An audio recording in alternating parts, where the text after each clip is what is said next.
We're all tied up with that. So I'm Jonathan. This is Fahad. We're from APU. And again, as Dr. White said earlier, while he was trying to kill some time before tea, um, we've been doing this across the region. We've been doing this physically and online. Um, and I want to just tell you before we start exactly what is it that we're doing. You are a teacher and you create teaching for your students, right? Is that the best part of your job? Is that the most fun part of your job? It's okay, you can speak freely. I mean, of course, we all don't like the marking part of it, the grading. Yeah. But the developing the lessons, that's the fun part. And AI's function in this is actually to help us do things faster and do things a little more creatively. Simple example. We are all familiar with fairy tales. Yeah, fairy tales? What's your favorite fairy tale, sir? I'm asking because there could be very culturally localized fairy tales. Jack and the Beanstalk. You all know Jack and the Beanstalk? Yes, everyone's familiar with Jack and the Beanstalk. Can you, in the next 5 minutes, create an original fairy tale that can capture someone's imagination that they heard Jack and the Beanstalk, I'm thinking about 20 years ago, maybe when you were very small, but still remember it today? Can you, in the next 5 minutes, come up with a new original story, a new fairy tale? I cannot. I cannot. 5 days, maybe? Maybe. But if you can in 5 days, then you're probably thinking I should be in the movie industry, making movies. Now, this is one of the areas where AI is really helpful.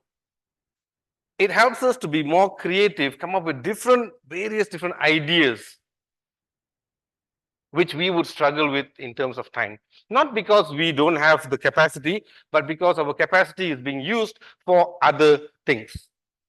We've got lesson plans to create, we've got classes to teach, we've got students to mentor, we've got the dreaded papers to grade. So our capacity is being used up. So we use the tool, a very powerful tool, to help us. Yeah? But before we go into the AI, I need to spend a few minutes with you on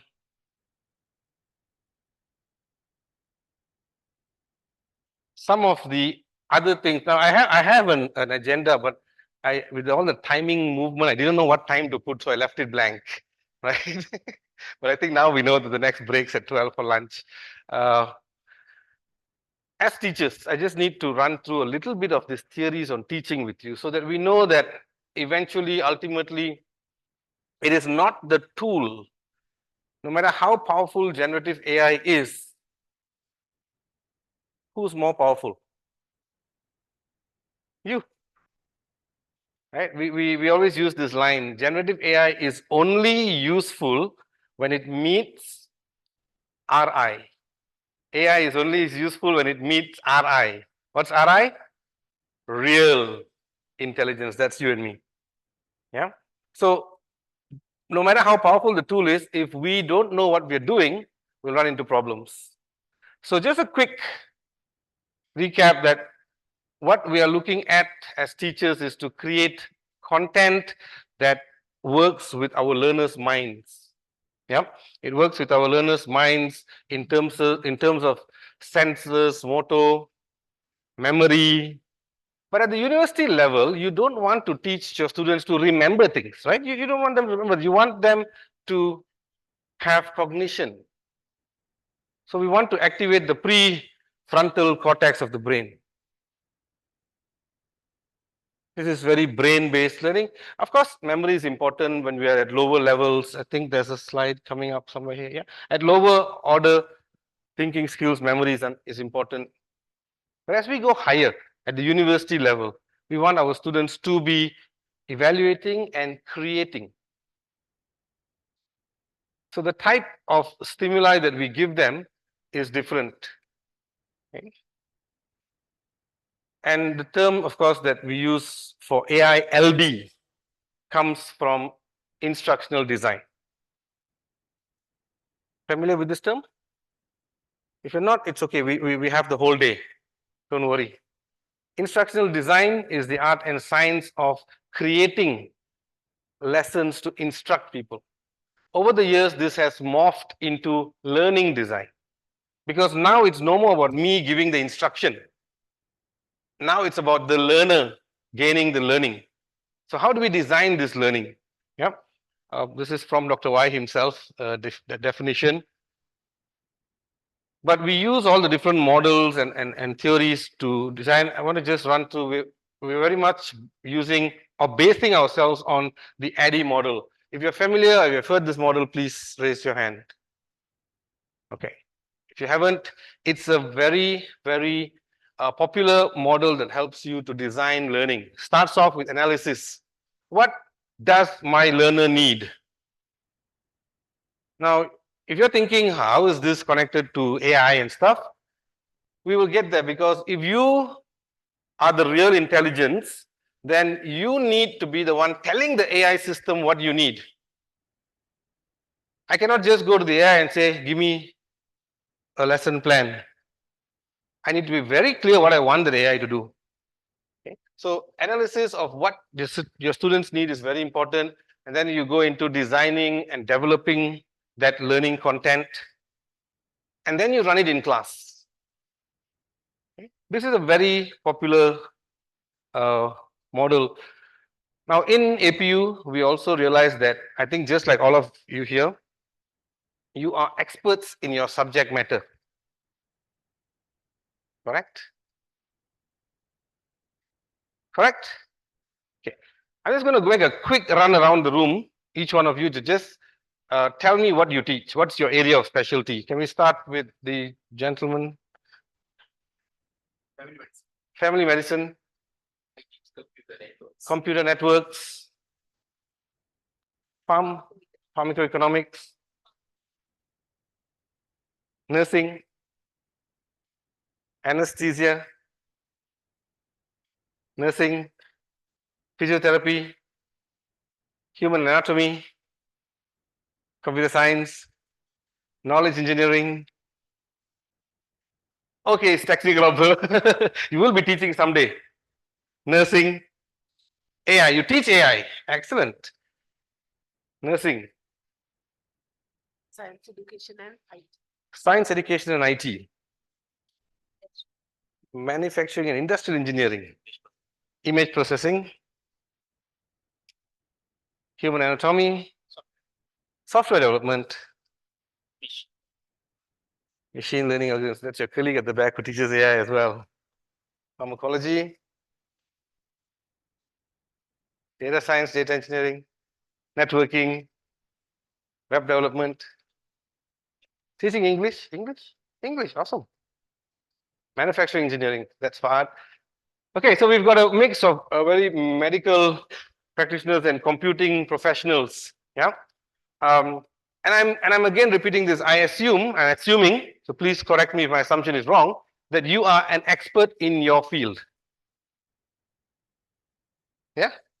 Yes. That should be coming here with confidence. You're an expert in your field. But what we realized at APU also was that we've got lots of lecturers who are experts in their fields, but needed a little bit push on how to teach.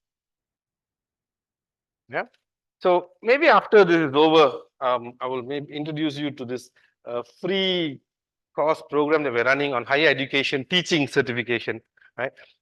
It's something that's 8 weeks course, 2-3 hours a week, and at the end of it, you get a certificate that you are not a professional medical expert, professional computing expert. You're also a professional, qualified, competent teacher. Yeah.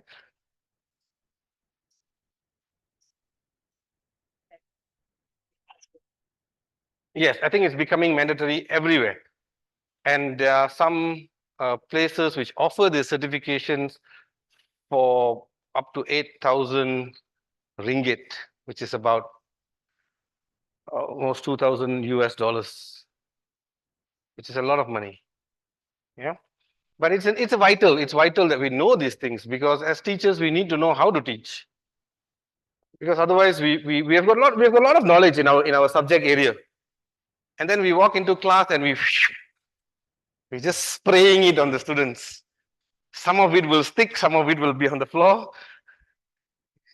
So that thing is important. And learning design is what's really important. It's an emerging discipline because it acknowledges these things, like it's how to make this learning memorable for the learner, so that when they walk out of your classroom, they know what they've learned.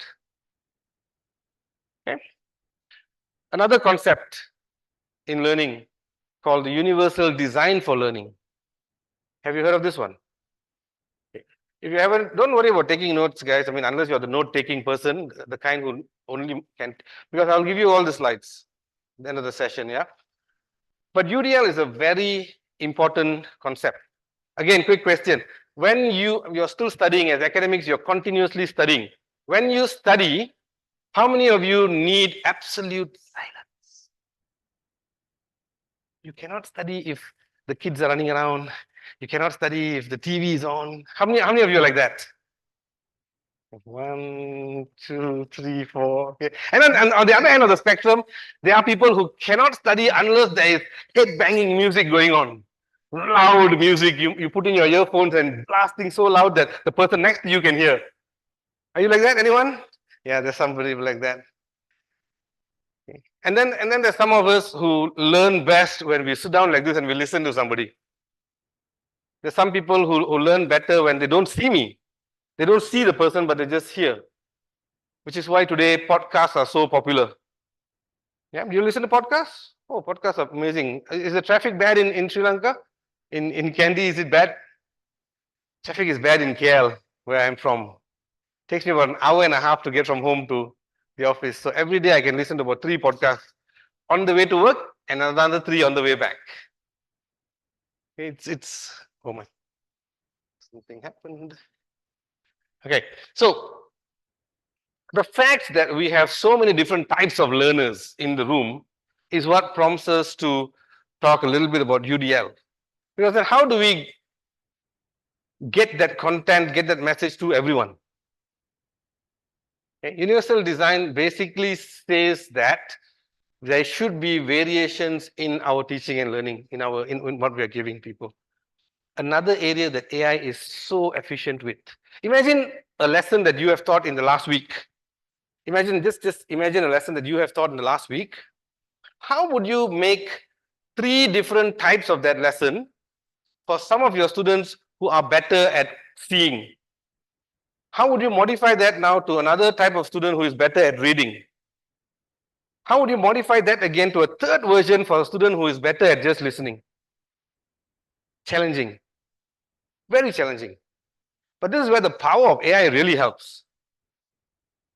Because he or she, Gen AI, he or she, we, Dr. Y, our team, we refer to Gen AI as Chatterjee. Okay, Chatterjee, because Chatterjee is nice. It can be unisex. It can be Mr. Chatterjee or Mrs. Chatterjee, right?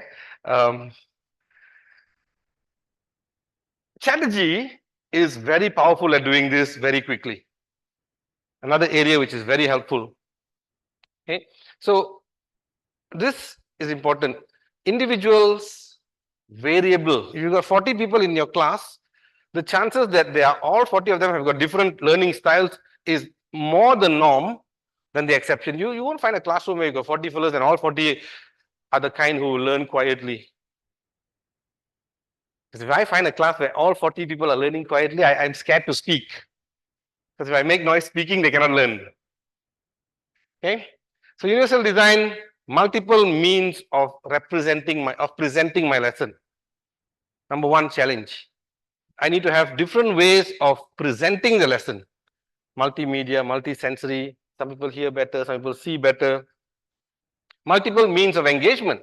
How do I engage you? Next question.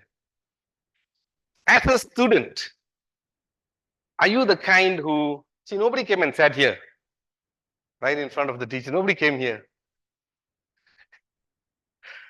Are you the kind of person when the teacher says, ask a question, you're the first to put up your hand? Or are you the kind of person who like, let me see what others are saying first? Or are you the kind of student who's got, you know what you want to say, you've got brilliant ideas, but you're like, I might be wrong. So you get this in your classes as well? What do you do with the student who is quiet? How do you engage them? Multiple means of engagement. Okay. Again, these are challenges that you just throw to the AI system and then you give different. What's happening is you're creating a learning experience that is personalized, inclusive, and effective. Okay, okay, skipping all this. Right. I know you just had your coffee break, so can you all please stand up? Please stand up, everyone. Do you know each other? Do all of you know each other? Okay, no, that's for later. I'm not going to make you all do that now. This is just a question, and your answer is going to determine whether you sit or remain standing. Okay? In the last, today is Monday. So the last 2 days would have been the weekend. So let's leave that aside. In the last week, Monday to Friday, if you have used any form of generative AI in your work, please sit down.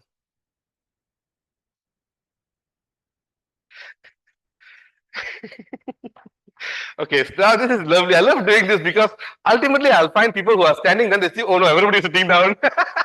I better sit. Okay.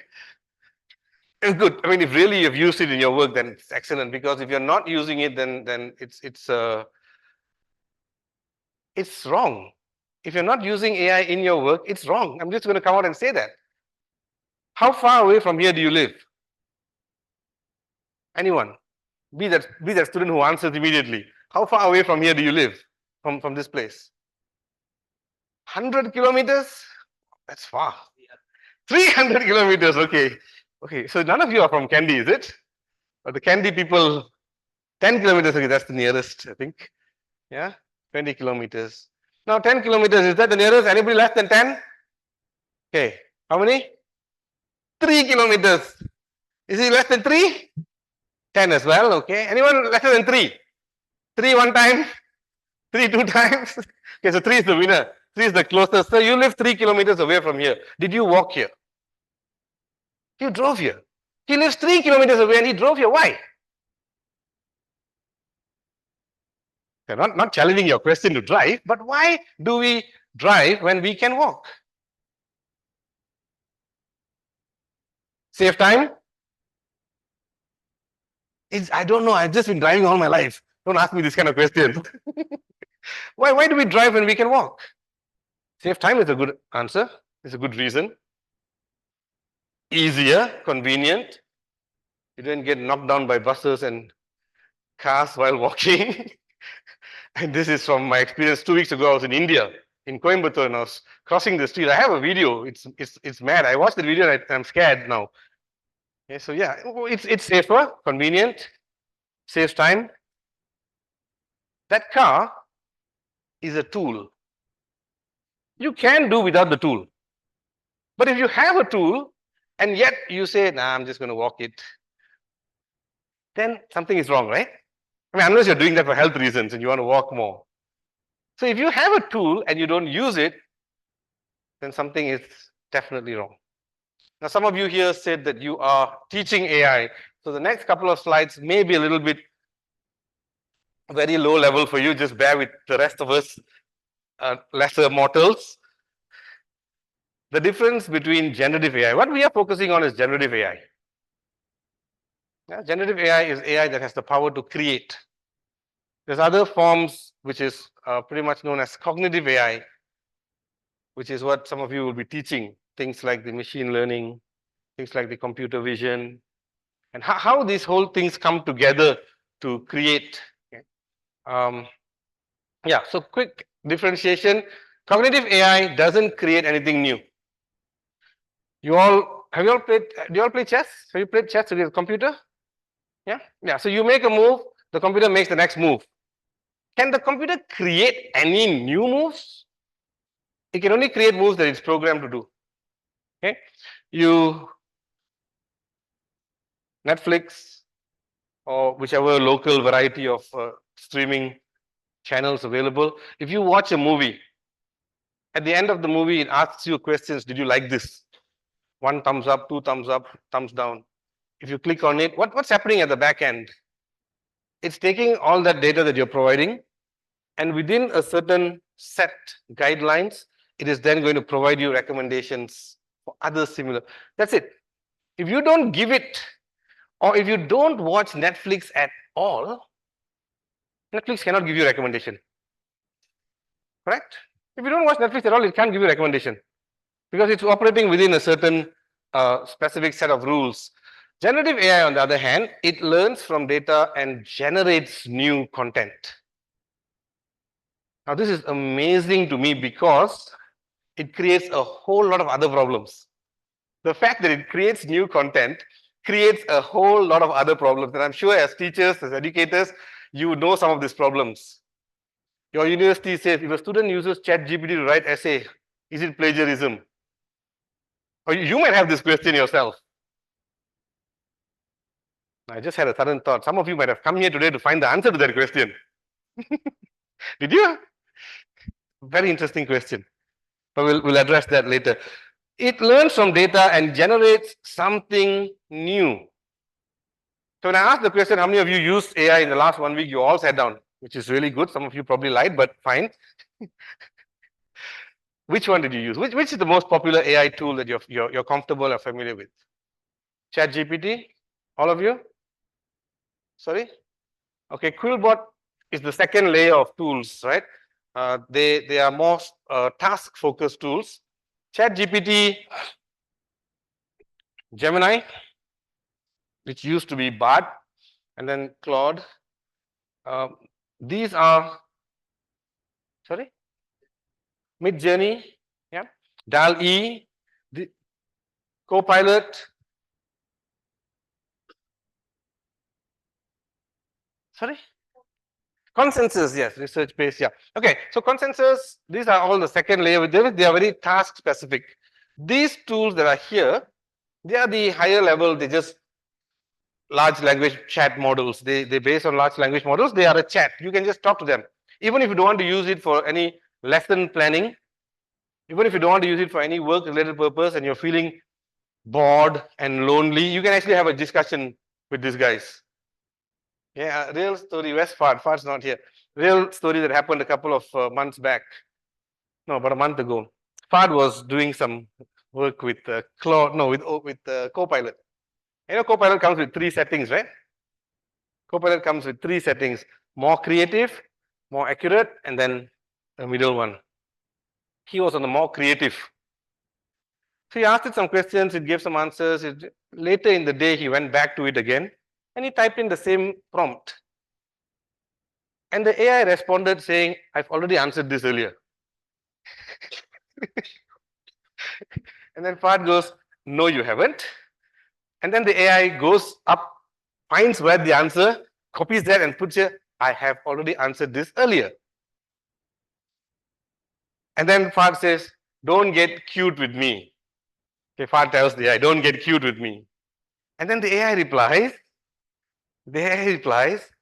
I am not being cute with you. I'm merely reminding you of something, and I feel that this conversation is going in circles, so I am ending it. So the AI Copilot has got personality. Okay. And then Fard screenshot the whole thing and sent it to me and said, must be a female. They never give up on that. I'm having the last word. I don't want to say anything about this anymore. Right? So yes, generative AI is our focus because we want to create. We want to be creative with it. Right? Now, how does this work? How does generative AI work? There are two sentences here or two phrases that are incomplete. Can you help me complete them? The first one. What comes after this? What comes after this?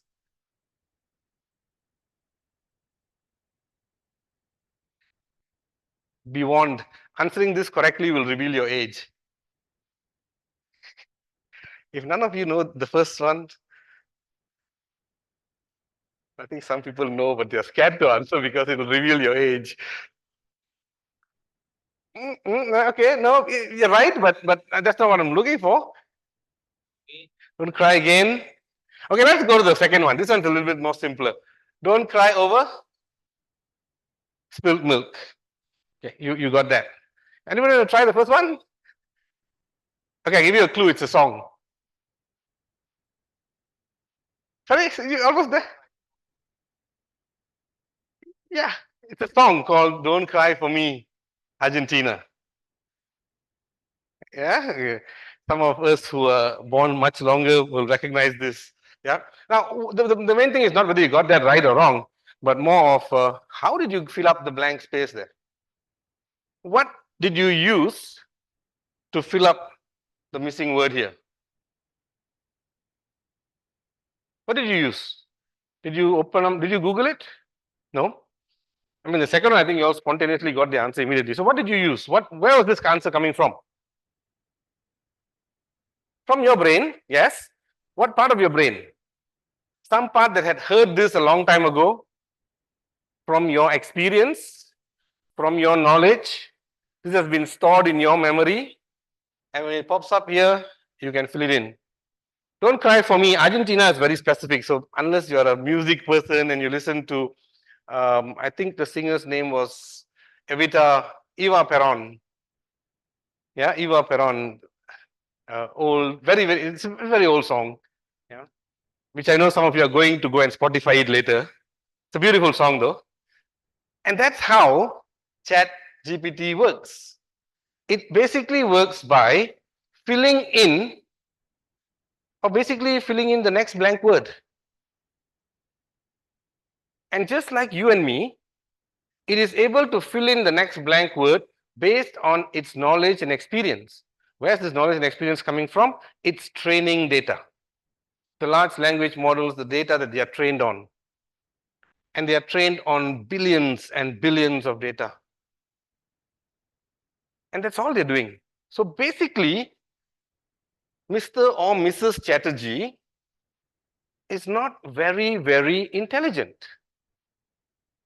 That's why they call artificial intelligence. What it's doing is just filling in the next blank word. Right? We'll come back. So because it's filling in the next blank word, what's important for us to do is to be able to give it the proper sequence of words so that the next blank word that it fills up is relevant and appropriate to what we want it to do.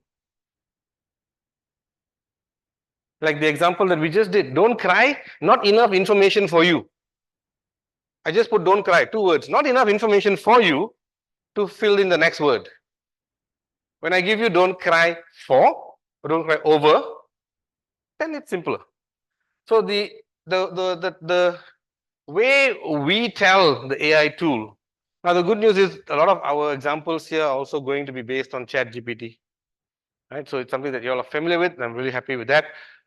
But the whole thing comes from this thing called prompt generation. Prompting, or the ability to prompt, is become so vital that there are courses being offered for it, teaching you how to prompt. There are some companies that don't teach you how to prompt. They write prompts, 200, 300 of them, they package it and they sell it to you.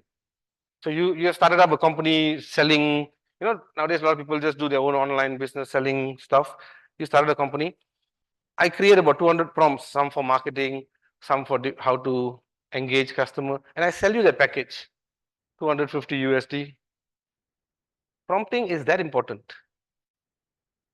When you go for interviews today, interviewers are asking questions like this. Do you have prompting skills? Do you know how to prompt? So learning how to prompt is not only, I mean, I don't think anybody here is going to go for interviews in the next, right? Everybody is quite settled in some job, I think, right? But still, it's not about the job interview, but it's about the ability to prompt. When you are able to prompt, the computing people here might be able to tell me what's the explanation for this acronym GIGO. GIGO in the computing lingo stands for garbage in, garbage out, right?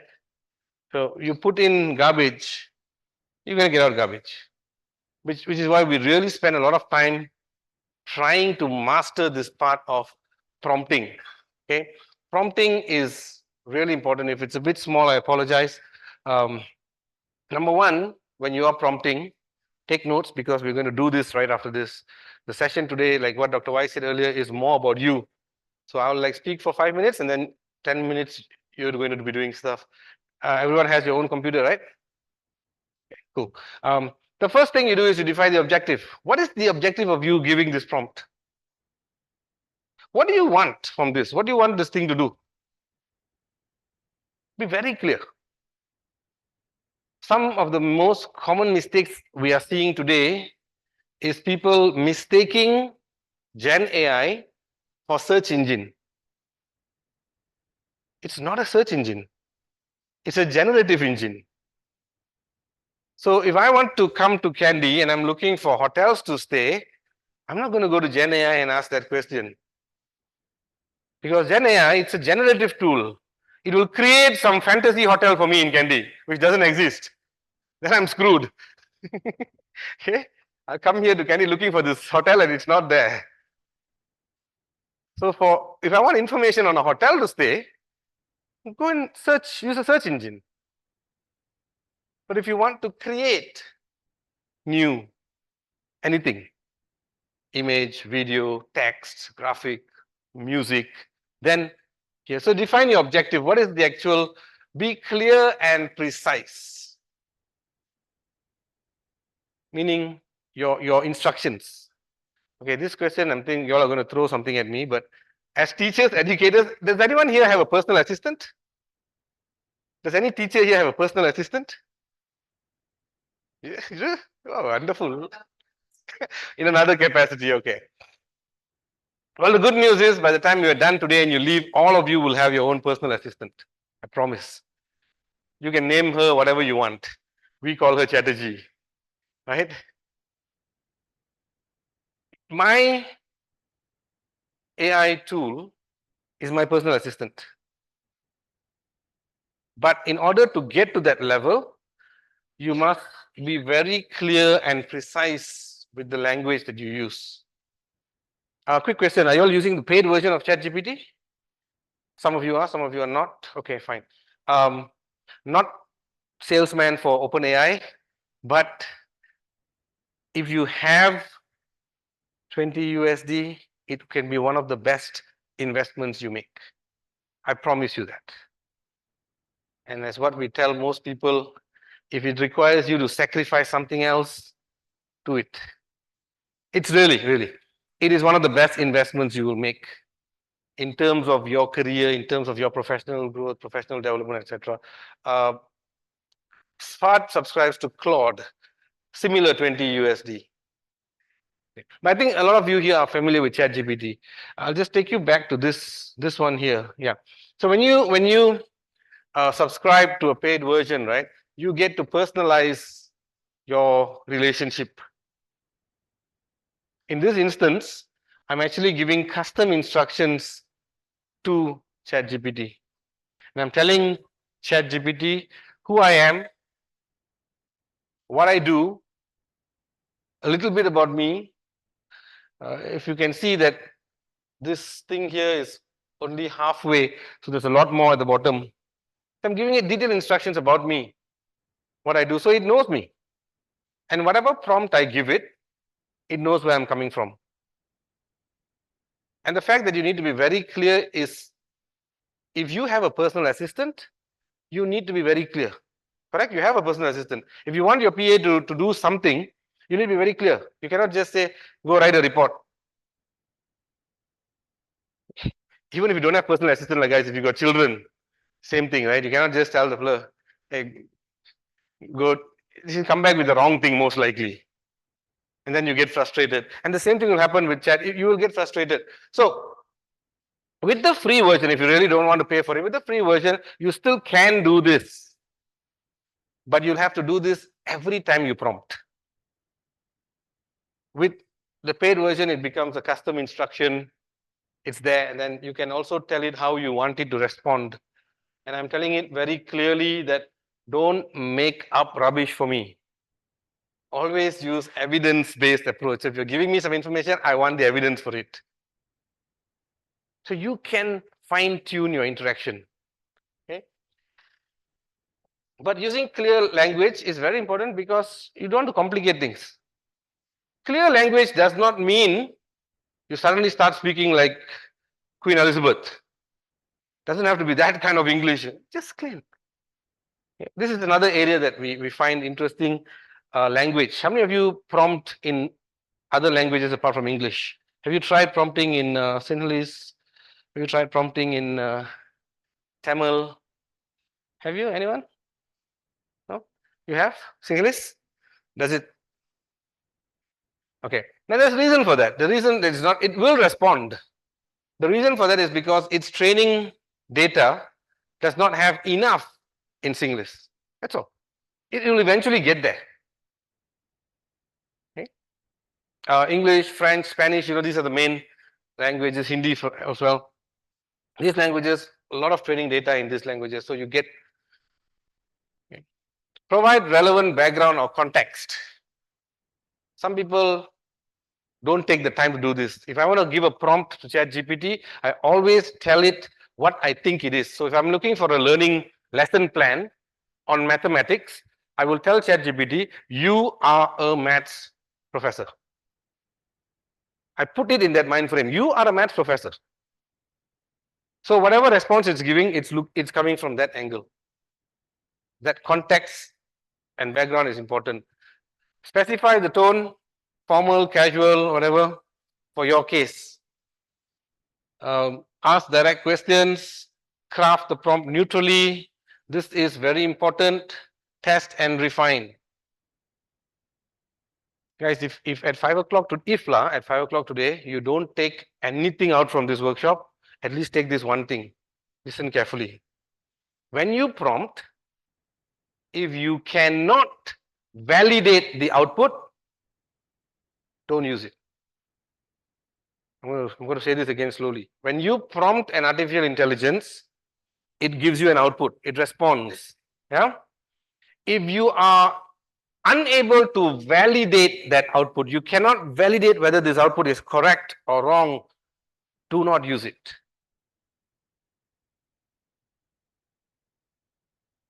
A student in India asked me this question after I said this, so if I have to validate the answer, then why do I even use ChatGPT?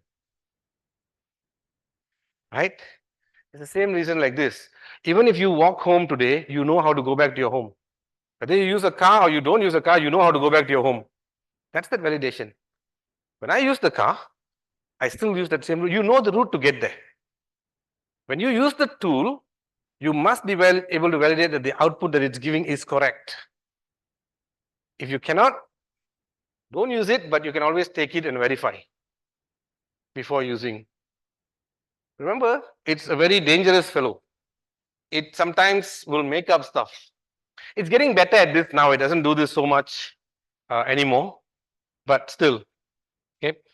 Prompting examples, again, sorry if these things are all really small. I've just got a few here that are good and a few that are bad. I don't have any that is in your context, for your subject, etc. But why are some of these bad? Because do something with the data. A prompt like this, rearrange the data frame. Instead of do something, you just say rearrange the data. It's bad because it's too vague. How do you want me to rearrange the data? Some of you said you're working with big data. How do you want this data to be arranged? How do you want it to be sequenced? What is the sequence? You need to give it a little bit more. Make our app better. Make my lesson plan better. A friend of mine sent a paper, basically a small research paper's abstract to me and said, hey John, can you make this better? Not even, basically I'm the chat GPT. It's just, hey John, can you make this better? So my response was, can you please tell me how you want me to make this better? You want me to make this better to make it sound more academic? You want me to make it better by improving the fluency of the language? You want to make it better by, I don't know, how you want me to make it better? So you need to tell me. And if you need to tell me, you need to tell this lack of specific details or area of focus does not guide the AI towards what you want it to do. You must guide. You are the real intelligence. Don't forget that. Okay? Right. Now, this is the part I really love. I need you all to log into your version of ChatGPT.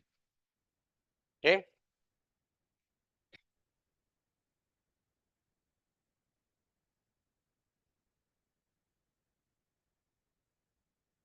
Yeah.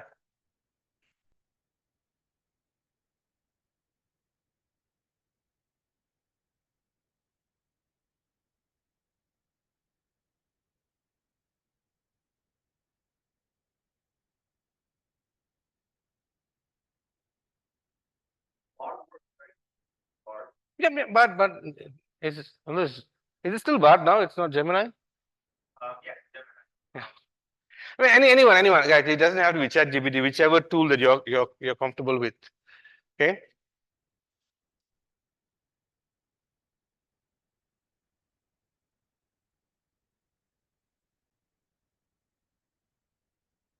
Anybody who needs help, just raise your hands. We'll come around. We're going to come around anyway, just to. Okay. Once you've opened and you've logged in, this is what I want you to do. Think back to any of your own teaching. Think forward to a class that you may have next week that you need to teach. Think of your students. Think of the lesson that you plan to teach. And I want you to write a simple prompt to the AI tool of your choice to ask for help to create a lesson plan. Don't worry about getting it right or wrong. This is where we're going to work towards this together. Right? So take a few minutes, think about your class next week, think about your students, think about the lesson, and write a prompt. And we'll see how we can work on it.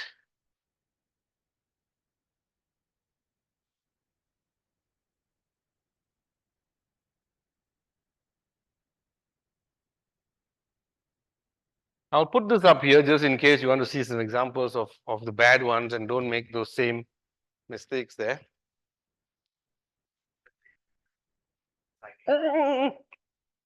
Yes, we are taking a few minutes. You're going to take about 15-20 minutes to do this. So take your time. If you have difficulty signing in, no worries. So don't rush it, guys. Don't rush it. Carefully. If you need to take a piece of paper and write down first what your thoughts before you put in the prompt, do that as well.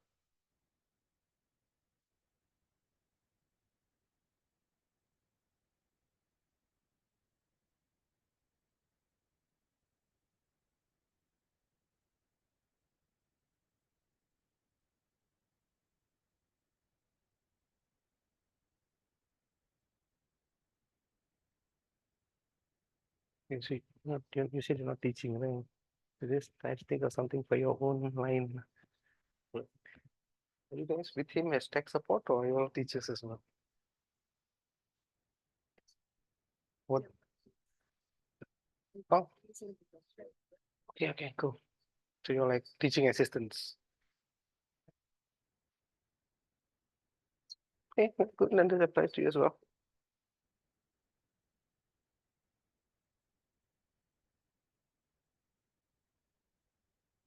Announce. Guys, I'm not asking you to create a lesson plan. I just want you to experiment with the prompting itself. So I can, from what I'm looking around, if your prompt is just one line, it may need some improvement. Okay, so what I'm suggesting here is this. Start with the context. Okay, Miss Can I use your examples? Okay. So your name? Sahu? Just say Sahu. Okay, Sagu. Okay, Sagu here is creating a lesson plan for teaching, introduction to teaching aids for higher education, right? So the context that you will put this in before you start asking it is you tell the AI tool that you are a teaching and learning expert. So you're putting it into that frame. You are a teaching and learning expert. You have vast experience in teaching this topic. Okay. You are a teaching and learning expert. You have vast experience in this topic. Then you go into your own request. I am a teacher teaching year 3 undergraduate students. Undergraduate students who are studying this degree. I want to create a 60-minute lesson plan on this topic. This topic or this lesson plan must address one, higher order thinking skills, must address universal design of learning, must address, you put in a few things. The more details you give it, the better the output will be. So let's just try this. Okay, let me see if I can write it down on the screen on one empty PowerPoint and then. Okay, just a sample. Try to fill up differently, etc. Part, are you here?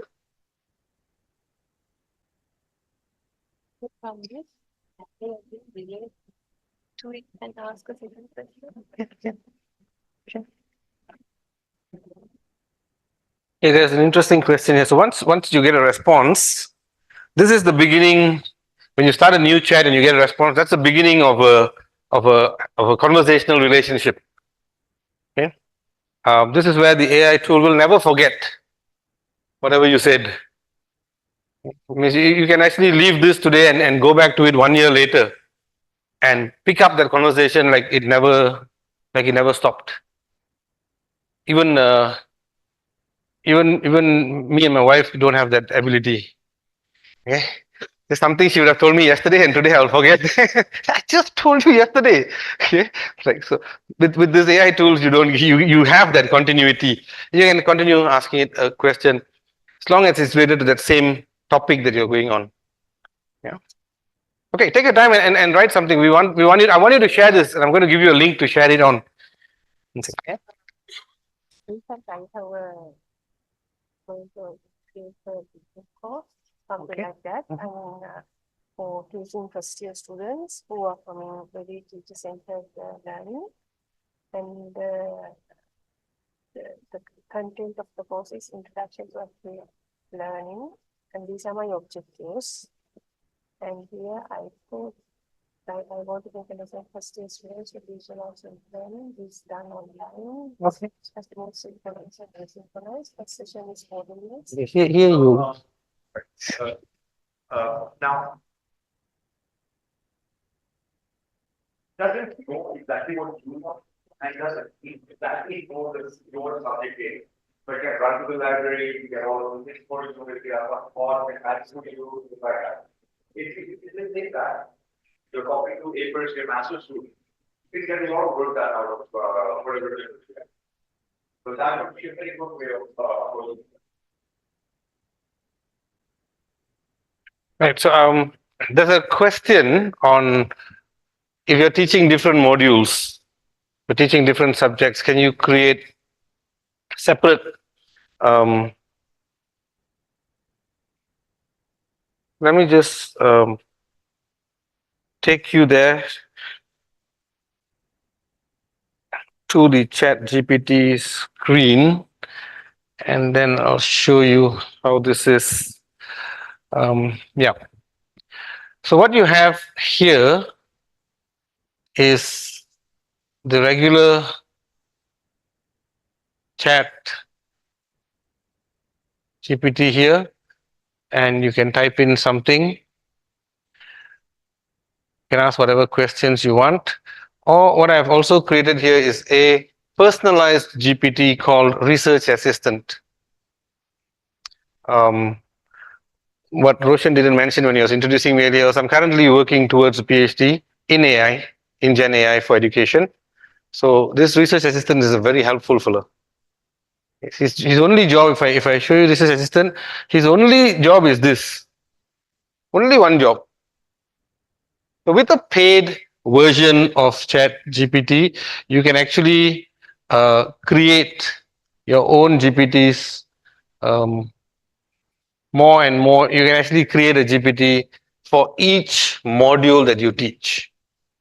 So you teach a subject called Anatomy 101, that you can create that, and you'll have at the top here Anatomy 101. You teach another module called something, so you can create these related GPTs.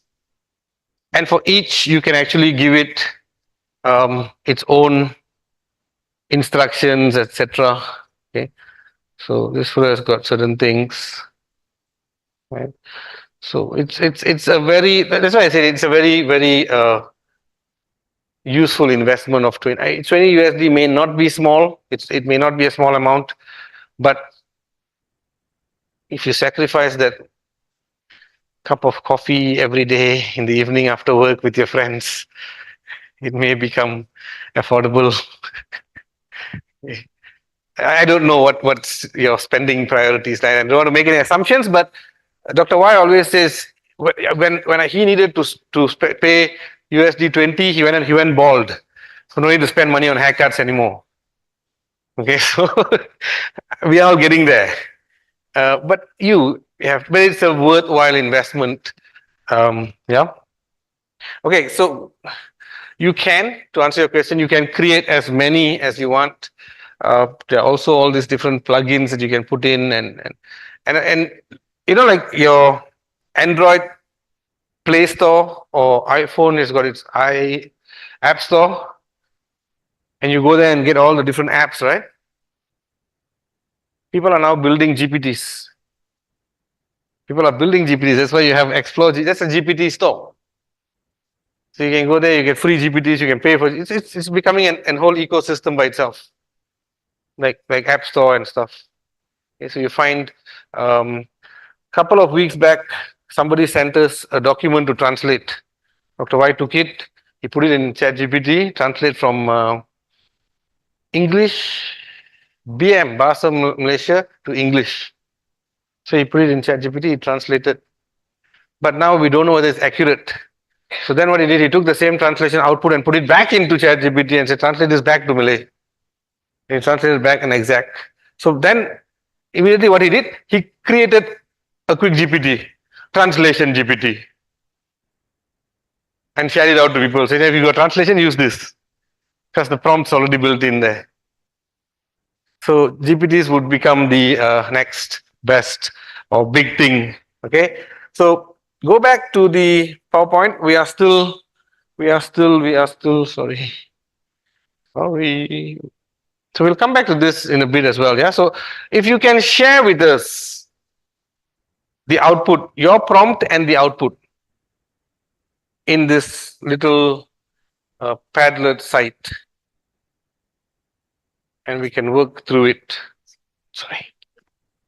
Yeah, one, create lesson planner. Mhm. How about, so I do a lesson planner for my course. Mhm. Does that work for you? Yes. Okay. So, Then how? but you don't need. Sorry. What you are?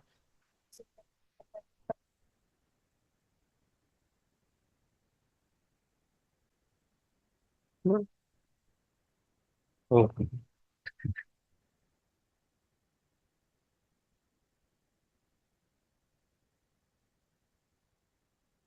To go to. So this is a PowerPoint that we use, and in our PowerPoints in APU, we have the learning outcomes already given there. So it's a shortcut that I use. I just select the learning outcome, I copy the learning outcome, and then I paste that into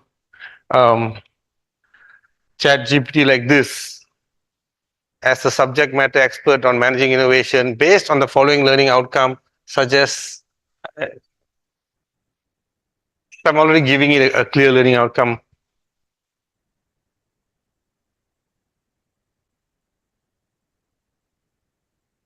Okay, it's very nice. I'm looking at some of the prompts here.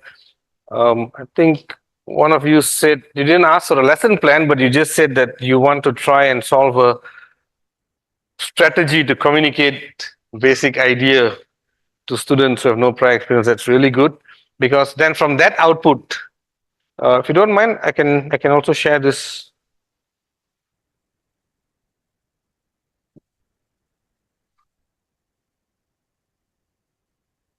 Okay. So yeah, so this is good because you're not asking for a lesson plan. You're asking for help to to and then what you could do now in that same chat, based on this, copy this. Now, based on this, write me a 30-minute lesson plan, and then you use this to build something. Okay.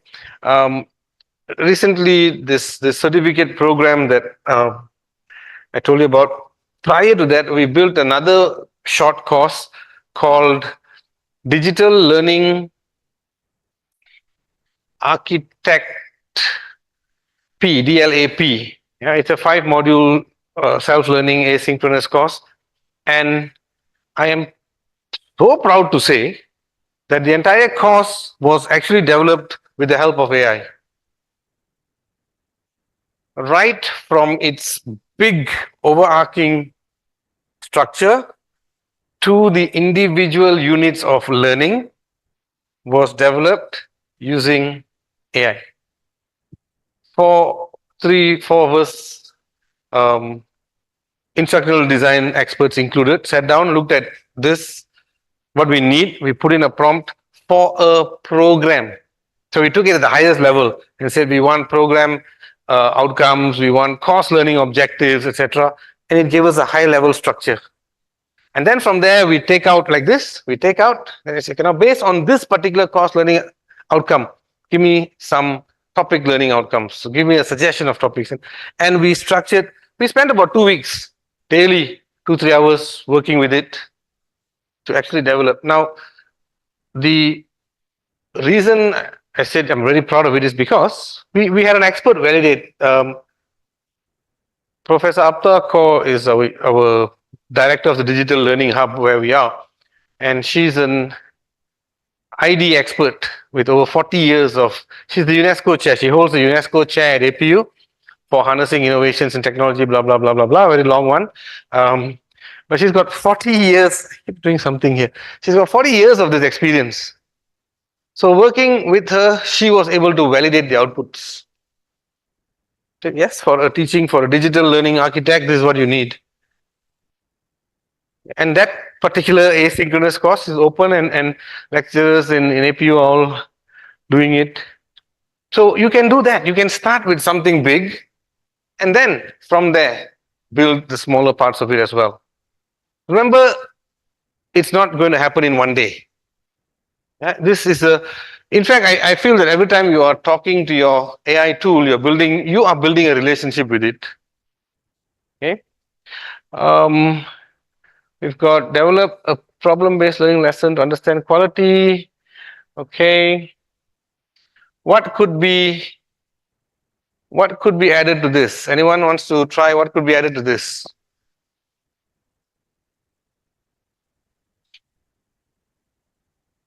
What would you add to this to make this prompt a little bit more stronger?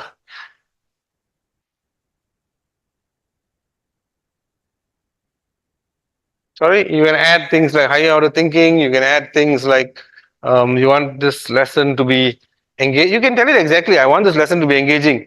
If you really want the lesson to be so emotionally moving that the students move to tears, tell that also. I want this lesson to be so emotionally engaging that the students go back and fall at their parents' feet and say thank you for educating me. Try that. It will give you ideas. You tell it what you want. Be as specific as you need to be. Okay. Yeah, so you could. Most of the time, our problem is we don't have time. We are like quickly faster one line and give me. But you will find that you eventually get there. The more you build a relationship with this tool, at some point you can cut down on this because it knows what you're asking for. It knows. In fact, sometimes I have a problem because it kind of knows me. So when I want to do something different, I'm just randomly asking for something different. Like I was having a discussion with a friend about something in the Malaysian constitution and legal system. So when I went in and I asked for some help with that, it came back to me with, as an educationist in instructional design, I said, oh, come on, don't give me this. I'm not. Right now, I'm not. I just want to be a legal expert. So that happens as well. But the more you actually relate to it, you will find that your prompting. Okay, we've got expert in the field of oncology, the vast amount. Okay.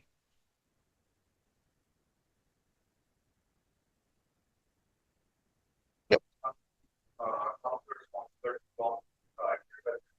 Just share the link. Just you can share the link as well. Just copy, share the link to this thing is fine. The GPT link should be right here if you once the output at the top here, you just copy this and you can send this link. You don't need the whole thing. Copy this link and then this is useful if you want to share your. I'll just digress here a little bit. This is useful not only if you want to share your prompting with someone, but also if you want to test your students. I think one of the challenges that you have as educators is this, right? What's happening with your students? Are they using ChatGPT? Ask students. Right? Mhm. Try it out. Send them. Exactly, that's what I'm coming to. So if your students, I want my students to use it, right? So I'm going to tell them use ChatGPT however you want to. But when you submit your answer, I want the link to your chat.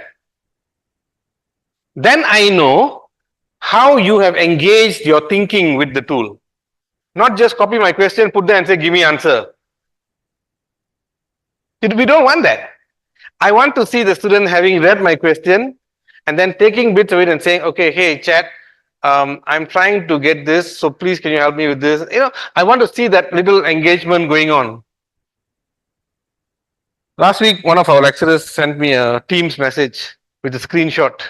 The question is urgent help. I mean, apparently the student was caught using ChatGPT, and how the lecturer found out is interesting. She copied the student's answer. She went back to Google Bard. That time it was still Bard, not Gemini yet. She put it in Bard and asked Bard, did you write this? Bard actually said, yes, I did. He actually replied, yes, I did. But it's only one time. The second student, she copied the answer and put into the same chat and asked the same question, did you write this? But cleverly. It sounds like something I could have written. It's based on this, but I never admitted. So that first student who she put, it clearly said that I wrote this. So we don't want that. Yes, but you know, say. Don't remember the Padlet link. Oh, okay, Is okay. it possible to have it somewhere again so that they could look at it? I can write it on the. Can you write it here? On this thing here? The Padlet link, because I noticed some people are having trouble.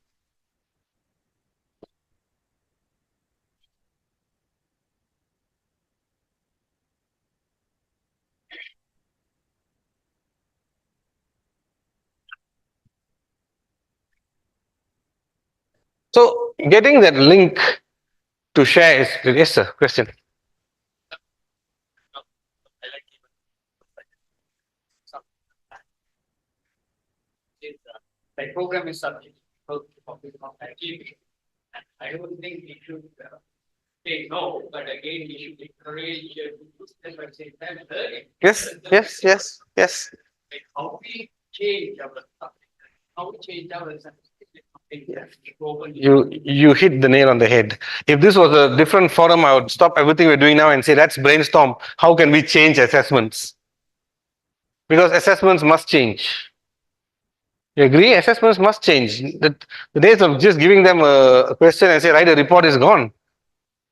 Because the report You don't know who wrote the report. Previously, before ChatGPT came, if I wanted to cheat and get somebody to write a report, I will go to my, every university has this person, right, who will write for a fee. Yeah, you don't know, the students will know. Okay, so I'll go to this guy and say, hey, I got this assignment, please write for me. How much is it? 10,000 rupees. Okay, fine, settle, take, done. Expensive. But now, free. Free. So that you know that's going to happen. So we need to change the assessments. The simplest way is to encourage them to use it. But I want to see your prompt. The very fact that your question paper says, I want to see your prompt, will make them stop and think. Because there is a way to ethically and properly use ChatGPT to do your assignments. That's what's happening next door. Academic writing. How to write academic using AI. So it's not cheating, but you need to use it properly. That's what we want to teach our students as well. Okay.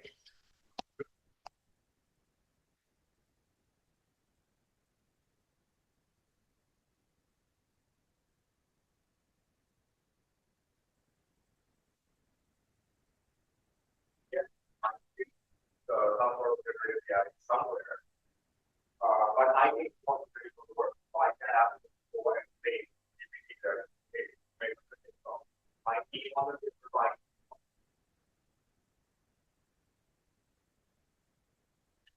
This is the based on that prompt that I just showed you earlier, where I copied the learning outcome and put it. So this is what's happening. So it's even giving me introduction 5 minutes. I like this because it's telling me to have a video clip. Okay. And I love this because now I don't have to go back to YouTube to find a video clip that suits this. I can make a video clip. Today you're all going to make a video clip later. Right? Pre-lesson quiz, interactive, core content. It's actually telling me in very detail, reading material, an article or ebook chapter, these are the factors. Now I can use each one of this to create more learning resources. We can use each one of these ideas here to create more learning resources, which we will do now in a short while.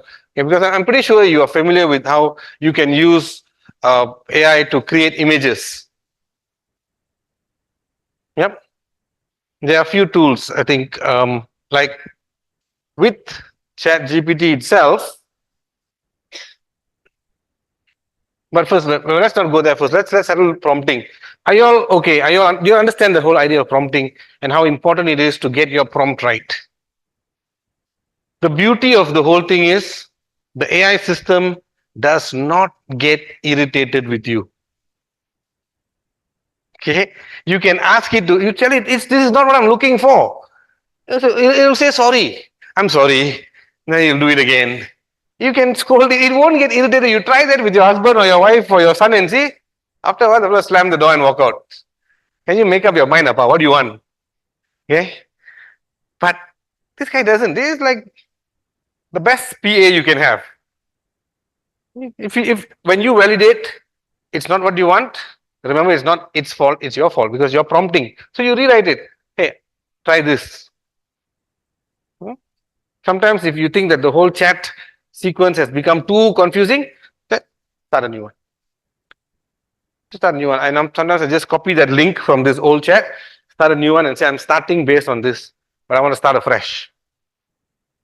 Okay, prompting is really important. Spend time on it. How often do you spend time? How much? I mean, all of you sat down when I asked earlier, do you use ChatGPT? Everybody sat down. But how often, how much do you use it? Couple of times a week? Several times a day? Okay, now maybe I have to ask you to stand up again now. Okay, how many of you use it 1 hour a day? At least 1 hour a day. How many of you use it more than 5 hours a day? Okay. I mean, to get to that relationship level, we're looking at 3 hours. It's normal, relationship. Boyfriend, girlfriend, you all want to spend time talking to each other, right? Husband, wife, a bit lesser. But but that's relationship. You are building a relationship with the AI. Dr. Y spends about 3 hours a day on AI chats. Kalau weekend he's more happy. He spends about 10 hours on. Okay? But of course, you've got family. You can't be in front of the computer all the time. The children are going hungry, and you can't do that, right? But increase your time. Build that relationship. The prompting is very, very important. Okay. Any last questions on prompting before we move on? We have here. I want to introduce you to a few tools that we're going to use to create resources. We've got a lesson plan now, rough lesson plan. Okay, you can actually take the time to fine tune your prompt so you get a nice lesson plan for a 60-minute, 40-minute, whatever time period lesson. But then after that, I want to introduce you to some tools that we can use to create resources, images, videos, etc. Yes, question.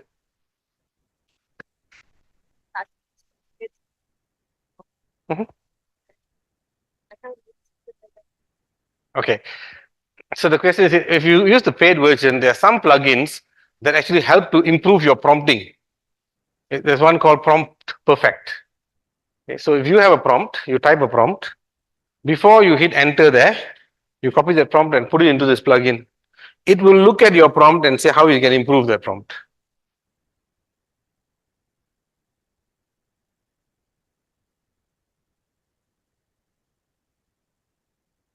Correct.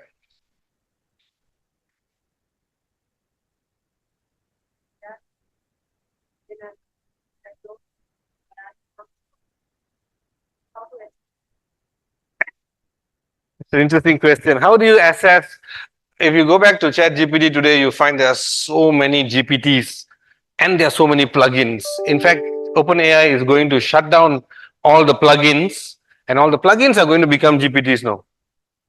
Like how you go to the App Store and download apps that you need. They're all going to become GPTs. Then the question comes out, how do I trust which one is useful?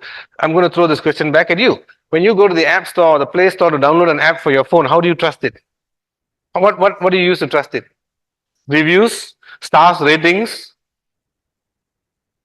If somebody sends you and if you're using an Android system, somebody sends you an APK file and says, hey, this app is really good, install it in your phone. Will you install it? Sure? Anybody would? Don't, huh? If you would, please don't. That's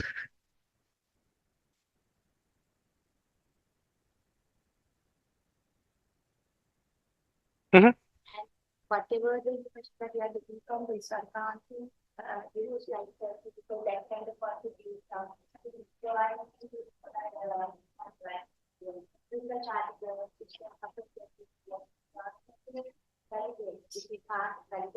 don't use it. Yeah. Yes.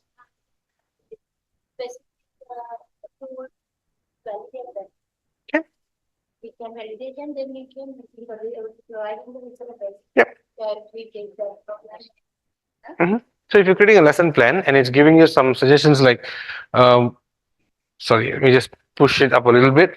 It's giving you some suggestions like, okay,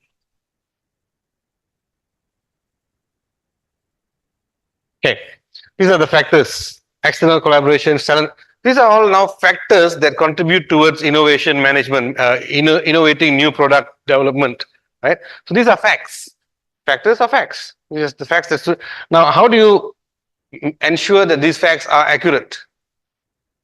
So that's what you're talking about. So now you take this and then you put it to, if you're not sure, that talent management means hiring, training, and retaining employees, then you put that in something which can verify that for you.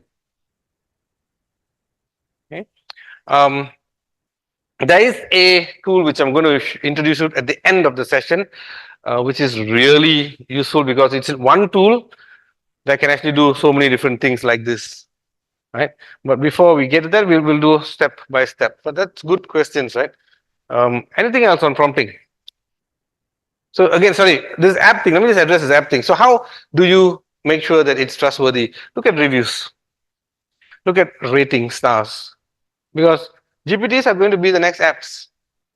So same ways that we would use to download apps into our phone, that's how we got to evaluate them. ultimately, some people will be afraid if whichever tool, whether you're using the high level LLMs or you're using all the specific tools, where is all my data going to? Yep. But if I can ask the AI professors in this room to during lunch conduct a small lecture for you on how LLMs work, that's why they're not search engines. If I upload this entire document now, this entire document in the LLM does not become a document anymore. It's not a document anymore. So another person somewhere around the world searching or going to ChatGPT and saying, write me a 60-minute lesson plan for a similar topic like this is not going to get this at all. Will not get this at all. That's what generative is. It will generate something new. This will not come out again. Bits and pieces of this will be incorporated into that new thing. Remember that first slide we saw? What is the difference between cognitive and generative AI? It uses data to learn and generate new items. So it's not going to pull out this again ever. So yes, our data is going somewhere, but personally, I think Fad shares this, Dr. Y. We don't really worry about putting things. Of course, you need to be cognizant of your organization or institution policies. Your institution might have a very sensitive document. Don't take that and throw it up there. Although nothing could happen to it, but convincing your management that nothing is going to happen is quite tiring to do.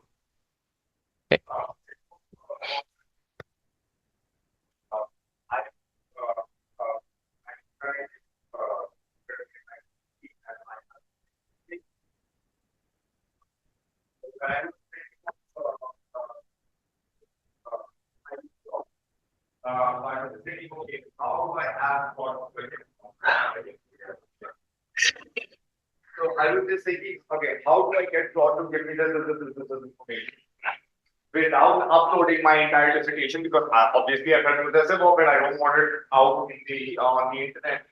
But then eventually I figured, yeah, it's password protected, this, that. If I email it to my supervisor, I'm still putting it somewhere on the internet. The only thing I'm trusting is that Gmail is password protected. Short of that, it's the same thing.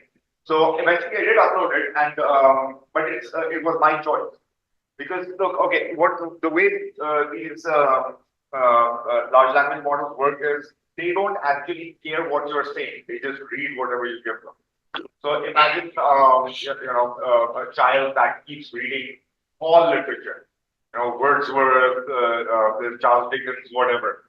And then at the age of 10, it has read maybe 100 books. So by the age of 16, if you say, okay, can you write me a poem? It won't exactly go back to, the child won't go back to exactly one Wordsworth poem and replicate it. It will give you maybe that style, maybe some of that language from that century, but the poem will be generated by the child itself, right? So just think of it in those terms. But the choice has to be yours, whether you want to give your personal work to generative AI. Thanks, Fahad. Okay. So the next section of the workshop, we're actually going to go into creation of learning resources, assets for your lesson plan. You've got a lesson plan, but now the lesson plan came out and started to create a video. Okay. But simple ones like creating an image. So let's go back to GPT and see if you can help me. Let's try and collectively brainstorm an image. So I'm going to defer to your vast, you know what?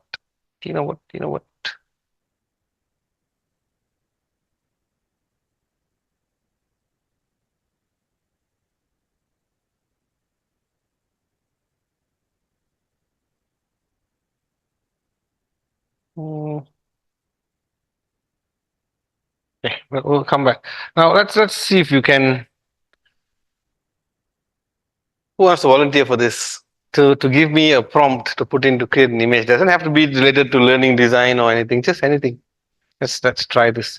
There are, with the paid version, you can do this, you can use chat, you don't need to go out, you can use this. But if you want to use something for free, one of the good ones is, of course, DALI, I think somebody mentioned Mid Journey. If you use Bing, does anyone use Bing? Microsoft's Bing, some once in a while. Bing has got an image creator. Bing, let me see if I can get this out. Image creator, which is relatively good actually.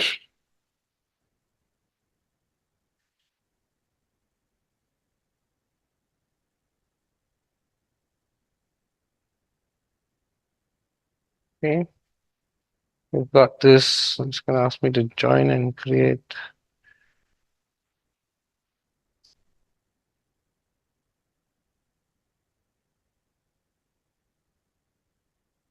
You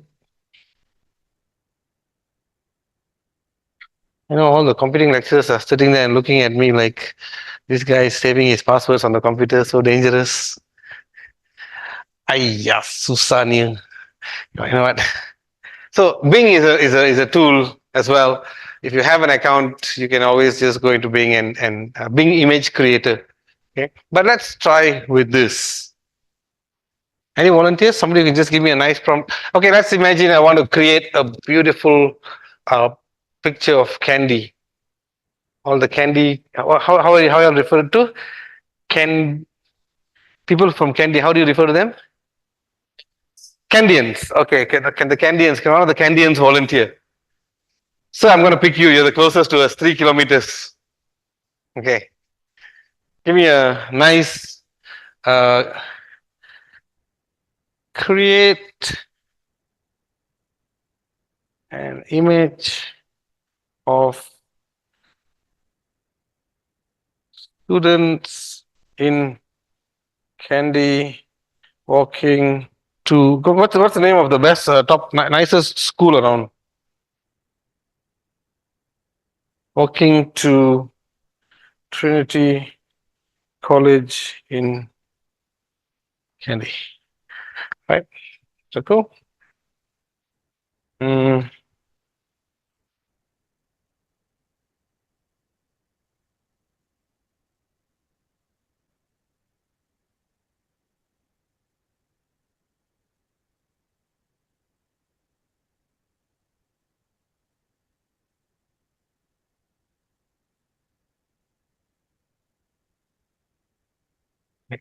Now, this is what I want in the picture. There's also some things that I can put in that I don't want it to come out, but I want the feeling, the meaning to come out. For example, in this image, I want to showcase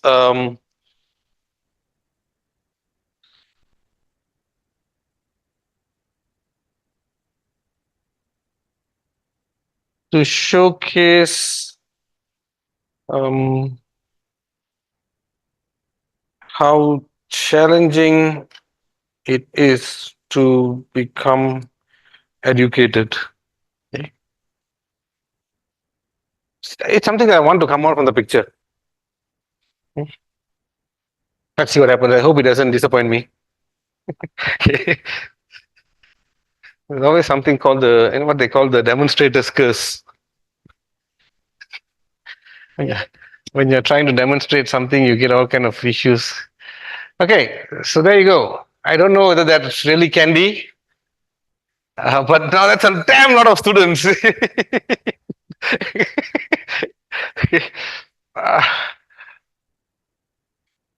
Amidst the busy urban environment.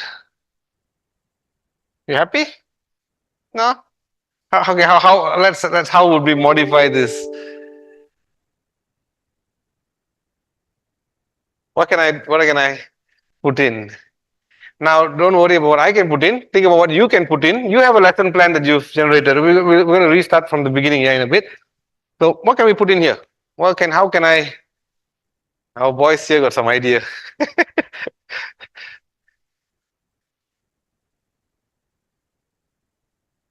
They shouldn't be walking in the traffic. Okay. Redo the image. Number 1, lesser students, please. That's a student in the picture. Hmm. Sorry? You want to add three-wheelers? Okay. That's a student in the picture. Students not in the middle of the road. Three more tuk-tuks. Okay.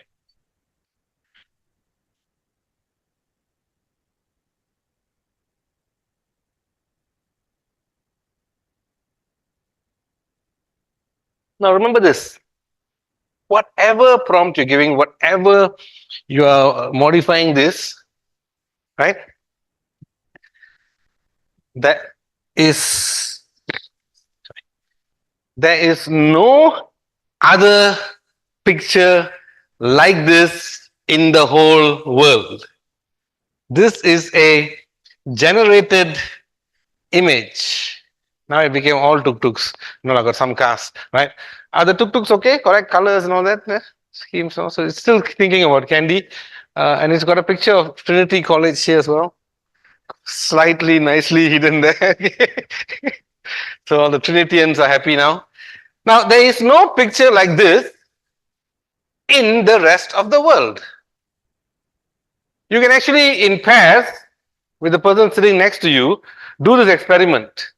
Both of you, in your chat or whichever tool that you use to create images, put in an identical prompt. 2 minutes, try it now. With the person next to you, if you're on a paid version of ChatGPT, fine, go ahead. If you're on any other tool that can create, let me see if I can get that one, the Bing. If I can get the Bing to work, it'll be good.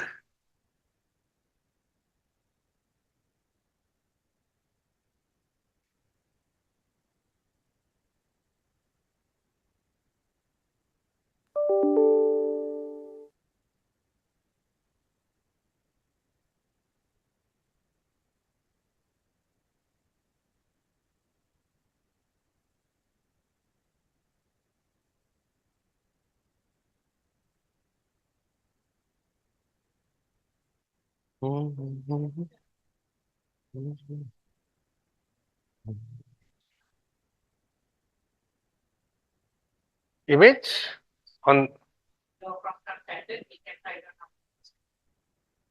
Okay, sure, I'll do that. My prompt for the image generation, is it? Okay, okay. Yeah. Give me a second. I'm just trying to see if I can log into this thing without it being so difficult. Okay. Let me see if I just can copy the same prompt from.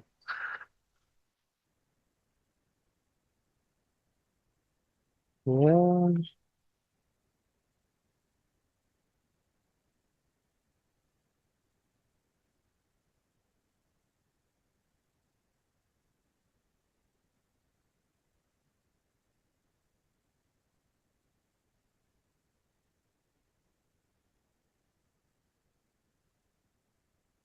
Yeah, I just shared the prompt here. Let me also see if I can share the prompt.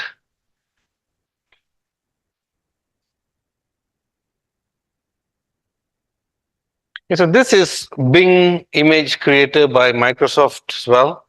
I think it gives you up to about 15 credits for every time you need to use this. Sorry?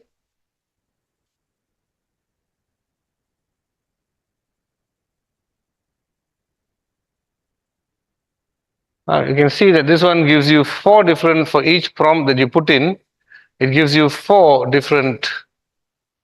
It's got a rough idea, but are these tall buildings in Kandy? Nah? It doesn't look like, yeah, it's okay.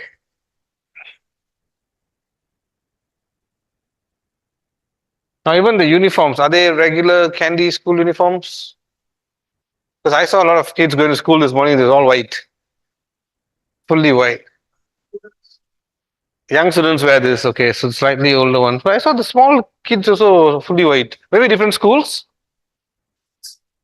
Okay. Okay. Very similar to that image earlier. But what's that white, was this white building accurate? It's a mosque. Either. It's close to Trinity College. Okay, cool. This looks more like they're protesting. Students are all marching on the street protesting. But you see what I'm saying? You can try this with the person sitting next to you with the same prompt. You're not going to get the same image because these are generated images, which simply means that you are confidently able to use it in your classroom, in your lesson. There is no issue of copyright, nothing. This is your image. If you actively want to use it for NFTs, hey, that's This is what your prompt gave me on stable diffusion. okay, cool. That is probably because earlier on, I said candy with lush greens. Okay. Kept it. You kept that in the same thing. Okay, yeah.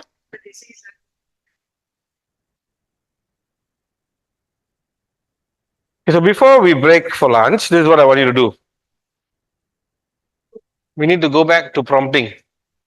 Okay, but this time we're going to start, and the objective, the end result of this will be by the end of today, you will be able to actually create not just a lesson plan, but an actual lesson on that. Do you use Moodle? How many of you use Moodle? Everyone uses Moodle. Do you have access to your own Moodle? Okay, you have, right? Okay, which means you're going to have to do this in your own university Moodle. Okay, do you have access to like create content in Moodle? No. Some of you have, some of you don't. Okay. So ultimately, we want you to be able to create some lesson that can be parked in Moodle. Okay. So if you cannot park it in Moodle because you don't have access to create content in Moodle, that's fine. We'll still create the resources that go with it. That will happen after lunch. We'll come back, we'll create images, we'll create video. Videos are very important. Do you agree? Do you agree that videos are really, really an important part? Because if words and then pictures mean so much more than words, videos are much, much more. Okay? I keep asking this question to my colleagues back at APU. In higher education, who is our competitor? All of you are from different universities around. Who is your competitor? Who's your competitor? You're going to name me some other college or university that's next door. You think they are your competitor? No. You know who's your competitor? TikTok is your competitor. Netflix is your competitor. So if you're going to create learning designs that cannot match up to the standard TikTok, I don't know what standard, but it's short, it's straight to the point, it's attractive. And that is what's taking our students away from us. So those are our competitors. So we need to create learning resources and content that is engaging. Okay? So now just take a few minutes and think about a nice lesson plan idea. So don't want any more suggestions. We want to go straight into lesson plan. So you need to write out the prompt saying that you want a lesson plan for a 45-minute or 40-minute or something lesson that involves this, and your output should be like this. This is a sample. Again, I said this is very much a sample, but your output should be like this. It means there's already a pre-quiz so that you can test your students' knowledge before they start the lesson, and there will be an assessment at the end. Okay? This is where the instructional design part of things comes in. Okay? In instructional design, this is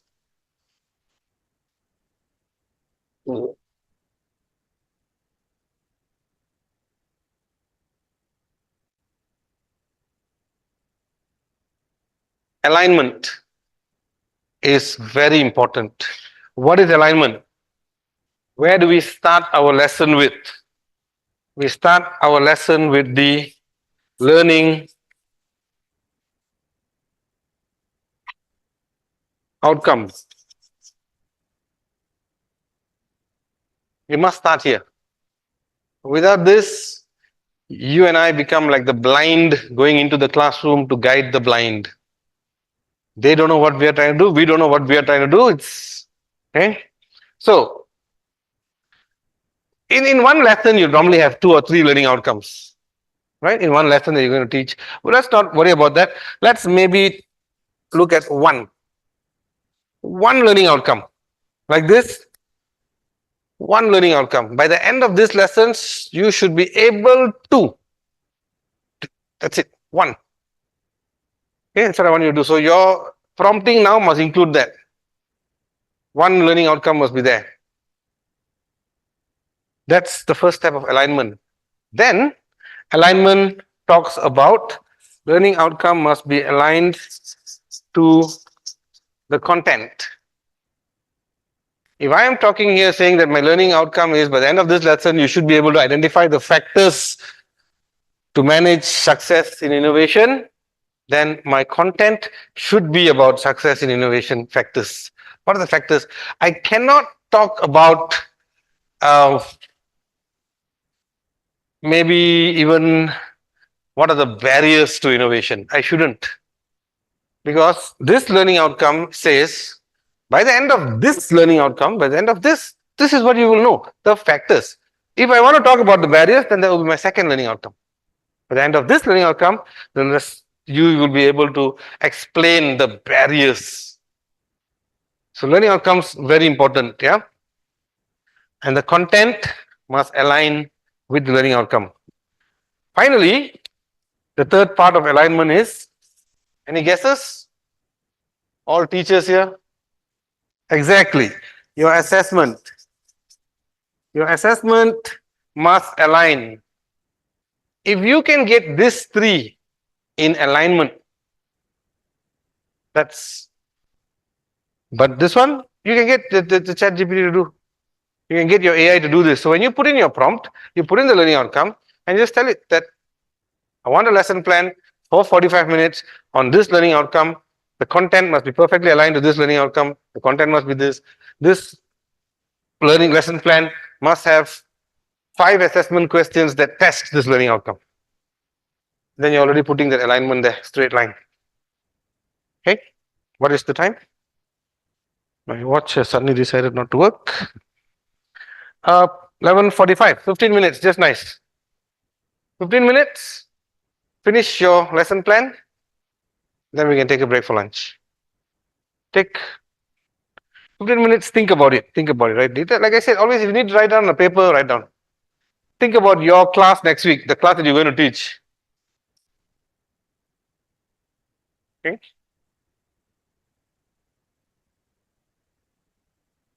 If you're not sure, just put up your hands and we can talk through this. They're now going to go into actually creating lesson plan and then creating the assets. So this is real work now. Discussion over this. Can I just summarize? Can. You understand? I was just in the other room. I'm sorry. I'll just take a minute. I was just in the other room and we were having a very interesting conversation. The participant asking the question that how will GPT know this and that specifically? Okay. Please remember, while GPT or any generative AI can really do all of this work and write a lesson plan and everything, do not assume that it can do your work for you because you are the expert. You spent years honing your skills in a specific subject, bachelor's, master's, PhD, getting to this point. So when you ask GPT to write you a lesson plan, it will give you the lesson plan, not the lesson plan that you are looking for. Because you are seeing it from the point of view of an expert. You are an expert. ChatGPT is not an expert in the field. So please approach this from a point of view that ChatGPT will do the work for you, but it will still be your expertise that will make it that lesson plan yours for your class. for your level. So, while 98% of the work will be done here, and that maybe, I mean, in that group, they've done 3 weeks of work already, right? Over here, you've probably done maybe 2 weeks of work already, right? But you will still need to go delete some things, add some things on your own with your own fingers typing, deleting, adding a comma here, adding maybe 2 more questions to an assessment. So keep that in mind. A simple way to put this would be that ChatGPT cannot do your work for you, but it can help you. So use it as an assistant, not as a replacement for yourself.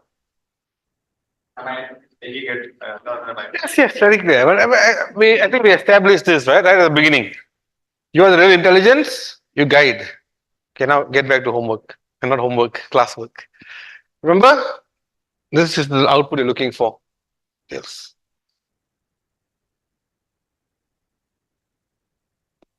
We just want them to do this before. Okay, ladies and gentlemen, I just received a very important update from FAD. Lunch is at 12:30. So we've got more time, so let's get more work. Now, if you've got the output from your prompt, if you have that output, then I've got one question for you. Did your output say anything like that? Did it suggest making a video or an image? It did. Okay, so I'm going to show you a demo. Okay, of how I will take this to create.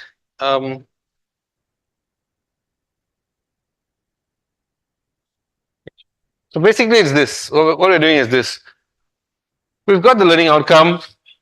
We're going to take that. We're going to get the AI to provide a video script. We're then going to transcribe that to an AI video generator. Now, there are many AI video generator tools around. Some of you who have been playing around with this, do you know of any? Does anyone know of any AI video generating tool? What does AI video generating tool mean? When you make a video, let's say you want to make a video of yourself delivering a lecture, right? You can record, put a camera in front of you, stand there and record. But if you want to create a video that's without you, sometimes people have videos with just voice and some images going on at the background, etc. Yeah. The challenge most of the time is getting that image at the background to match the words that are being said. So if I'm making a video on cryptocurrency and I'm talking about cryptocurrency, Bitcoin, blah, I want the background image to show cryptocurrency, not parrot, pigeon, birds. Yeah. So that's always been the challenge, and that's what's time consuming. But with a little bit of AI help, you just put in those keywords, your script, and the AI does again that heavy lifting of finding those visuals that match your text.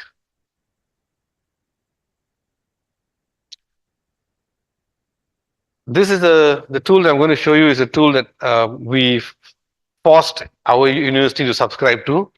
Okay, basically, we force them. Right? Sometimes you just need to force things down. But now I realize why they were a little bit hesitant to put down money for a tool like this, because we got them to subscribe this in August last year. It's March now, 7 months, 8 months. And the tool feels so outdated. There are so many newer types that can do better things. And then our COO sends an email to our department and says, why don't you look at this? See, this can do better things. But it's like in 6 months, something else is going to do better things, right? Ultimately, I think the goal is we want to create video. Video is a very powerful medium. And we want to create it at the minimalist cost and with the maximum amount of time saved. Because our unit in the university is called the Digital Learning Hub. We support all the other schools and whatever they want to do digital. So they used to come to us and say, hey, I need a video on this. It used to take us 3 days, 18 hours, 6 hours a day. And this is just the actual production. not including the scripting, the correcting of the script, the editing of the script, all that. 18 hours to make one video. With an AI tool, I can now make that same video in, can anyone guess? I don't know, 5 minutes too short, sir. 5 minutes.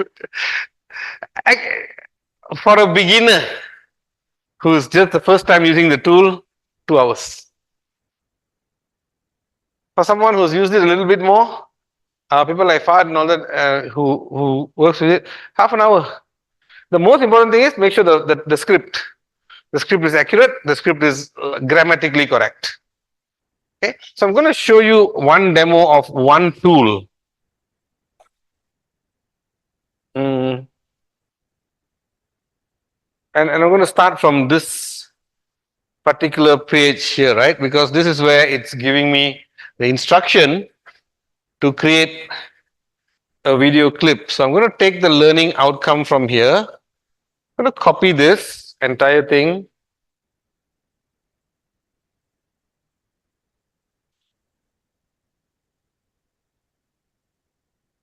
I'm going to go back to GPT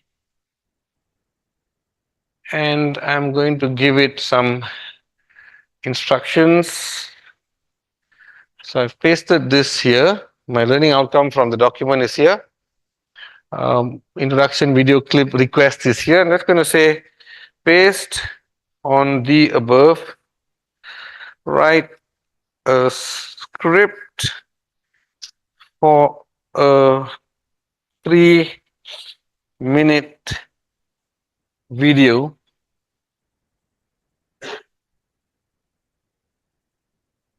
I'm just looking back here to see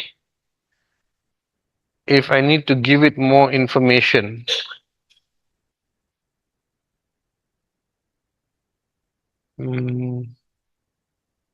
Sure.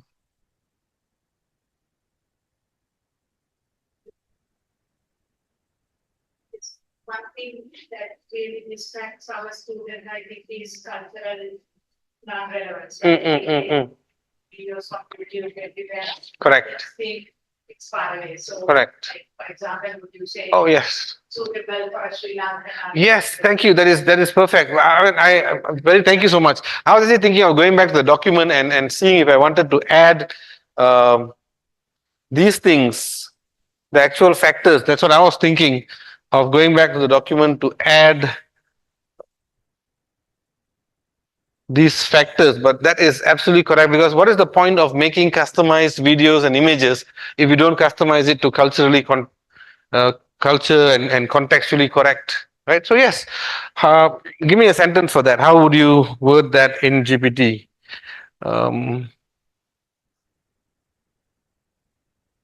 Okay, so to say,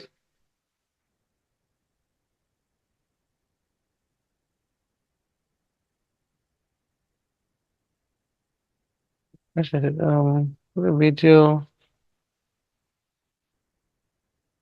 actually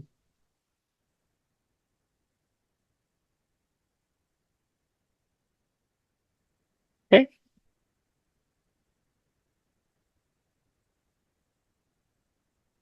Anybody wants to add anything to this prompt? Remember, this prompt is not to make the video. This prompt is just to make the script. And the script is for a 3-minute video. Because again, who's our competitor? TikTok. TikTok is our competitor, and unfortunately, our students all have very short attention spans. Sorry? Okay. Coming, that is coming. Because right now we just want the script. So what else do we put in the script? What else do we tell AI to in creating that script? Not yet. The quality of the voice, the background of music, etc., will come when we move from here to the next tool, the actual video making tool. Sorry?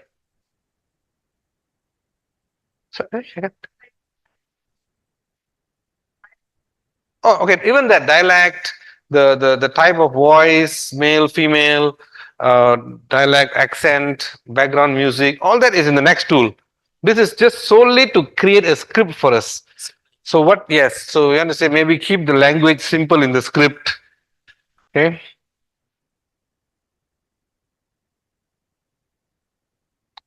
keep the language simple.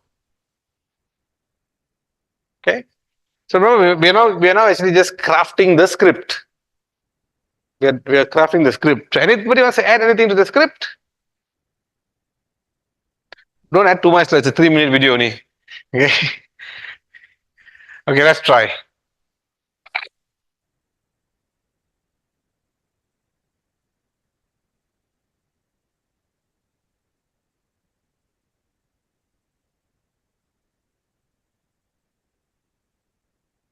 Now I just thought of something that I normally put into my prompts for script, which I didn't put in here. So I'm going to get this guy to stop now. Okay, it stopped. Redo the output above. Stick to only the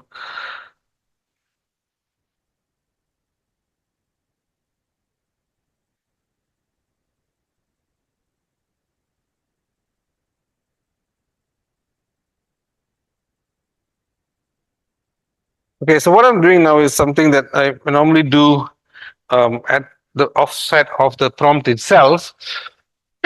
If you look at the prompt, it's actually giving you visual cues: fade out, fade to black. But what I need is only the script. I only need this, the narrator's voice. Everything else, fade to black, fade to green, show the trees, play this music, all that's coming from the other app, the other tool. Okay. So I'm just going to ask you to redo the output, stick to only the narration text, no need to give me background, blah, blah, blah. And then this is the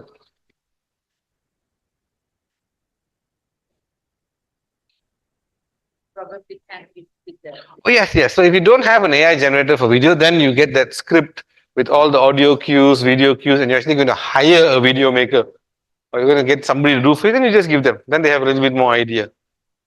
Okay. Yes, sir. Hey. Sure. Can lah. Do your time, right? Okay, yeah. Update. Further update to the lunch. It's not 12:30 now. It's 12:15. Okay. So we still got about 8 minutes to go, just enough to see a demonstration of this. Okay, so now this I've got this, just the text. Okay. So I'm gonna move this. Let me get that whole thing. Okay. So the tool that we use, but do this. Do this demo part. Okay. So the tool that we use is called Pictory. Okay. Pictory AI. So these guys are actually based very nearby. They're from Bangalore. Companies in Bangalore. Right. We sourced a few different AI video tools. One was Steve AI. One is this. The thing that stood out to me was a lot of this is actually from India. Steve AI, the salespeople are from the US. Pictory, the salespeople are from the US. The back end, Bangalore. Okay. Customer service, help desk, Bangalore. Tech support, Bangalore. Only sales is California. Right? Which is good actually. Right? But this is what we're using. And this is the interface. There are many ways you can create video from here, but we're actually going to look at only the first way, which is script to video. Okay. Now, if you want, you can follow. Pictory will ask you for credit card details all when you want to sign up for a free account. Some people find that it's not worth the effort because the free account only gives you 3 videos. So for 3 videos, I have to give my credit card details. So people don't like. You can try the same thing with another tool called Steve AI. You can try another one called NVIDIA. Just write this down here. So there are many tools. In fact, before we got our management to agree to pay for us. We all did when you were children, you ran from somebody's garden to another garden, you stole some mango, and then you ran to the next garden and stole something. That's exactly what we were doing. We will create an account with Steve, and then once it is no more, quota finish, we go and open another account somewhere else. We were just jumping from people's fences, yeah. So you can try a few of this.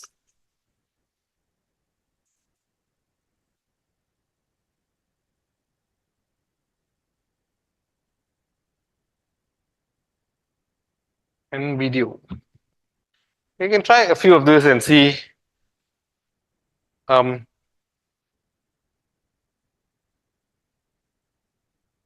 now, before they come and call us for lunch, let me just quickly show you a demo. So I'm going to go with this, proceeding with this. So what it's asking me now is for my script, which I then go back here and I just copy the script. And guys, I just want you to see how responsive ChatGPT is. It gave me an output for script earlier. Then I said redo, and I gave it very clear. I don't want your suggestion for music. I don't want your suggestion, and it's very responsive. And that comes. Okay, so my script is done. I'm going to now paste the script here. Okay, that's all I do. I just paste the script as it is. That's it. Happy? Spell check, all good. Click on proceed.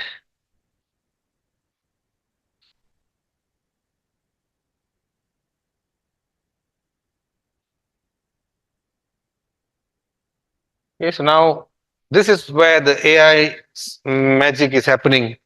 It is actually analyzing the text that we gave it and finding appropriate visuals for it.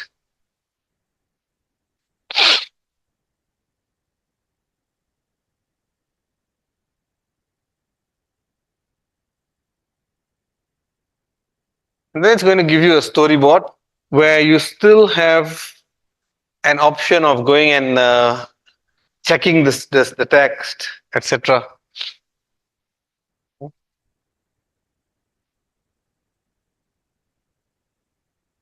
Majority of video makers, AI video makers, work on the same principle. You give it a script, it comes up with a storyboard.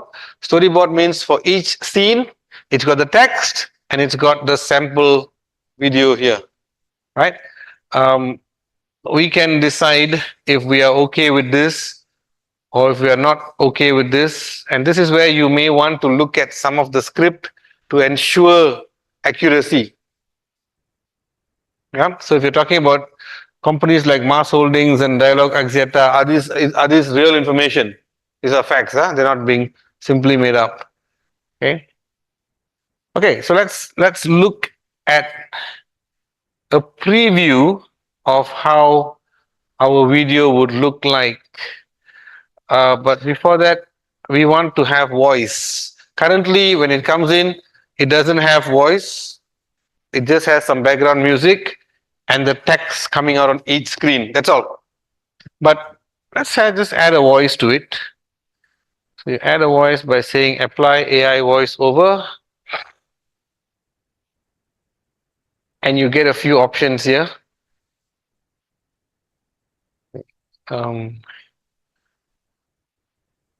Sometimes it is better to lose and do the right thing than to win and do the wrong thing. That happens to be one of my favorite voices there. But logic will get you from A to B. Imagination will take you everywhere.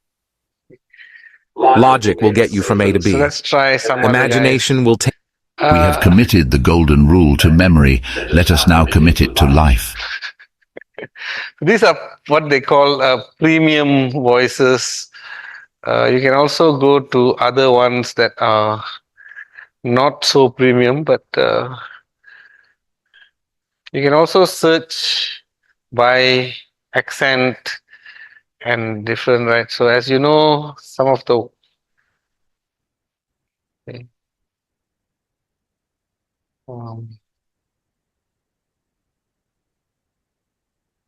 So there's plenty of voices. Like I've never had time to actually sit and listen to all of this. Okay, so let's take. Welcome to Pictory. It has been shown that video increases conversion rate by 80%. Okay. Are you all okay with Tom? Everybody okay with Tom? No violent objections? Okay. Then let's apply Tom to this video.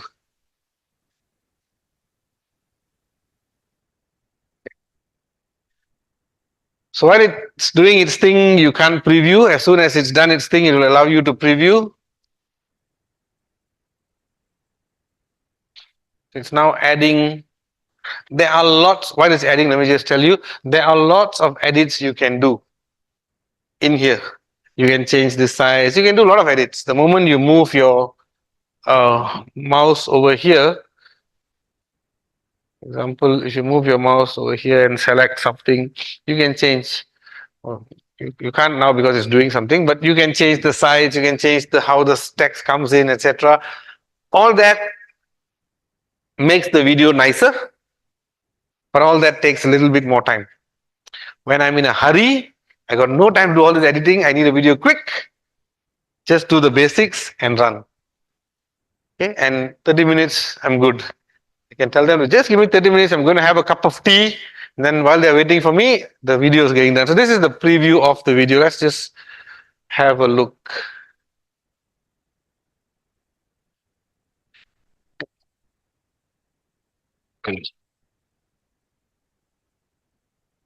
At this point, if you have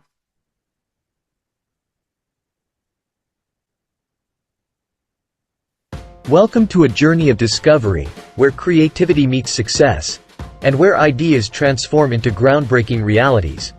Today, we explore the essence of innovation in organizations, a key driver of success in our ever-evolving world. Innovation is not just about having a groundbreaking idea, it's about turning that idea into a reality that creates value. In Sri Lanka, companies like Moss Holdings and Dialog Axiata have set benchmarks for innovation, proving that with the right approach, success is within reach. But what makes these organizations stand out? It's their ability to manage innovation effectively. From fostering a culture that encourages creativity to strategically aligning innovation with business goals, successful companies manage several key factors to turn their visions into success. Every individual has a role to play in innovation. Whether you're in technology, healthcare, education, or any other field, your creative ideas can lead to significant advancements. It's about seeing the possibilities, embracing change, and daring to think differently. As we delve deeper into this lesson, we invite you to explore the factors that drive innovation in organizations. Understand their significance, see them in action, and learn how you can contribute to a culture of innovation, right here in Sri Lanka. Let's embark on this exciting journey together.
everybody's had a good lunch, I need you all to stand up now. Please stand up. And this is the reason I did not want to do this particular thing early in the morning, because I know it will become more useful in the afternoon. I need you to quickly Meet two people who you have never met before today. Go around, say hello to two people who you've never met before today. Get their name and where they teach and what they teach. Now, faster, faster, faster, move, move, move.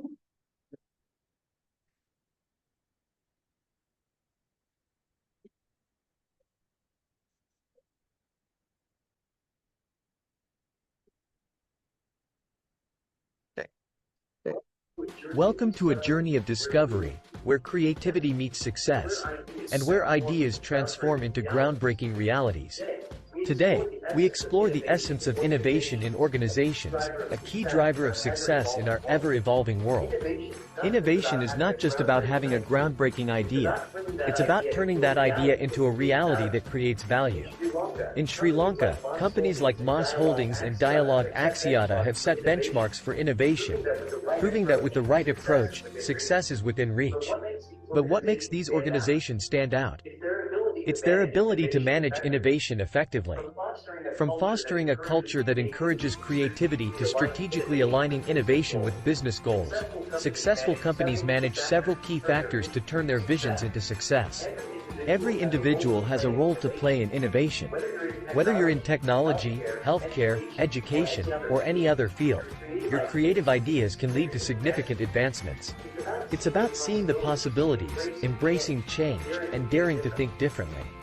As we delve deeper into this lesson, we invite you to explore the factors that drive innovation in organizations. Understand their significance, see them in action, and learn how you can contribute to a culture of innovation, right here in Sri Lanka. Let's embark on this exciting journey together. Hey, you think you can make your own video? Can I? We'll get to you making a video in a short while, but we're going to go back to your lesson plan now. Is the lesson plan ready? Has it been generated in the AI tool? Yeah? Okay, so you have a lesson plan for one learning outcome. Are we all on the same page? You have a lesson plan for one learning outcome.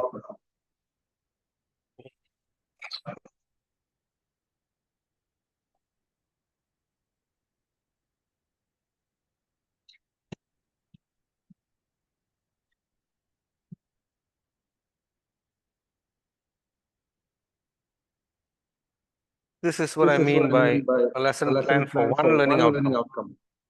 One learning outcome, and you have this lesson plan, introduction, pre-lesson quiz, core content. Does anyone not have this one learning outcome lesson plan? Okay, we all need to be on the same page, so we're going to move together. To have this, the first thing you need to do is now copy it from whichever AI tool it was and put it into a Word document. Don't put the lesson plan on Moodle yet. The lesson plan never should go on Moodle. The complete lesson package should go to Moodle. Put it on Word, and just in case you're not familiar with doing this, when you paste from any of the AI tools into Word, always don't use Ctrl+V, use this. When you paste from ChatGPT, you will have three options here. Use the one that says paste text. Just paste the text. You don't want all those background. Okay, so what you have in your Word document is basically a learning design document. Various different schools of thought will call it different things. Some people call it learning design storyboard. Some people just call it a learning design document. In APU, we give it an even weirder name. We call it a conversion document. And people are like, what are we converting? We're not converting anybody.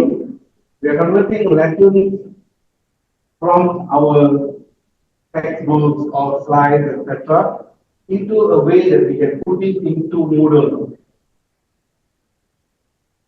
That's what we call a conversion document. So we look at this and say, okay, this is a conversion document. Now this is reading material. I need to develop this. How do I develop this? I can actually go and find PDF or an ebook chapter and put it in Moodle. This is the step by step that we're going to take this afternoon. to build one section in your Moodle. Once you've done that, you actually repeat it later when you're free and create more sections. Why do you create sections in your Moodle? I do not know how each individual university uses Moodle, but what is Moodle? Sir? Learning management system. What is learning management system? The Moodle. What is learning management system? It's an online system that allows us to manage our teaching and learning. How many of you here teach asynchronous classes? Classes where students go into the system and learn on their own? Very few. Right? So the majority of us here are very familiar with walking into a classroom, putting up the slides, and carrying on our teaching. Now, even if you do that, you have never taught any asynchronous, don't worry. Putting your content into Moodle is supplementary. You finish your class, then you tell your students, okay guys, follow up with Moodle. You go there and you find a nicely designed course content there. Number one, happy. Number two, it helps them to retain what you did in class. Number three, it's a permanent place where your student can go back 2 months down the line and still catch up with something. Right? So, learning how to create in Moodle is always a good thing. So, I know there are some people who think that Moodle is the cupboard, the storage cupboard. Anything not used, they start internet. PowerPoint closer, PDF closer. And you could. But you have such a powerful tool in your hand, let's make use of it. So, can you access Moodle? Can you create content there? You can. I know one or two who say cannot. Yeah.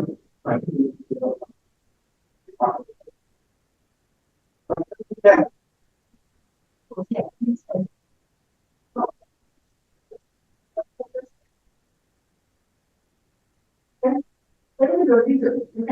can add content to Moodle. That's good anybody can add. Many others also have Moodle now. Everybody's been influenced. Moodle instance. So,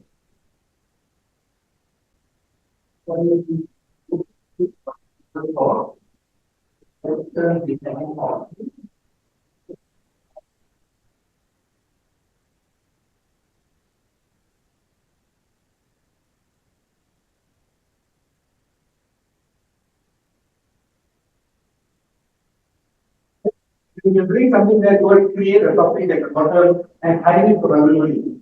Don't want your students going and what is this due to engineers? Or you're sharing your thoughts with another lecturer goes in and panics. Let me also put it up on the screen so everybody can see. It should be the same for all of us.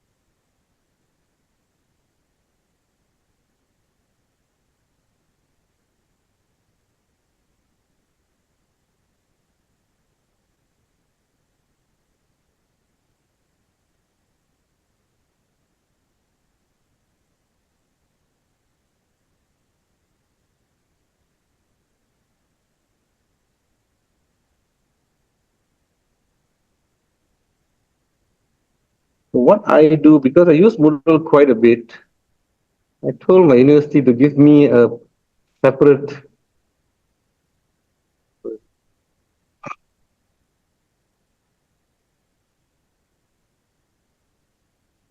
no, it's a personalized Moodle, so it's got my name on it. There you go. I just told them, just give me my own Moodle sites for me to play around with. So it's called this, so I can do whatever. But similarly for you, it's going to be the same. You go into Moodle, you're going to have to turn editing on. Some of you, the turn edit on is on the side here. Depends on how Moodle is configured, yeah. So this one is where we go into. And if you go right down, if you don't want to disturb anybody in the Moodle, you go right to the bottom and you add a topic here. So you add a topic.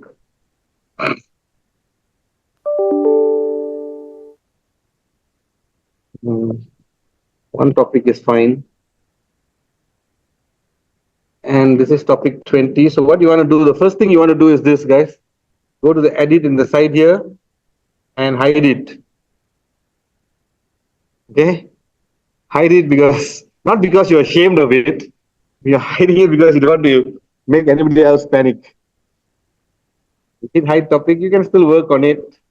You can still add activity or resources. Right? So we're going to keep this here and we're going to come back to this and you are going to slowly build in your own Moodle, you're going to build 1 week's lesson. But it's going to be just a fun thing. Because of time. If you want to do the whole thing, it might take us another 6 hours.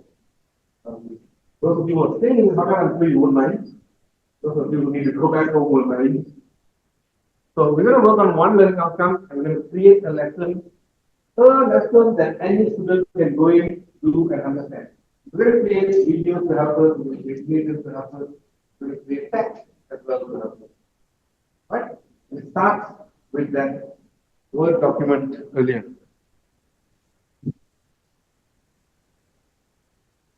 Is it? Hello, hello.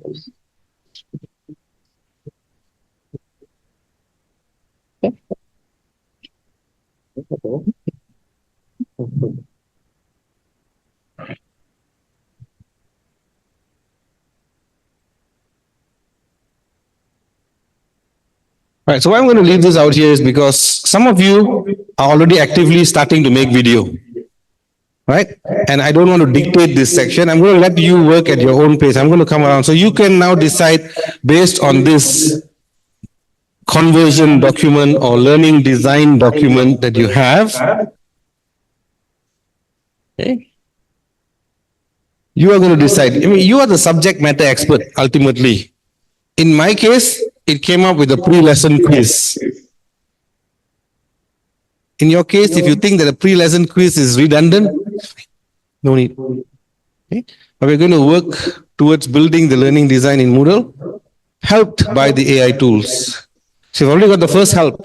You've got the learning, the whole lesson plan. Now let's go in and build some content. Okay. Some of you have started on the videos. If you have, carry on. If you haven't, you want to start on the video, then go ahead.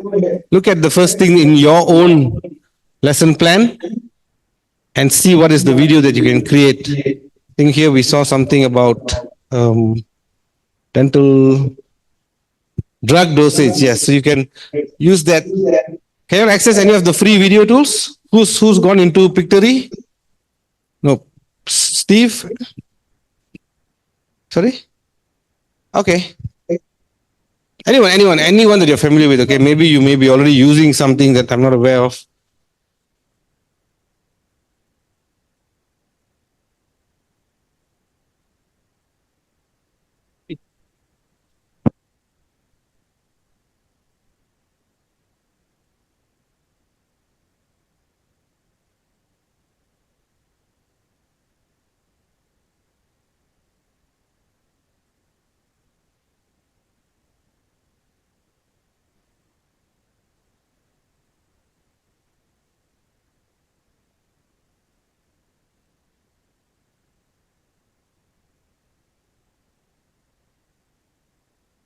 For your first content, we are going to take 25 minutes, right? So at 3, there's no clock here, but at 2:15, we will pause so that we can have a look. Okay? Anything you have any problems, just put up your hand. I will be here. Fahd should be here, but Fahd is also helping the other side. So What was the term that you said for the convergent document? Step one for this. learning design. It's a learning design document, basically. Some people call it a storyboard.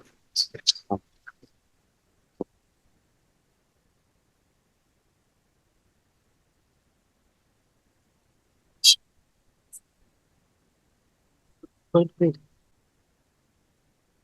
Folks, if you think it will help you to work together, please feel free.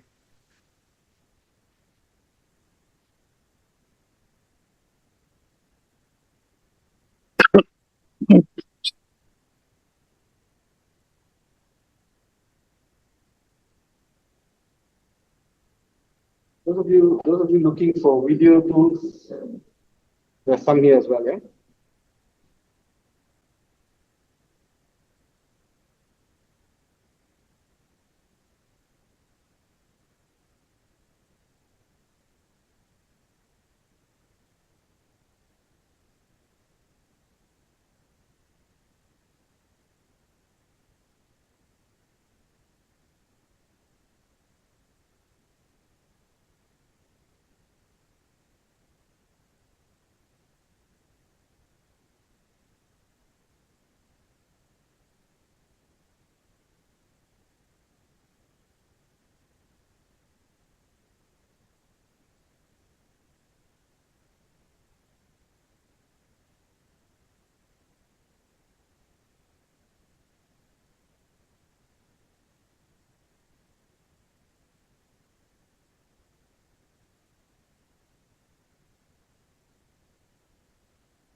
Sets to put in for your lessons. Okay.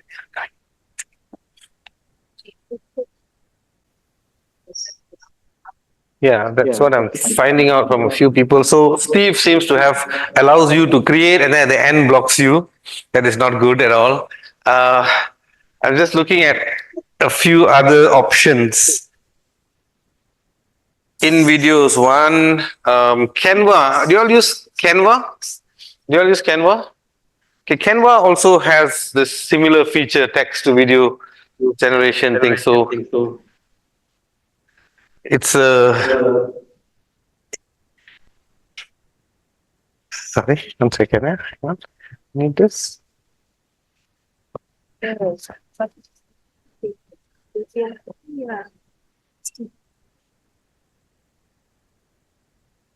It's getting pasted and the rest is not. Because it's only got a 500 word count.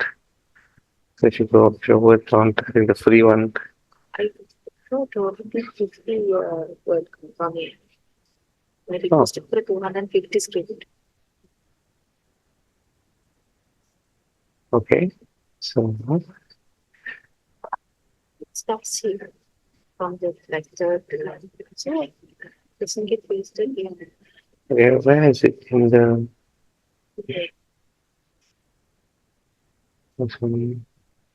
from here, right? So it's started from here. Okay, so we don't need all.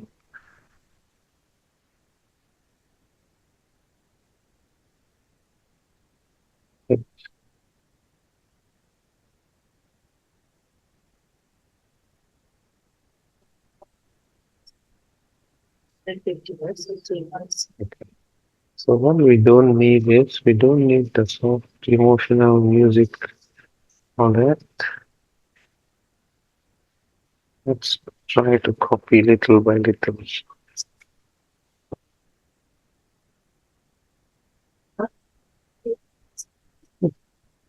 Oops.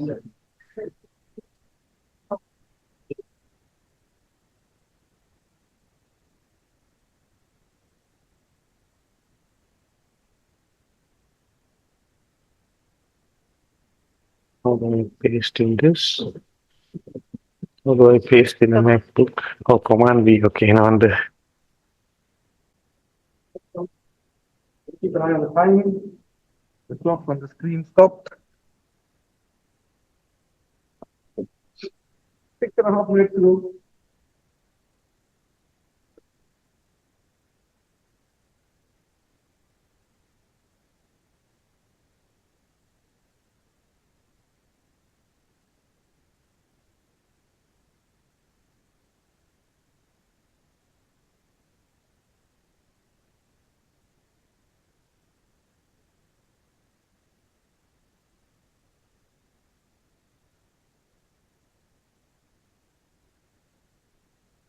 Just asking Rabia to help her with the Orientation. Yeah. So that's very I think, what did I show to AI learn? I gave them, because Petri was, I faced the same problem. It's not night cafe, then what is it? Just go to free video AI generator, Google it.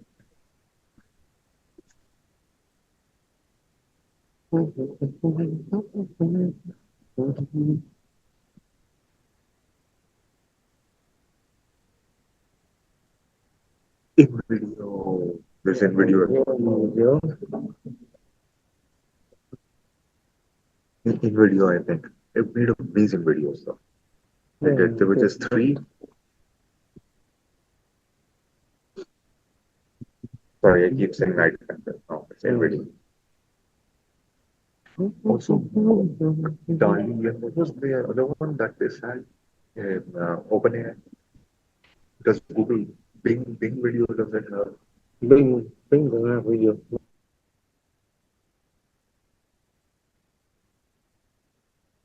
Yeah.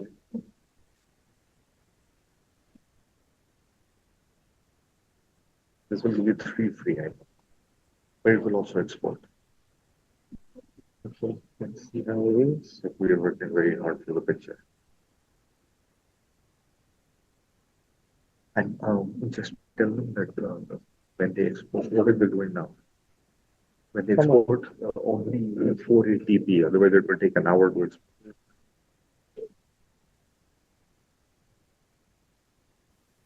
Yeah, there you Um, guys, you can see the video. And does at the moment does not have any restrictions. INVIDEO. Cannot. What happened? Is it? Same thing in video also. Jeez. These guys are all tightening their screws.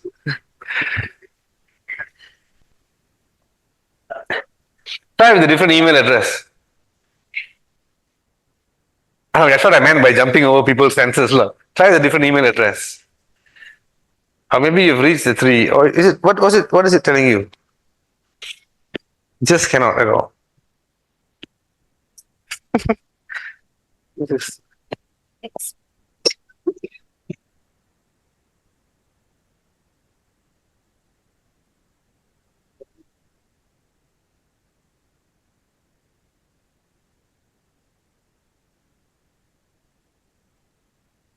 okay. Not very high quality, that's why I asked you to upgrade. Okay, we found out something. InVideo still allows you to download, but don't select the high quality export. Select all the lower quality with watermark, etc. Then can.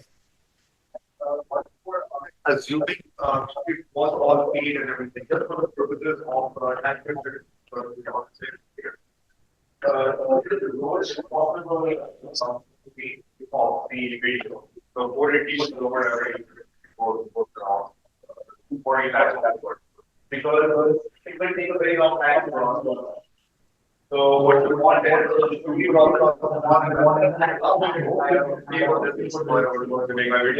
then you're gonna 4K. Sorry? In video, yes. In video. IN. Idea. IN video. Yeah. Excellent.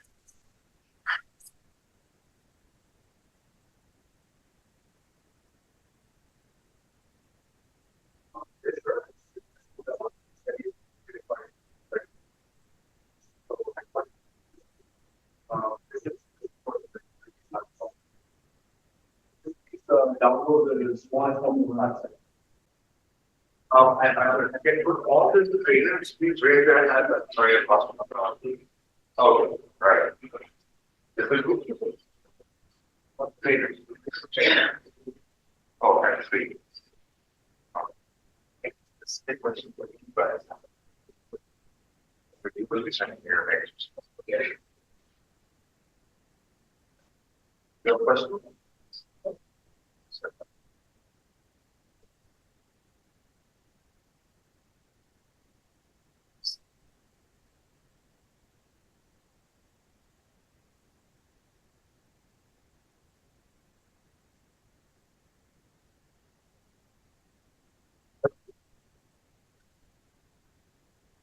May I say something with the having the paid or not paid? Please, go ahead. So, what you asked us to do I started out is ChatGPT use ChatGPT to create that don't want to pay for service products, right? You say, okay, I'll give you 100 rupees, you give me this bottle, right? It's not solid, right? But, and I started doing research when generative AI was free. So what is the difference between the previous one? Is that the ChatGPT At some point when I decided to become a professional researcher, the same script? as an No, this one I got. amateur, sure, I could.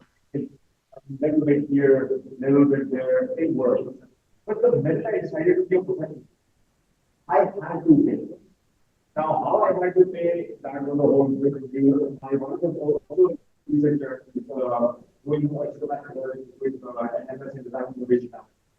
So he also needed a generative AI. So he kind of said that Excel, then also you can also, that's not bad. Right? So we both do that.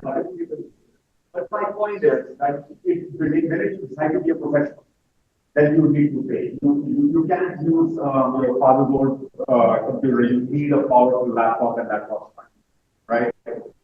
So once again, all of the questions that people have, like can I change the images, can I do this in narrative voice? Yes, all of this can be done, but this is a professional cost. So you need to pay a revenue. So that's where the I mean, something that is going into detail and But for today's purpose, let's try to finish it off with the free one. Like even I think what's happening on the other side with the academic writing, there are a few tools as well. Elicit, Typeset. There's all tools that SciSpace. These are all tools that can help. Some of it will give you the free version where you can do A, B, C, and then that's it. You want to do D, but you cannot. Okay. Some like what is this Steve just now, right? I think that was very unfair of Steve. Make you go through the whole process of making the video and then say sorry. Okay, that's not good. But yeah, eventually there will be some form of payment required if you really want to use. But the thing is, don't go and pay for every tool out there. Yeah, one of the purposes of workshops like this is to give you a taster of different tools. See the one that suits you, works for you, and then if you need to make a purchase decision, don't go every time you open Instagram, there'll be some Instagram post there, 75 new AI tools. Okay, or you go to LinkedIn, there'll be another post there, 150 AI tools to increase your productivity. Yes, every day people come up with new ones, but don't subscribe to every one of it. Okay. How are we with the videos? Our timer went down to 0 already. Everyone has a video? I think now the only source for video is in video. So whatever script you had, you might have to take it and put it in video. Everyone has an image that you think you want to use. Now don't, I hope it's not image or video that is just randomly from somewhere, but based on that learning outcome and lesson plan that you had. Okay? Now, we are now going to translate our idea that was in the Word document, in the learning design document, into our Moodle. Before I want to check, everybody has got your learning assets ready. Your learning assets are available. That videos, if you made one video or two videos, so those are ready? Or do you need a few more minutes to get that done? Talk to me. I don't want to move forward if you're not ready. Few more minutes, okay, 10 minutes? 5 minutes. 10 minutes, okay, that's 5 minutes was a request, we'll give 10 minutes. It is, okay, 2:40. We need those items to be ready so that we can now take them and populate them into Moodle and build that lesson there. I'm Dr. Pasha told you that yesterday it must be all free and we work for the public and everything is open for the common knowledge. Today is the time.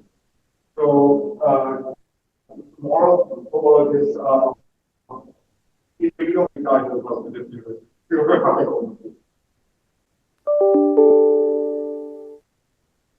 When using in video, if you're still having that problem, you need to change a few things in that final download page. Don't download in high quality. Don't download. Quality is okay. It's just that don't. If you say download without watermark, then it's going to ask you to pay. So just say it's fine. I don't mind your watermark. Yeah. Because the free one allows you to create at least 3. But it's watermark. So again, what Fad was saying earlier about the professionalism, if you want to put this out for a course that you are teaching, but then it says down there, made free within, if you don't mind, it's fine, but I'm not sure the university will mind, right? Right? I don't know. Would it?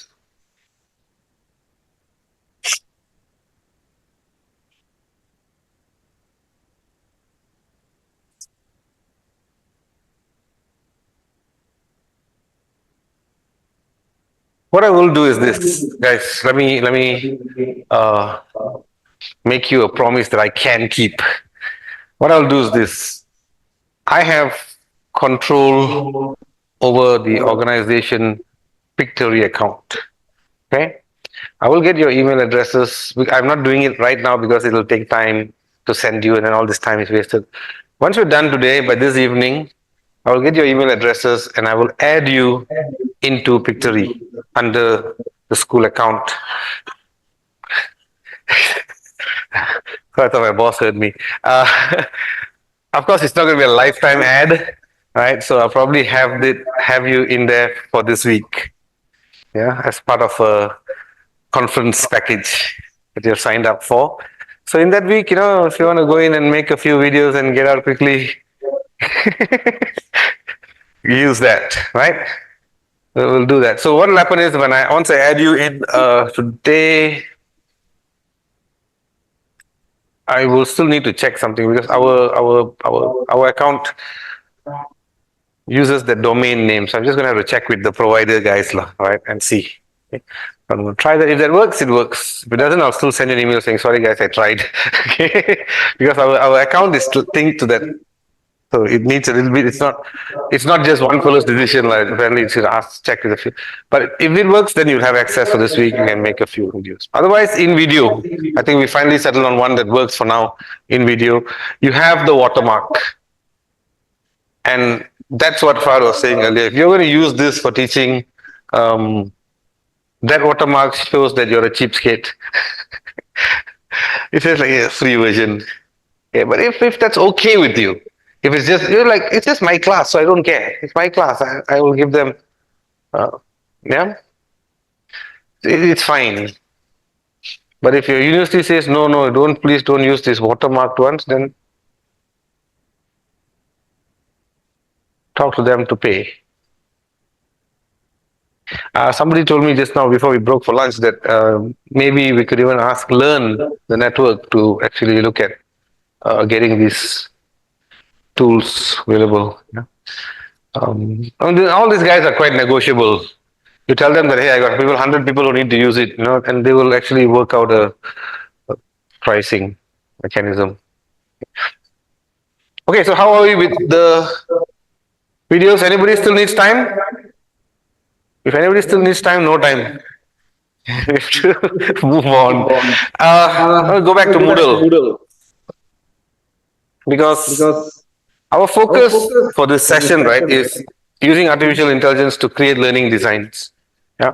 And the more frequent place where we would create these learning designs and use them are in asynchronous settings.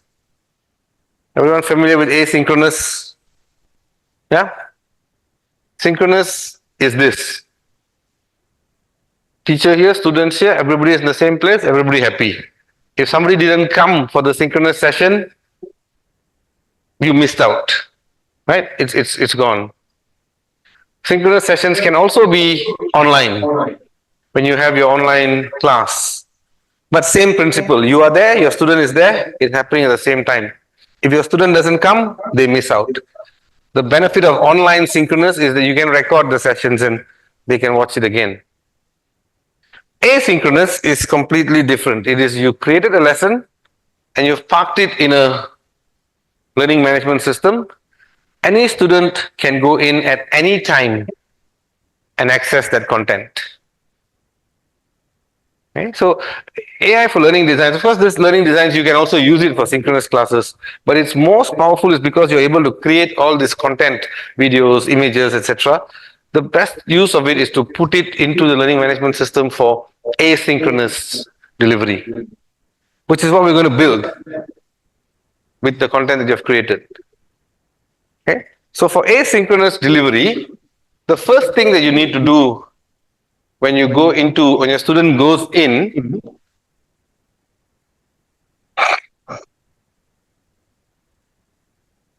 when you go into a asynchronous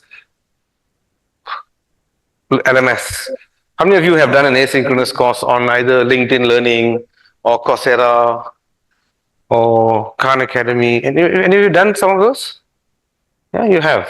Self-learning. When you go in, have any of you found the moment you went in one PowerPoint there? Have you ever gone into okay, but have you seen, you go in, there's a PowerPoint there? Have anybody seen that? No, right? And there's a good reason for that. Why there's no? Because we don't do that. We don't do that for asynchronous learning. We need to go in. Normally, the first thing you will see is a few words of welcome. Welcome to this course on da, da, da, da. Then you can put in your learning outcome by the time you complete. So let's work on that. So the first thing we're going to do is that we're going to say a few words of welcome. In Moodle, if those of you who have never experienced building, it's simple. Add an activity or resource. Go to the resources and you can use this label. Okay? Come, let's do together. Let's do it together. Add an activity in your Moodle page once you have your topic.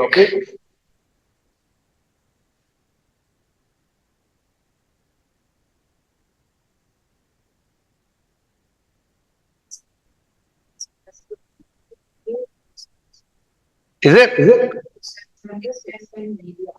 Oh, okay. Sorry, I'm in a very old version. Yeah, guys are using Moodle 4. Anyone using the latest version of Moodle? 4.0, 4.1, 4.11. Okay.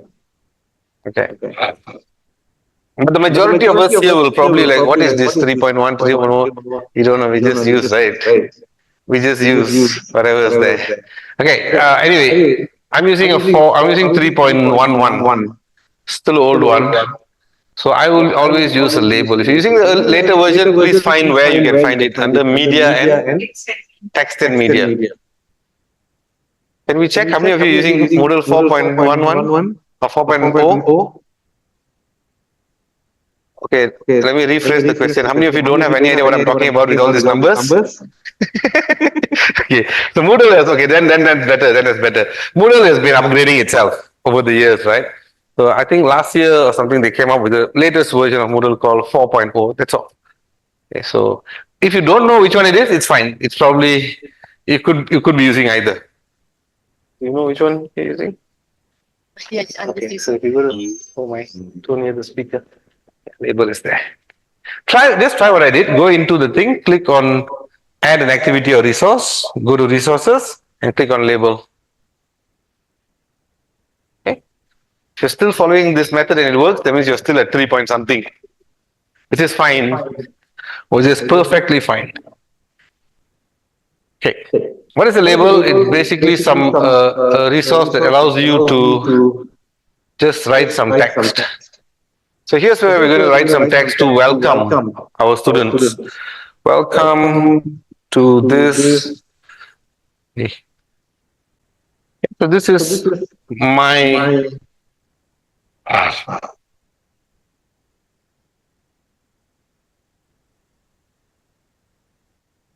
now again, guys, I'm just going to pause and tell you that is it too small?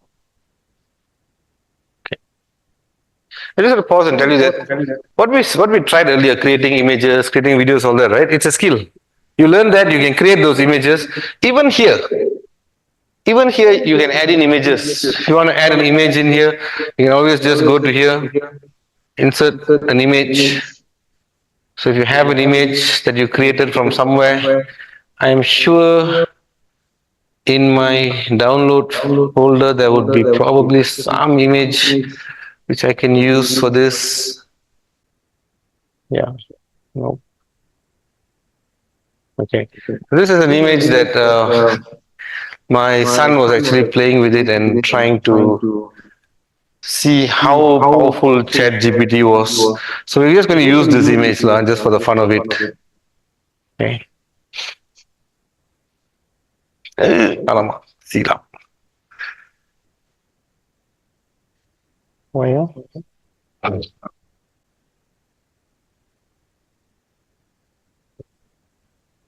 So any of these images, right, can be put in. So maybe it needs. We'll try this. If this also doesn't work, then yeah, this is a JPEG. Should work. Okay.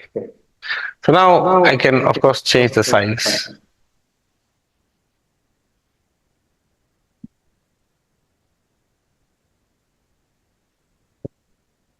What's happening? What's happening here is this.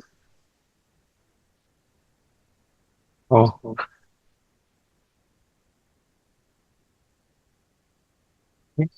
What's happening is this. I have just basically created an image to put inside my Moodle.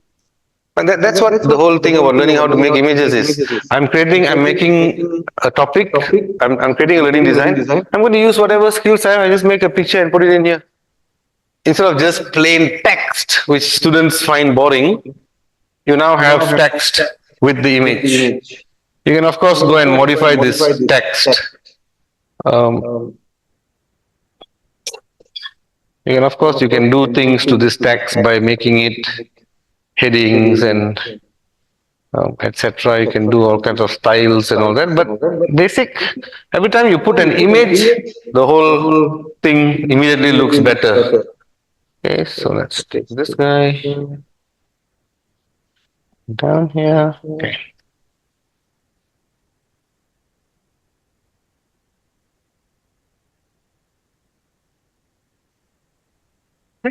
That's how the label is. Now, at the end of the label, I want to put in my learning outcomes from the Word document as well. Okay. I hope you're following me, with your own.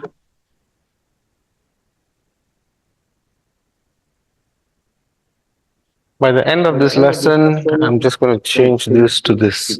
You should be able to identify the factors.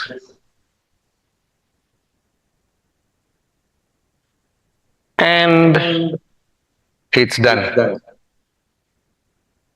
I'm going to save and return to course, and then I'm going to wait for you to also finish that.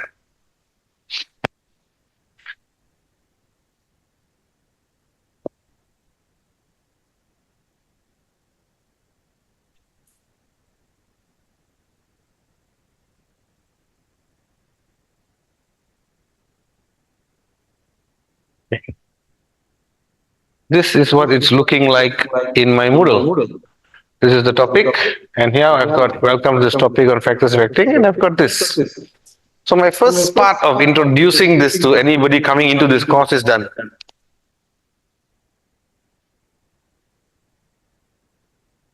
Now you've got 10 minutes to do the same. Gen Z learner, like you and I are so used to put in everything in a one field. This is not a technical, more philosophical thing. Would your Gen Z learner more the same thing towards as you said, something like that? Definitely. So that is why when you work with Moodle, unfortunately, Moodle is a little bit restricted in this sense. So that's why we need to resort to all these different tricks and techniques to make that Moodle as exciting as possible. I don't know how much of customization your organization, your university allows you with Moodle. For me, there is a lot of customization. That means I can change the appearance of the Moodle completely. I can change it to make it look like tiles. I can do a whole lot of things.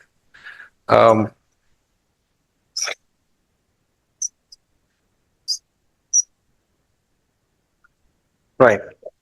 Correct.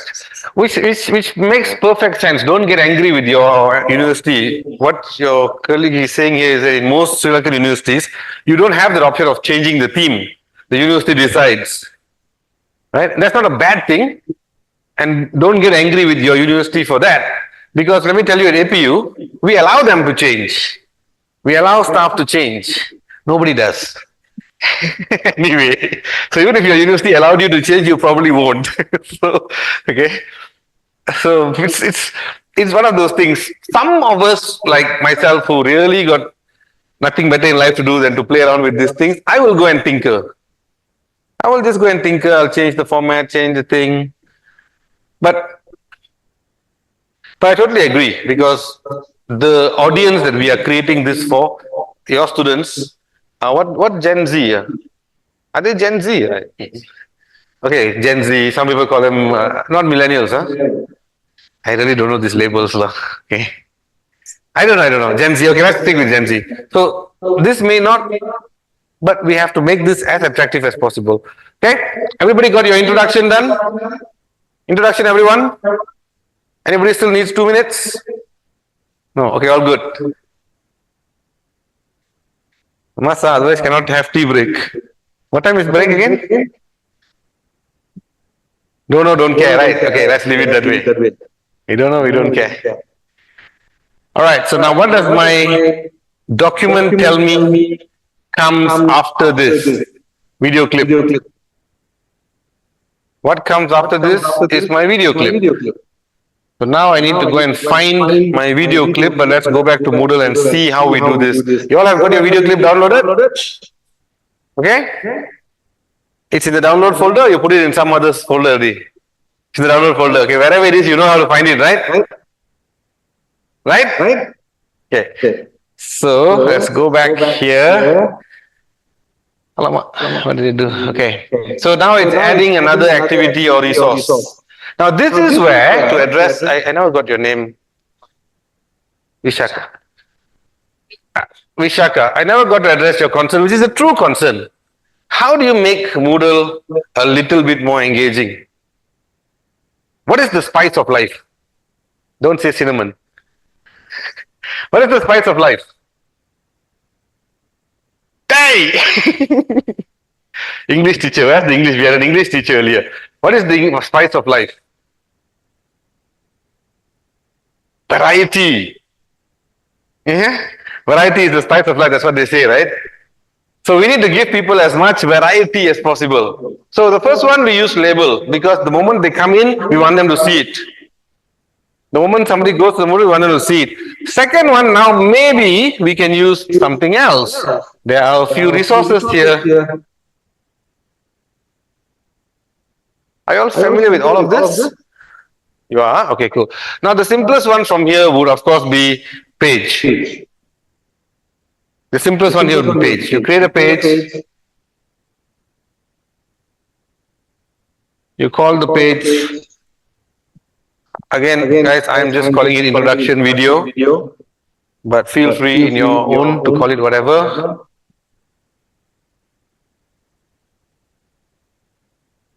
And what are we doing here? Again, we are giving them the video, but we cannot just park the video there. We need to say something about it. Right? We need to say something before we get them to watch the video. What to say? What can we say?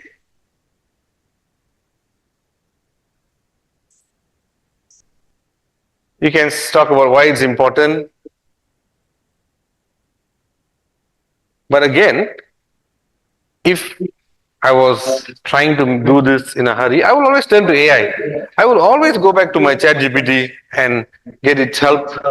Where are we? Here, somewhere here, right? Okay. Yeah. I'm going to ask it.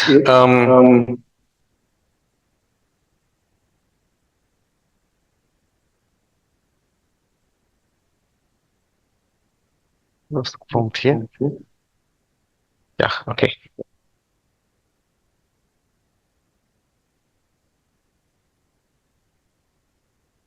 Okay, now I know some of you in your head are going, how can this bugger be so lazy? This one also you want to ask the ChatGPT. Okay, but I know, this thought runs in my mind as well when I'm doing this. But here's what I want to bring it back to what we spoke about earlier in the day. UDL. What does UDL stand for? We saw this at about 9 o'clock in the morning. What does UDL stand for? Okay, quickly turn the pages of the notebook. Sorry? Universal design for learning. What does that mean? It means you got many people in the class. Now I'm going to use that, I'm going to use this to help me. Suggest a short introductory passage to the video above.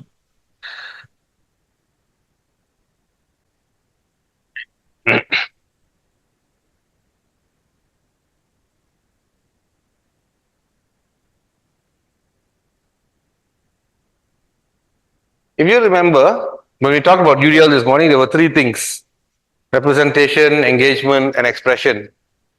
Okay? Now,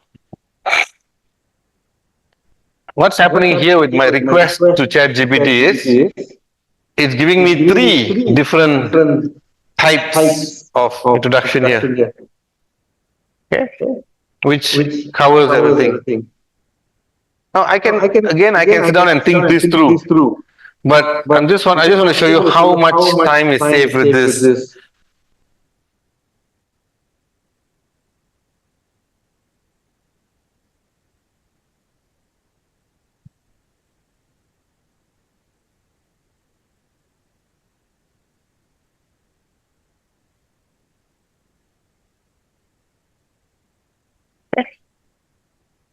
Done. Now again, I need to be able to validate this output. Okay.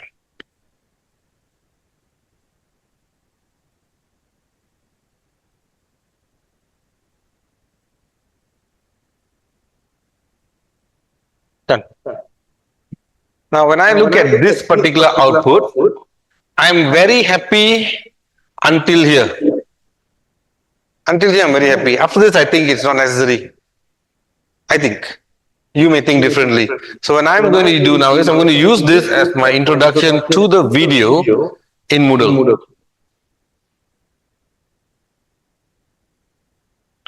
Let me just take the whole thing. Okay? I go back to Moodle and I'm going to paste. This is my introduction. Nope. Okay.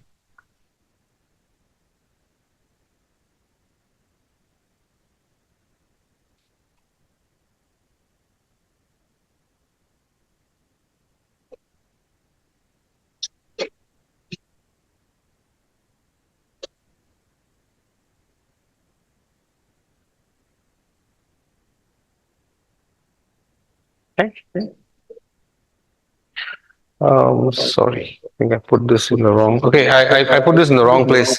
This is a box for description, right? So you can actually keep this very short and then put this into the content here. Sorry, my bad. You can actually just.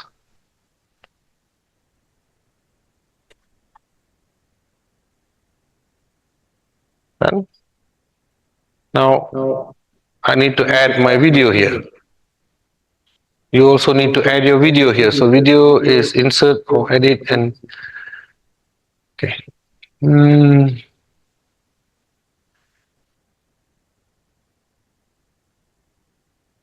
I hope it's in my download folder. Yeah, it's here. The video from earlier is here.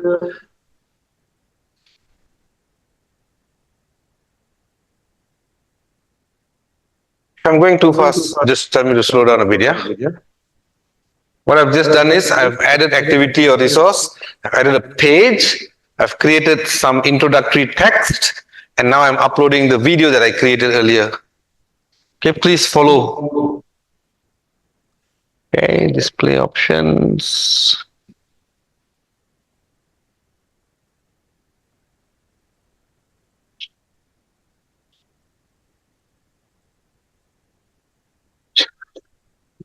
Ish.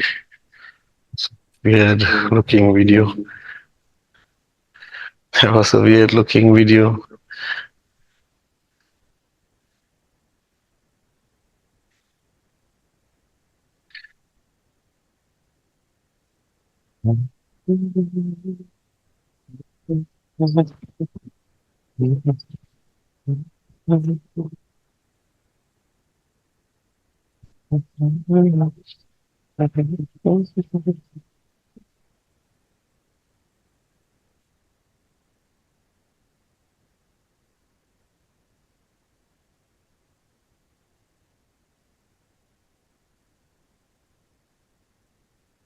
Okay, so now I've got a nice video sitting inside here.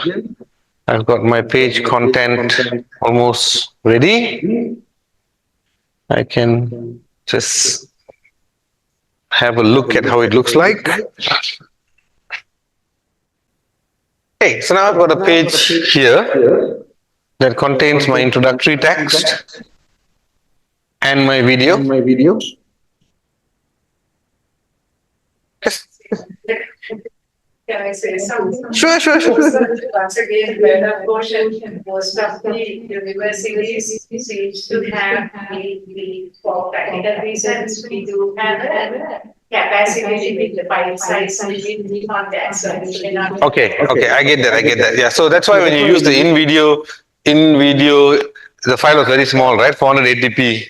I get it. I get some of you may have limitations with the file size.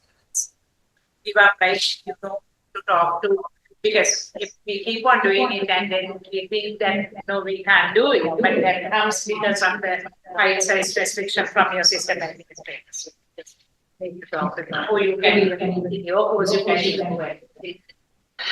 Sometimes they allow us to upload everything to YouTube. But then Yes, I've heard of that as well. I get sometimes they allow you to upload to YouTube, but here we're talking about the learning design in the LMS itself. So in the LMS, if you have something, welcome, and then click here to watch the video in YouTube, guys, your students will go to YouTube and then never come back here. So this is something you can tell your administrator when they say just put the link to YouTube. Tell them that this is a learning design thing. You want the student to remain in the LMS because our competitor is TikTok and YouTube. The moment they go out to YouTube, they're not coming back. Because we all do that, right? You YouTube one video and then recommended video will come. Recommended video won't have anything to do with your video. And that's it. The next thing he looks at his time, it's 2 hours later. So yeah, these are things that you can tell your administrators why we want to keep the learning design in the LMS. That is the function of the LMS. It's not a cupboard, right? But very well, thanks for the point, because I think the situation here would be, you would know it better. So if the university has that, talk to them. I mean, when Dr. Y was talking this morning before he started, he said something about AI, this workshop series being the solution to problems in Sri Lanka. But I don't think one workshop can solve all the problems, right? But we can solve the major problems. What is if you think LMS space is a problem, then yes, let's target that. Learning designs. There are other things called content authoring tools, like Articulate. These are expensive. They save a lot of space. That means you can build this entire course in a different place and then bring in the SCORM and put it here. But they're expensive.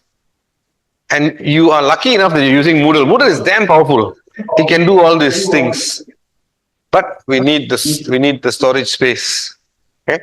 Always save, I mean, the simplest thing we can do is save the file smaller size. But as long as the quality is not affected. Okay. Now, learning design principle number 1, alignment. What is needed here some more? Or maybe not here, but here. What's needed here to make the alignment? So, number 1, learning outcome given. Number 2, content. given. In this case, content was in the form of a video. But if I go back to my learning design document, there is still more content that I can build. There is this whole content on reading material, which became a video now. Okay? But I can still create more. Now, is there anything here that I can still create? Maybe I can very easily make this into a video. This whole thing can become a video very fast. Okay, there's seven areas here. But why video again? Okay.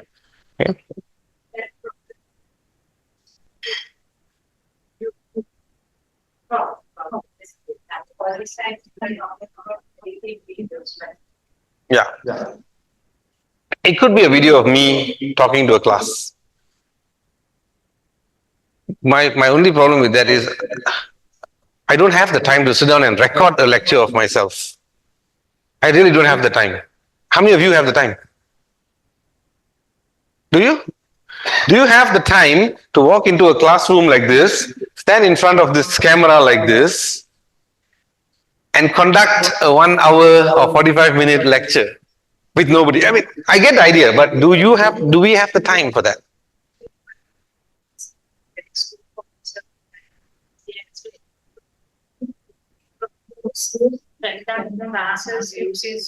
Yes.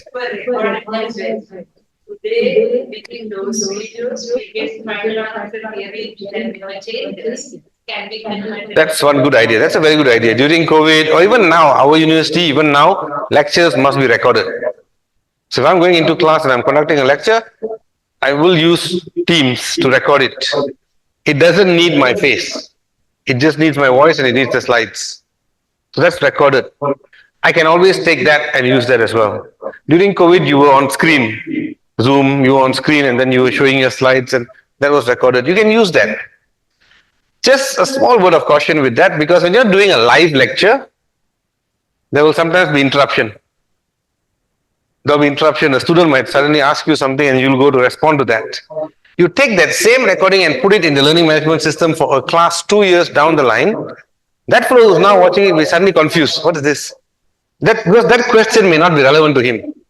So a little bit of snipping, editing might be necessary. Okay, but what we do now is very good. We just go into class and do the lecture and we record it. Yeah, that's an investment.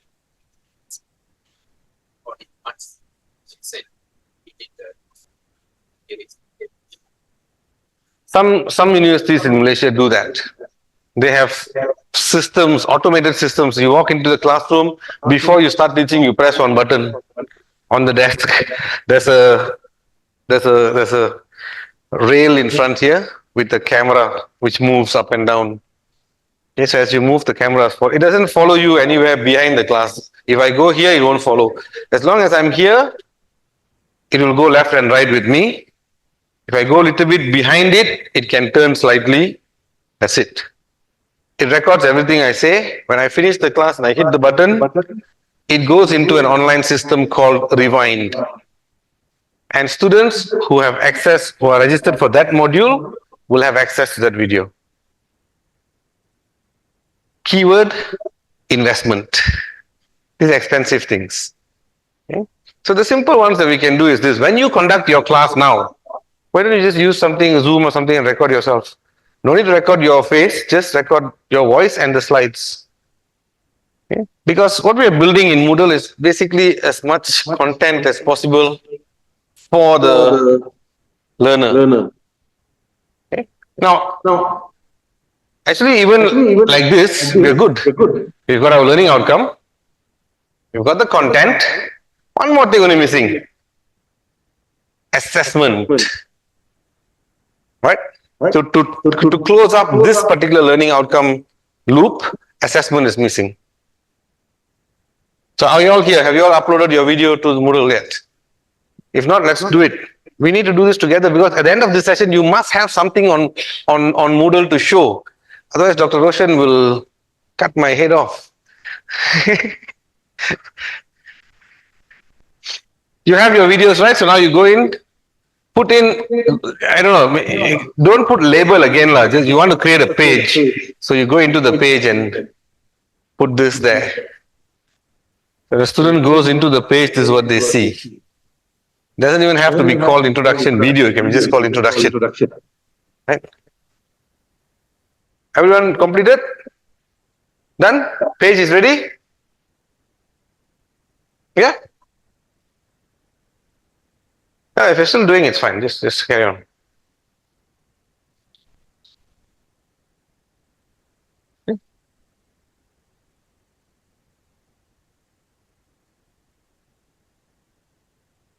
Okay, sir. You got it? Okay, okay. Just take a few minutes. 3 minutes to get this settled.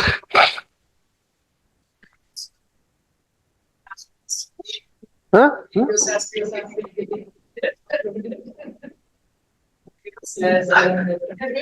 Here you're using the AIDE. Here, today for the workshop, you're connected to the AIDE network, right? AIDE Wi-Fi. For the hotel. AIDE Wi-Fi? Yeah. I think we got big ones there at the back. I see some big routers there at the back. 2, 4, 6, 9. Those routers can support up to 50 people.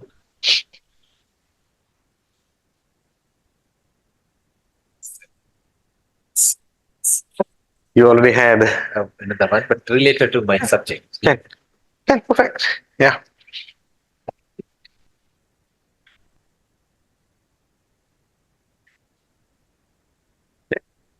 Remember, in your contents page, you have an introduction to the content and then the content.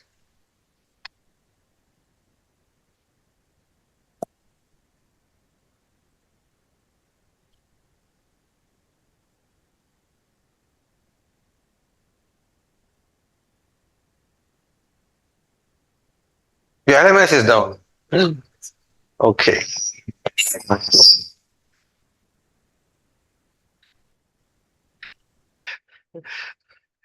Okay, so let's resume. We were here when we got cut off earlier, which was the signal for a break, I think. No, yeah. So here in the learning management system, in order to get our alignment, we have one more item to do, right? Just looking at that. We need to build the assessment. Now, how many of you, when we started and we wanted the learning outcomes, did you create the assessment together with it? So in my earlier sample, the one that I showed you, I actually have got the assessment questions, and they are just very simple MCQs. Now, if you haven't done this yet, you can always just go back to ChatGPT and say, okay, so we've got all this content. Now we just need to ask her to provide us with some questions based on this above. Anybody want to try prompting? You can come up and prompt here. No, not you. Anyone wants to try? Come. I see a brave young man there. Come. Come. Yes, you. He was so brave. He's looking at me until I looked at him. Then he looked down. So, come. Yeah. No worries, no worries. Okay. So you know what you're doing, right? You know the whole sequence here. I just want you to type in a prompt that will tell ChatGPT to give me 2 multiple choice questions with the correct answer.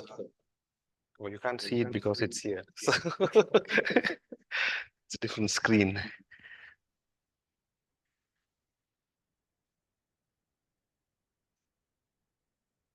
Take a photo of him doing this.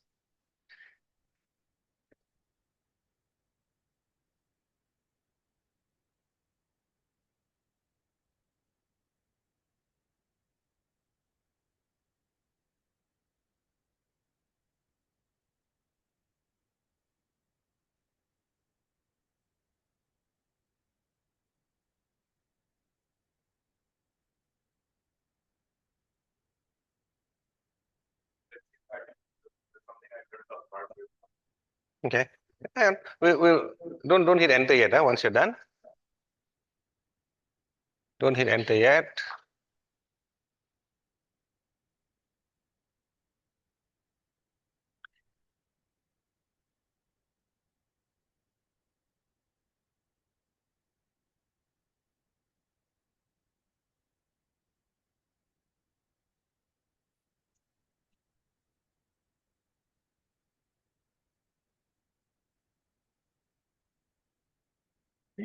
Okay.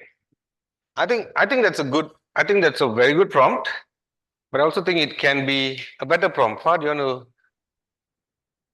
You said you learned something the hard way. What did you learn?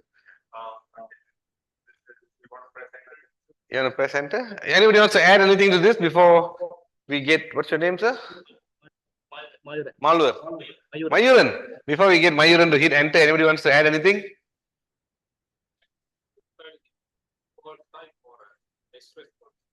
Okay, you can specify the type of MCQ further, true, false, or single answer or multiple answer. You can also maybe tell it to give the correct answer.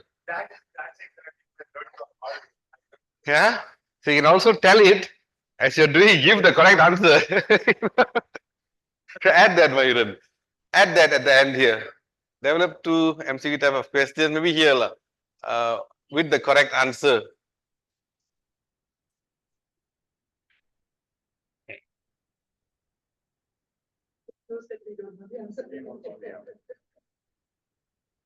Okay. All right, all good. Let's try it. Hit enter. Hit enter. Hit enter. Okay.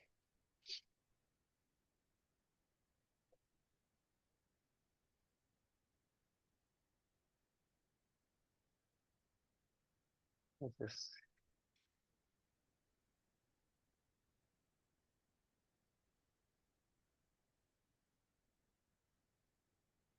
One more thing that can be considered is the linguistic level of perhaps the language could be something that I don't know, depends on the teacher. Right, that depends very much on your knowledge of your students. What's their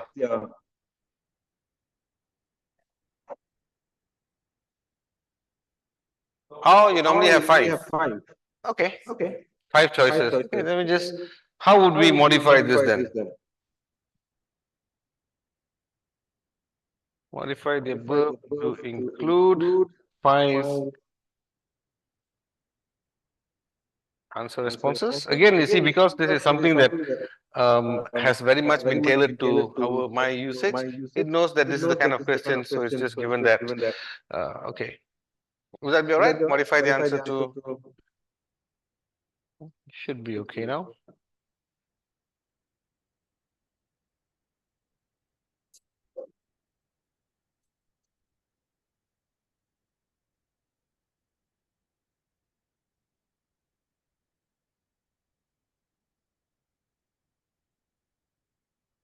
Hey, done. Thanks, Mayuran.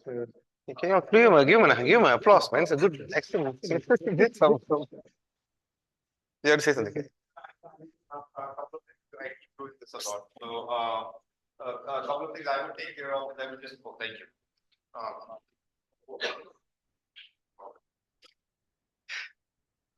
Can I just speak a little louder? Yeah. Can you hear me? Okay, so a couple of things that I would take care of. Fine.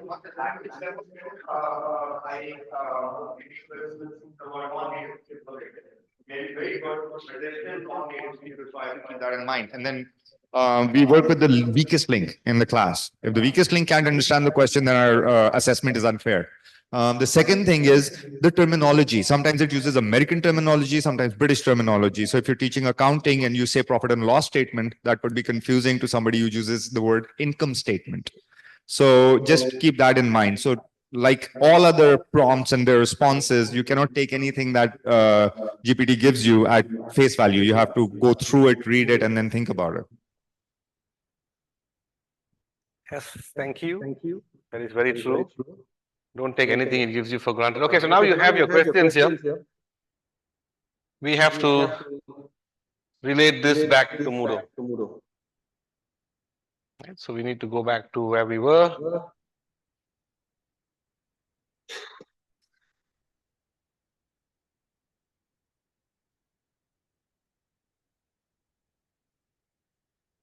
For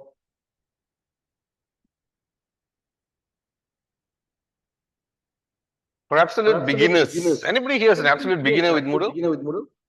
Is anyone here an absolute beginner with Moodle? No. On a scale of one person, okay. Relatively beginner. Okay, on a scale of 1 to 10, I'm going to just two people who are absolute mild beginners.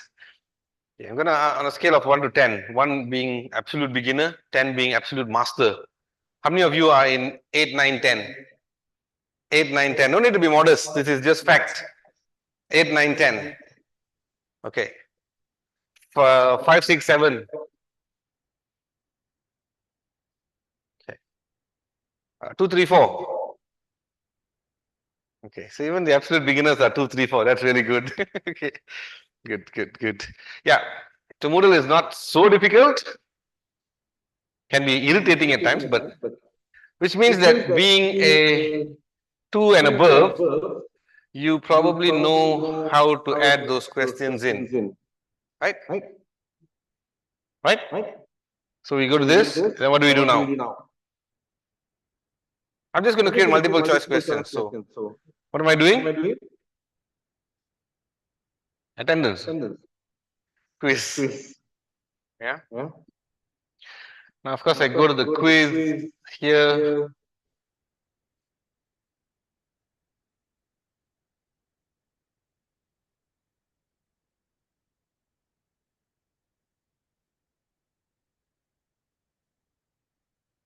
Okay. So I set up my quiz question. Blah, blah. This is just setting up the quiz, right? I need to, of course.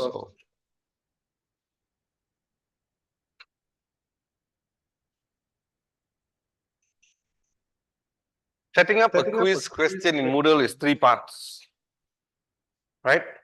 You need to create the questions in the question bank. You set up the quiz settings, and then you bring them together. You bring the questions from the question bank into the quiz. Okay? All our 8, 9, 10s probably know that very well. Okay. So now I've got my question here. Okay? But if I click on this now, it's going to tell me no questions have been added yet. Okay. So I need to edit the quiz. When I edit the quiz, it's going to take me to this place where it's going to ask me to add questions. Okay. So where do I add from? I can add from a question bank if I've already created in the question bank, or I can add a new question. What's my question type? Multiple choice. Okay. Now this part is a bit, the word I would use in Malaysia would be leceh. This part's a bit leceh. It means it's just a bit annoying. Yeah, because you got to create. Now a question for our 8, 9, 10s. Who are the 8, 9, 10s earlier again? And now suddenly all the 8, 9, 10s don't want to put their hand up. I like you all. Okay. That's okay. There is a way where you can actually create all these questions in a text document, TXT file, and then import the whole stuff into it. Okay. Don't.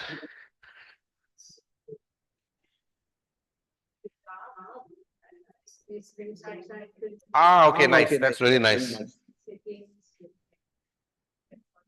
Okay. So here, see the traditional way, you create question one by one. Question text. Now I go back to my chat GPT. What was my question text? Which of the following? This is a bit, this is the part that's really annoying. Okay. And then you need to say how many marks you want to give it. Now this is not AI, this is all just Moodle stuff, right? So I'm just going to skip through it a little bit. Is it one or multiple answers? Only one answer. Okay. This is an option for you to shuffle the answer choices so that A doesn't always remain A, B doesn't always remain B. The reason for this, you know, right? During COVID, during online learning, your students will call their friends, text their friends. Hey bro, question 1, what's the answer? A. Question 2, C. Question 3, you know. So if you just get that, they're going to be screwed because the answers change. Okay, so we just do that for a little bit of shuffling. Okay, now you've got your answers. So choice 1, we go back here. This is choice 1. Copy this and put it here. Okay. This is where you tell Moodle whether this is the correct answer or not. Now, according to ChatGPT, was this the correct answer? No, correct answer is C. So A is not the correct answer, which means here you will give it a value of 0, none. No value. Okay. Choice 2.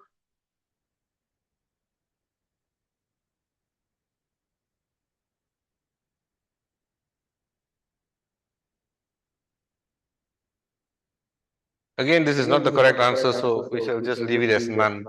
Choice 3 is the correct answer, so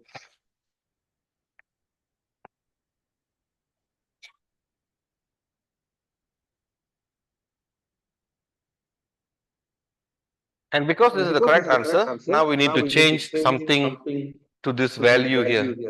The value here will change to become 100%. This is absolutely correct. Okay. So with Moodle, if you look at it, sometimes it gives you weird numbers. I mean, because sometimes you don't have you have 2 or 3 answers. So each answer is worth 33%. You can customize it so much. Okay, done. I'm not going to go to 4, 5, 6 all. I'm just going to save it as this and continue. Okay, we're done. So now our quiz has got questions done. We're fine. We go. What happens? So we want to add now this question. Right? This question is here.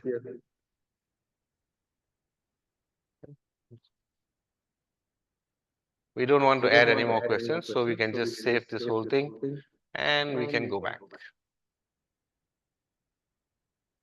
So now we have successfully created learning outcome, content, and alignment for one particular learning outcome. So some student goes inside here now, they will be able to see that one question. Okay. And remember, one of the purposes of this asynchronous learning design or self-learning design is that students are doing it at their own time, at their own pace. So I might be a student who likes to do my work at 2 o'clock in the morning. So if I do at 2 o'clock in the morning, do I expect my lecturer to be awake at 2 o'clock in the morning just because I'm doing my work at 2 o'clock in the morning? No, it doesn't happen in real life, right? We all sleep. Our students, somehow they sleep at wrong times. But yeah, so when you have this, now when a student goes through this in Moodle, it's self-grading. They get instant feedback. In fact, if you spend a little bit more time, you can actually write the feedback for them. So when they give the wrong answer, they get some feedback. In instructional design, this is known as error contingency feedback. When a student gives a wrong answer, what happens? They're dead. No. Well, what happens when a student gives a wrong answer? Imagine yourself, you're doing a test and you hit the answer and it says wrong answer. What would you expect? What would you like? A second chance first. And you'd like a second chance to try this again. But more importantly, you want to make the assessment part of the learning process. So your feedback can actually guide the student back to where he can pick up that content, or it can guide the student to think more deeply. Basically, you want to use that assessment because teaching and learning is all 3 things. Yeah, it's not just teaching and learning. It's teaching, learning, and assessment. That's pedagogy. Pedagogy is teaching, learning, assessment. You all remember the old Charlie Brown? Charlie Brown, the Peanuts comic. Yeah, Charlie Brown. Remember Charlie Brown, the Peanuts? He had a dog. He had friends. So there's this cartoon strip, right? Charlie Brown's friend is telling him, "Hey, I taught my dog how to whistle." So he's taught his dog how to whistle. So just standing there looking at it, come on. But of course, the dog's not whistling. So Charlie Brown says, "What do you mean you taught your dog how to whistle? He's not whistling." You know the response is, right? Yeah, I said I taught him how to whistle. I didn't say he learned. Okay, so that shouldn't become what happens to us when we go to class. I taught my class. I didn't say they learned. Our objective is that they learn. Right? So teaching and learning, the whole pedagogy, assessment is a very important part of it. The assessment is not just to tell the student whether they got it right or wrong. There is a type of assessment for that, the summative assessment. Right? I'm not even going to ask this question, but I still want to ask. Like, you all are very clear of the difference between formative and summative assessments. I have to ask this question because as much as there are many experienced teachers in this room, there are also brand new teaching assistants who have joined us in this session.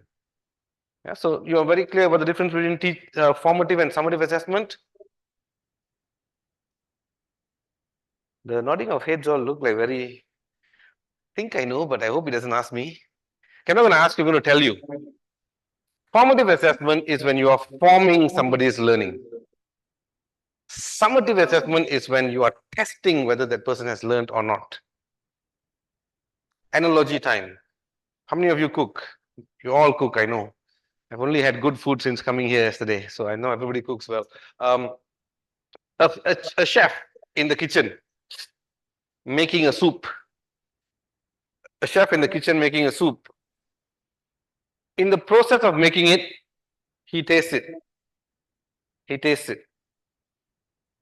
Is this formative or summative? Formative.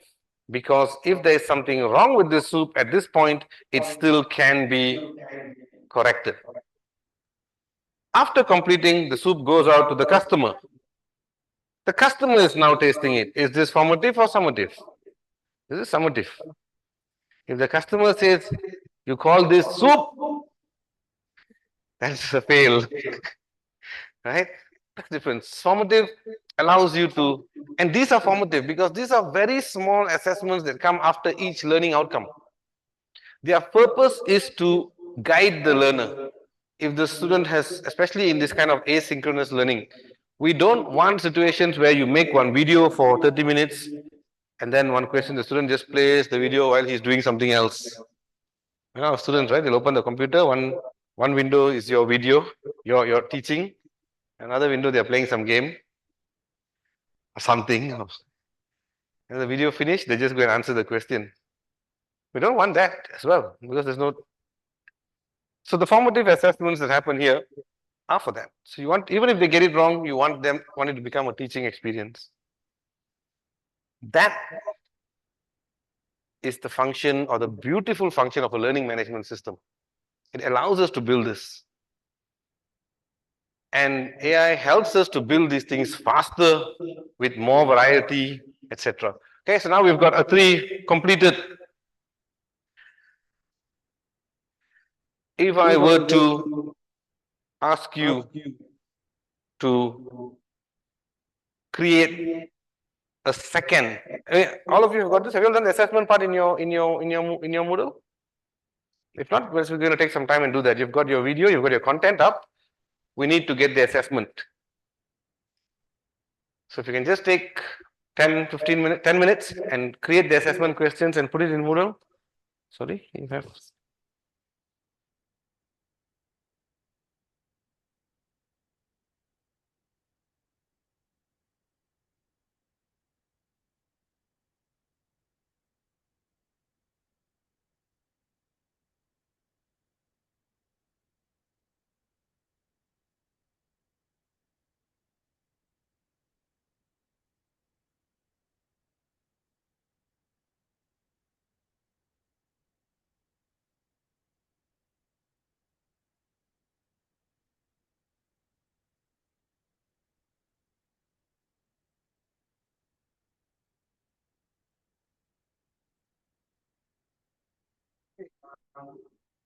Run through this again.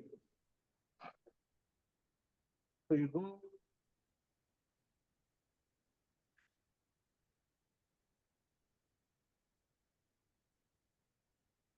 To create the assessment, we are going to go step by step. Like I told you, to create a quiz in Moodle is a three-step process, unless you are using the newest version of Moodle. But I think you're not. So number one, add an activity or resource, and you go and select quiz. Quiz is just you creating the shell for that assessment. You put in the name and nothing else you need to put in, maybe just a full stop here, description. So do that as well. Okay. And then you just save it. When you save this, I'm going to cancel because I already have one there. Okay. When you save this, you will get this in your main page. This link. But you don't have a question yet. So when you want to have a question, then you need to either, you can actually edit the quiz. You can actually edit the quiz inside here. First time you do this and there's no questions inside, it will tell you, please add questions. Right? But now that you already have, you just go here and you click on edit quiz. Okay. And then that brings you to the page where you want to select the questions. You can then create a question, or if you've already created the questions earlier, you can just add the questions. Once you've added the questions, you click on save, then you have a quiz with the questions. Right? Can we do this now?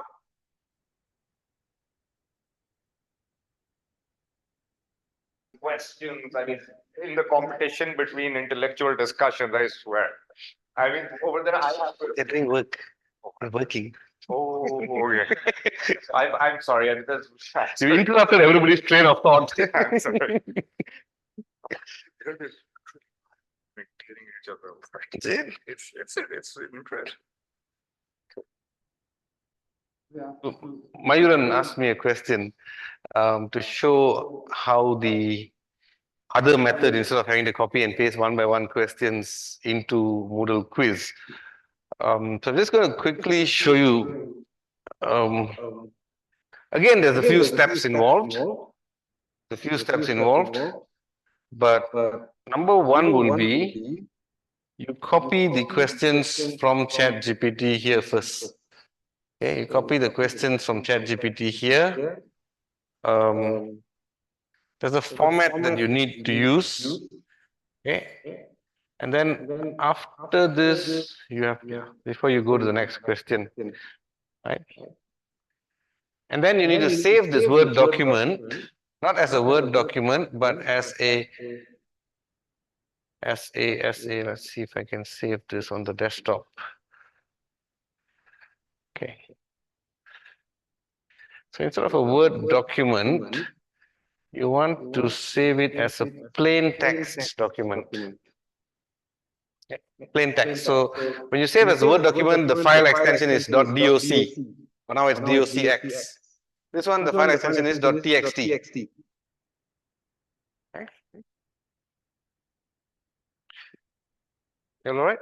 So you save it as plain text. Give it a name. And then save it. Okay. Now it's going to ask you Windows default. Yeah, Windows default is fine. Okay. So now this is a txt file on my desktop. Step one done. But of course, it's not completely done because you need to do the formatting of the thing properly. Step two happens in Moodle. Step two happens in Moodle, but remember, this is nothing to do with the quiz yet. This is you just building questions into the question bank, right? So you don't create activity or resource or anything. You need to go to a section here called the question bank, which you will find under this course management tab in Moodle. Okay, if I'm going fast, don't worry. I can send you this information as well, step-by-step guide to this. Here, And here you need to go into this thing called the question bank. The question bank, question category, you got to do import. You import. And then you have to select that particular file. Okay. So it's going to ask you for a few formats. The format that we use is icon. Right? That's the format that we use. We got nothing much to do here. And then here's where we choose the file. So I'm going to try. Of course, it will not. It will going to be error because I did not format that file properly. Yeah.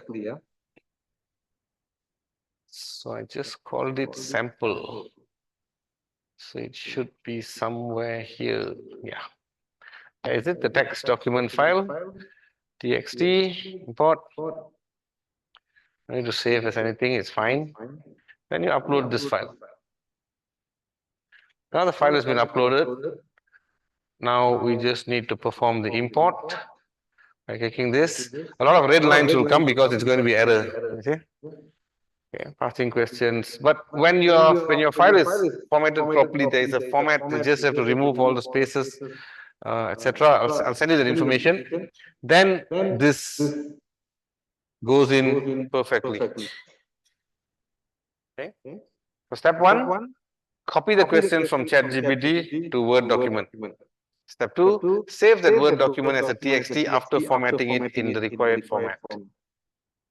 TXT. Step three, in Moodle, question bank, import. Step four, the format for import, icon. Then perform the import. Okay. This is good because you can actually build up a whole collection of questions in Word document and import up to 100 questions into your question bank. This is question bank. This is not 100 questions for your students yet. 100 questions in your question bank. Then every week, if you need to just give the students a simple quiz, you can actually use from here. You already got 100 questions in your question bank. You can reuse them anytime. Okay, so this is something that you can build up over time and use. It's import, export. How are we with our questions in Moodle? Are we done?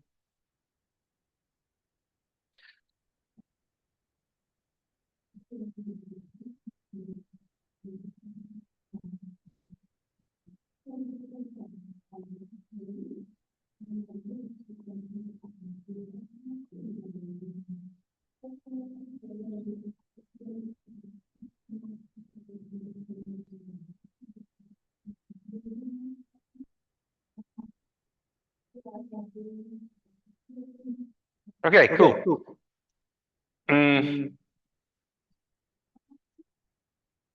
So you're done, huh? You're done.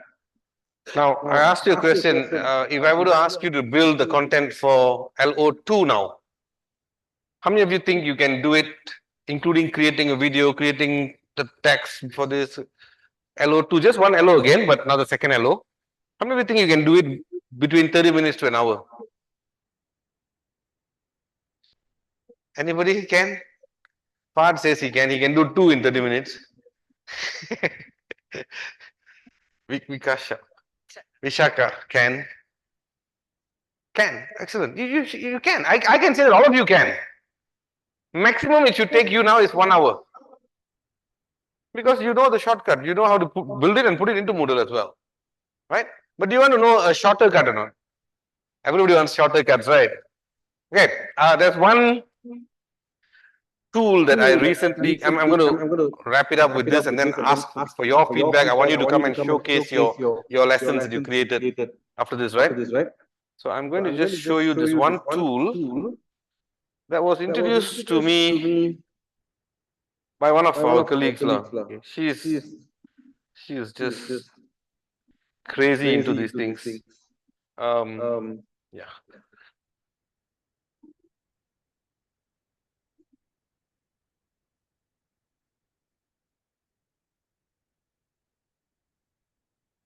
This is a app called Magic School. If anyone has heard about it, tell me. If you haven't heard about it, this is an excellent tool Okay, because Magic School basically what it is you know we used ChatGPT for this, then we came out we used Pictory for this, we did different we jumped around here and there. This is a collection of different functional AI tools in one place. Okay, now I know somebody's sitting there and asking, why didn't you start with this? Okay, before you can learn to run, you must learn to walk first, lah. That's why we take you. Now you will never forget how to do the hard way. Even though it's like driving the manual and auto cars, you know. Anybody here can still drive a manual car? Oh my God, that's one person, two, three, four. Because you didn't learn that. By the time you took your driving license, it was all automatic cars and all that. And it's okay. It's like that. So once you learn the hard way, the easy ones, the hard one you won't forget. Magic School puts all of this together. So you've got, if you look at this, you can even create your own custom chatbot. In fact, one of our sessions, I'm not sure when is this, Fad, is it tomorrow? Leap? Is Leap tomorrow? Is Leap tomorrow? Okay. So one of the sessions tomorrow, is it? It's the day after tomorrow. Leap is Wednesday, I think. No, Wednesday is a repeat of this. Anyway, it doesn't matter. It's happening someday, right? One of the workshops actually takes you into creating chatbots. Imagine this scenario. You've been assigned a class to teach 40 students. How often, I mean, our students don't really ask us questions, right? Do your students constantly ask you questions on how do you communicate with them? WhatsApp? Do you have a WhatsApp group or WhatsApp is the most common communication with them? Do they often pepper you with questions there? You are the one asking questions all the time. Okay. Sometimes students don't ask questions not because they don't have any questions.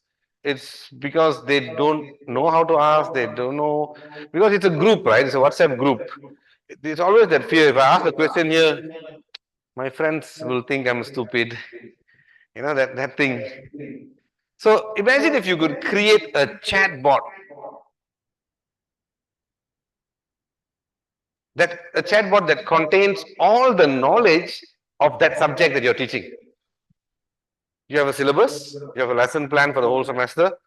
Your chatbot contains all that knowledge. It doesn't have to be connected to the worldwide internet or other AI tools. It's just your content. Your text, maybe your textbook. Imagine this. Now that chatbot is active in your LMS, and your students at any time of the day, any time of the night, any time of the semester can actually go and ask any question to the chatbot related to the subject, and they get an accurate answer. Do you think that's helpful? That is immensely helpful. That is like having a tutor 24/7. Sorry, tutor ladies at the back, your job's gone. I don't need you anymore.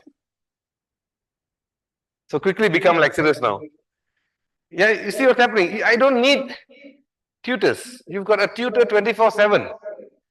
And if I'm the student who goes in and asks a question, the chatbot knows me now. Tomorrow, if I'm asking another question, it knows that it's the same person. This is now becoming personalized. And then the chatbot might one day answer like what the co-pilot answered Fad. Right? I gave you a story earlier. I told you a story. Yeah. Okay. So it might answer, I've already answered you this before. Yeah. So.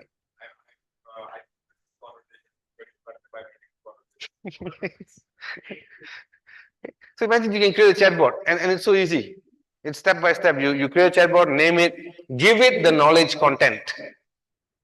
What is the knowledge content? Your textbooks, your notes, whatever you have that's connected to that.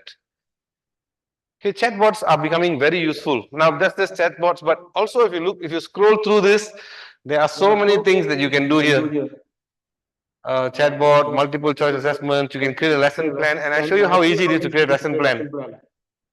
Okay, grade level, put in your grade level here, put in the topic standard. Now standards here relate to maybe you're teaching based on the Sri Lankan school curriculum standards or something.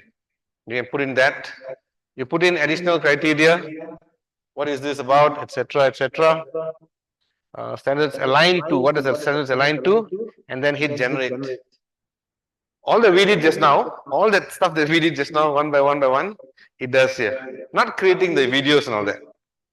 Not creating videos and images, but the whole lesson plan. Same like using ChatGPT to create lesson plan, but here you are creating it based on responding to answers. Now, what's happening? All the things that you're putting in here are becoming the prompt. These are becoming part of the prompt. Okay, so that's one. Now, if you want to go further than that, you can even create assessment. You can even take any text and rewrite it. You can even use this to generate original academic content. So many different tools in one place. Of course, you know what the catch is, right? The catch is always cash. Cash is the catch. No, it's not very expensive, but it's expensive just like everything else. It's expensive. But Magic School have made a way for you to get this free. Pretty interesting way. Yep. What they do is, there's this thing called training. If you head into training, yeah, so you've got all this certification course. It's about 15 minutes, you can finish this. Another 20 minutes, you can finish level 2. Another 20 minutes, you can finish level 3, done. Your 3 levels of training on how to use this particular tool finish in 1 hour. Okay? Then you go and apply for this. This is like Magic School's ambassador program. I don't want to sound like a salesman, but this is Magic School's ambassador program. This one you have to apply, and then they will see, and they will, if they choose you to be an ambassador, they will actually give you a free account. They give you a t-shirt, they give you a cap, all kind of things. You're ambassador. It's worth a try. It's worth a try. I mean, if you are, so this is the ambassador program. And they have actually provided a way for you to gain access to all these resources for free.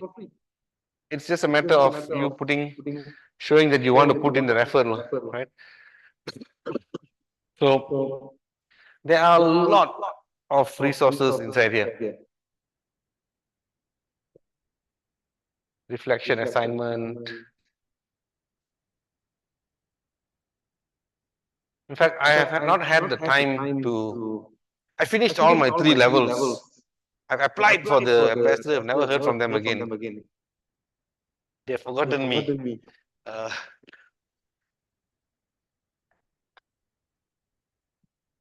So when I opened this last night to want to share it with you today, the first message I got is, your trial is expired. I think they give you a free 2-week trial, so just go sign up, use it. It really, really helps make things simpler. Remember, guys, we're not worried about AI replacing us. AI is never going to replace us. You agree with that?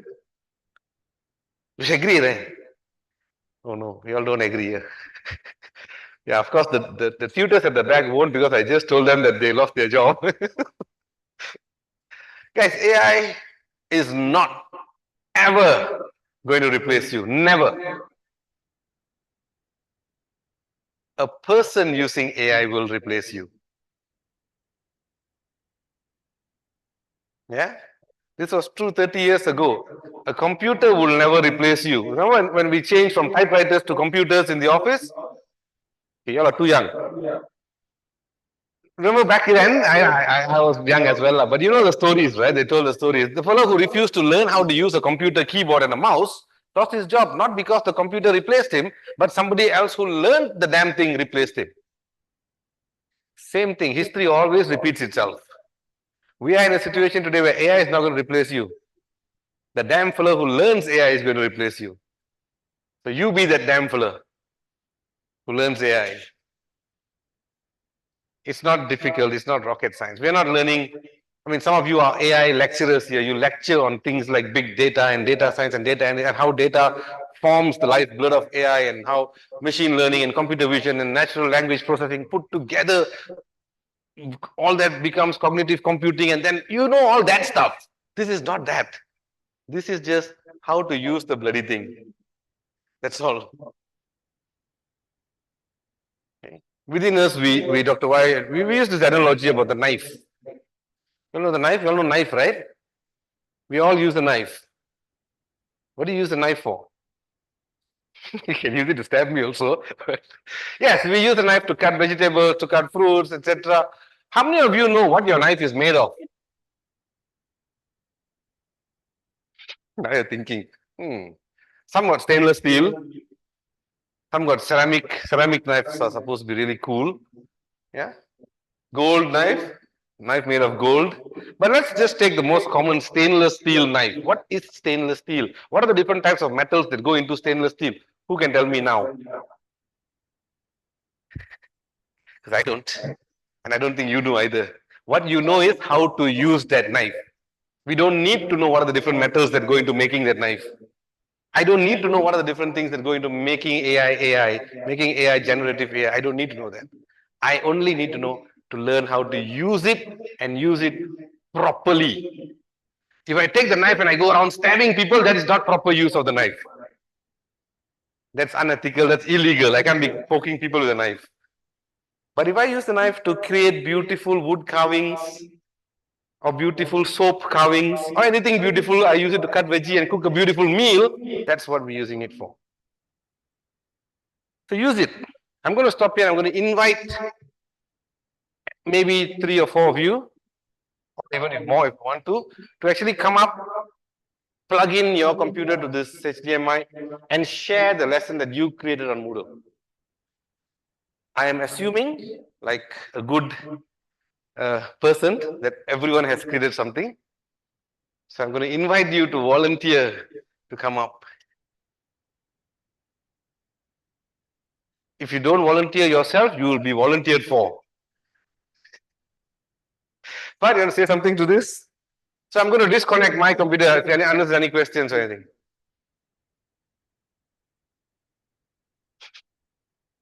Yeah, I'm going to disconnect and then I'm going to wait for volunteers. Okay. Come, very good, very nice. So we got our first volunteer. Please clap for our first volunteer. Let me just plug it in here. If you need a mic, I can give you a mic. Does the mic work? Thank you.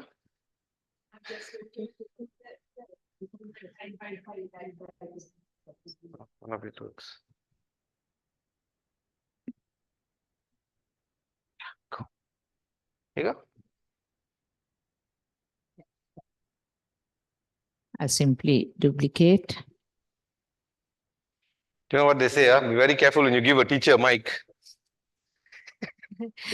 I just thought that I'll actually show the question type that I did, and this is what I said. I don't know, most of the Learn members perhaps are now using advanced version of Moodle, so which is fairly... If this looks strange to you, this is Moodle 4.0 onwards. This is the new version of Moodle.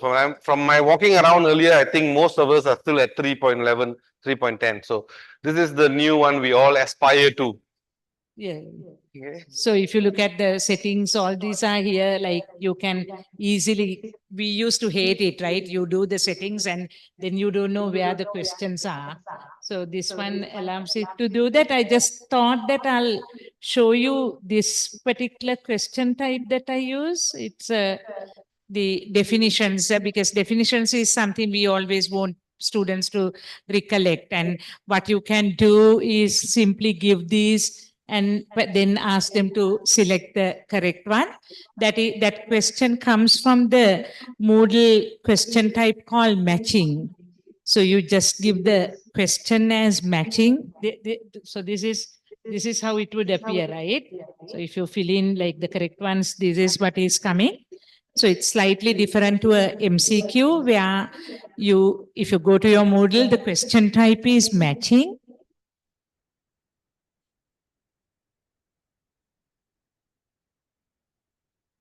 This one. So you give the text like find the matching ones and you just simply give this, the question, if you want the definition here and the answer there.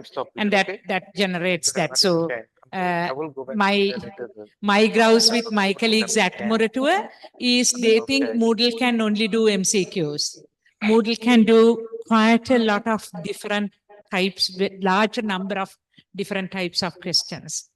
We should not think that, because people always think that Moodle can only do MCQs. Yeah, there are a whole bunch of, like, if you go to that again, you see that there are a whole bunch of other different types of questions.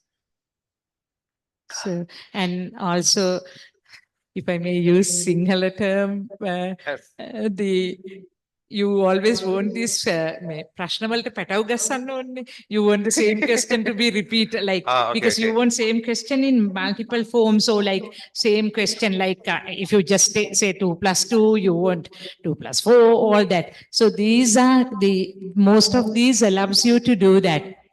Have the same question with same difficulty, but with different numbers or different things. So more that is, I mean, thank you so much for all the different tools that we can use, but even Moodle is a very versatile tool. So combined with ChatGPT, because I don't know, 2 other things, Jonathan, I had concerns are when we give these MCQs, even when a kid gives a wrong answer, we don't give the explanation. I don't know about you all, I'm very bad at that. So I actually go to ChatGPT and ask, can you give me the explanations for the wrong answer? Which goes as the feedback in the Moodle thing. I don't have to, like, I mean, as you said, we are also non-native speakers. It's a struggle writing the correct explanation in English. So you don't have to do that. ChatGPT today gives you that. So that was one thing. And my other biggest problem was making rubrics. Your magic school, I just looked at it. That's wonderful rubric. We know, like, when you have to give 1 mark, 2 mark, 1, 2, 3, 4, 5 kind of thing out of 5. How would you give 1? How would you give 2? Is always difficult, right? But I just saw Magic School does a wonderful job in that. Yeah, the Magic School does the paid version of ChatGPT does it as well. A lot of them are doing it, but yeah. Thank you. Thank you. Just to add on to what she's sharing about Moodle, I know sometimes we all use Moodle. I've always felt Moodle is a bit slow and clunky. You know that old English saying, the grass is always greener on the other side. You heard that one? So we looked at a few other learning management systems, and we actually did get another one for the university. So at APU we have 2. One is Moodle, which we use for all our academic programs, and one is another one which I won't name. We we use for our non-academic programs like micro credentials and just other stuff. Recently we've been trying to build a course in this other LMS. It's nice. It looks nice. It looks beautiful, shiny, and all that. Whereas Moodle looks like this old clunky thing. But guys, in terms of functionality, Moodle is way ahead. This other LMS which looks so shiny, I want to just create and give tasks in groups. I cannot. I have to do all kind of bending over backwards and gymnastics to make that happen. So the grass is not always green on the other side of the LMS. Moodle is a very powerful tool. Having said that, next volunteer, please. Volunteer before you are volunteered for. Come on, I'm sure you want to share your stuff. You're all teachers. You love sharing. Don't suddenly go humble and modest on me. You're teachers. You shine in front here. Okay, so we had one person from that row. Now these 2 rows are under pressure. We need volunteer from these 2 rows now. All those who are actively looking down and away from me are in danger. Some of you are actively looking at your work. Is this good enough to be presented? I think it is. Yeah, yeah. There you go. That's a volunteer. Come on. Excellent. You don't have to bring your computer. So adding something to what you said, madam, so the question types, right? So these days we are using Code Runner. It's a plugin within Moodle where you can check the codes, especially for students when when we want to have online examinations, they can code in the system itself and they will it will automatically mark within the system. So that kind of facilities are there in the system. Code Runner. Maybe I'm not sure whether you are using it for the bit program. Yeah. Okay. Yeah. So recently I learned that it's not only for the coding questions, even for the essay type questions, we can use it. It's called Code Runner. I know for AI. Okay. So, yeah. Larger classes, Yeah. because it's automatic. Yeah. Okay. Okay, thank you. I thought you were coming up to show your learning module. How about you, Prof?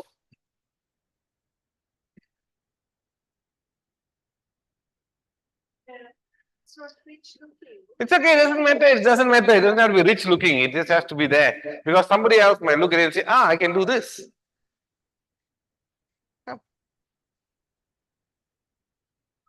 Oh, you've got no HDMI. Have no fear, we have all the support we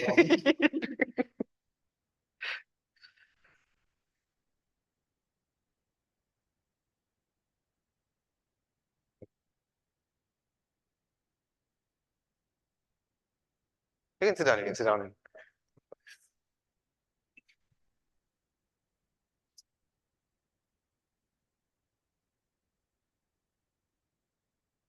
So it is imbalance. I think it's the resolution problem. Yeah, Is if I go to, let me go to the student role.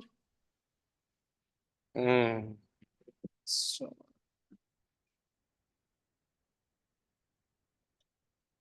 It's hidden. Sorry, I have. Oh yeah, it's hidden from students, so you have to go to the teacher role. No, I just got our existing course and put certain things at the bottom. So See, then you have to go to the student role. yeah, no, I mean, since the course is hidden, so student cannot see it. Correct. But we want to see. So this is teacher's mode, yeah, the bridging course. And I have included the aim of this course. Nice. And what will you learn, get from this course? So this is directly from ChatGPT. Okay. And then I want to check how they learn. I mean, start with the activity. And for that, I created a survey. I think I have to go to to see the questions. I think I have to go to the student, right? Yeah. Because But you can't go to the student because you have hidden it from student view. Sorry, it's not survey I make, because here if there is anybody who know how to customize the survey plugin in Moodle, that is appreciated. I try, but it is the ready-made one, and therefore I have to use another feedback, feedback tool. This one, that survey there, is it? I think Please respond to this survey. Is that it? Yeah.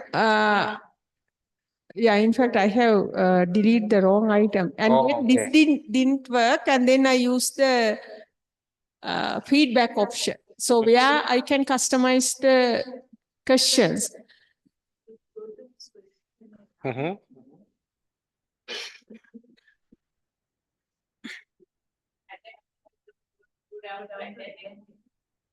Okay. Survey, it's a standard survey.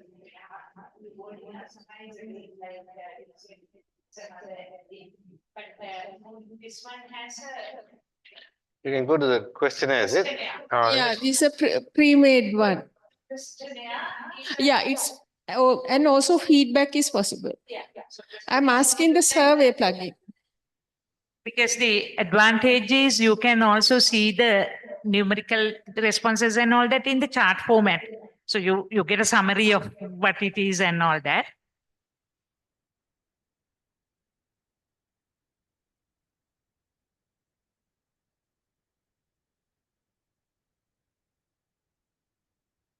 Yeah, it is here. Questionnaire. So if I show you the preview questions, and these are again directly, I mean, with my prompts I got from, my aim is to differentiate the student who are, learner-centered and the teacher-centered. So before starting the real sort of presentation, want to check the student's background, and that is why I put these feedback questions. That's all I could finish. Okay. I didn't try the video. Okay, that's good. That's good. I mean, this is really good already. But now that you know how to do The it. beauty is that I created these questions with the help of ChatGPT, but not. I have to modify its things by giving different prompts to suit the first-year student and non-native English student. Yeah, definitely. You have to, right? So let it bring out it. Let it do the heavy lifting first, and then we just go and put in the touch-ups for modifying it, right? Thank you, Prof. Okay, we have time for one last person from this row. Volunteer lah before you're volunteered. Doctor. Hiding behind the water bottle. Okay, come. Yes, Dr. Tabo, for your information, is a participant today, but he's also been handpicked to be a trainer in the next round. No, it's not a disastrous thing. Dr. Tabo, both of you, is it? Okay, both of them, right? And of course, the next round will be in about a few months' time, and we will see. So we'll have our trainer, our future trainer up here now.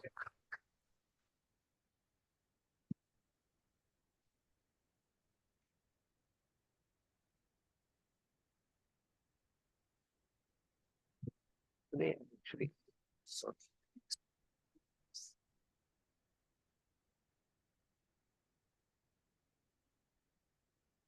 Okay, thank you.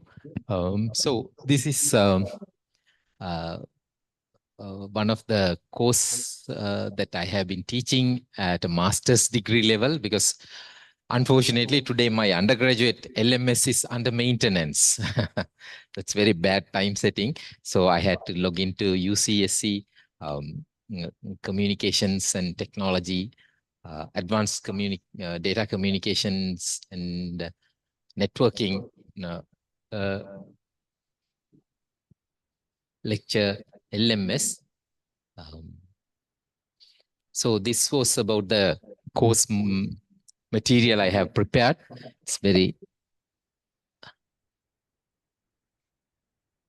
and I hope you can see a little bit. So there was a picture we were asked to upload about the course and all, and then we were even asked to develop a video, and in the morning it was not available with from that Steve. They didn't allow us, so I for the subject I had a video clip that I usually show it to my students on how when two computers send data to each other, one may be sending data at a very faster rate, the other one is not ready to receive them. We call it as a flow control and congestion control problem in data communication networks in computer science. So this is one such video from I Love Lucy.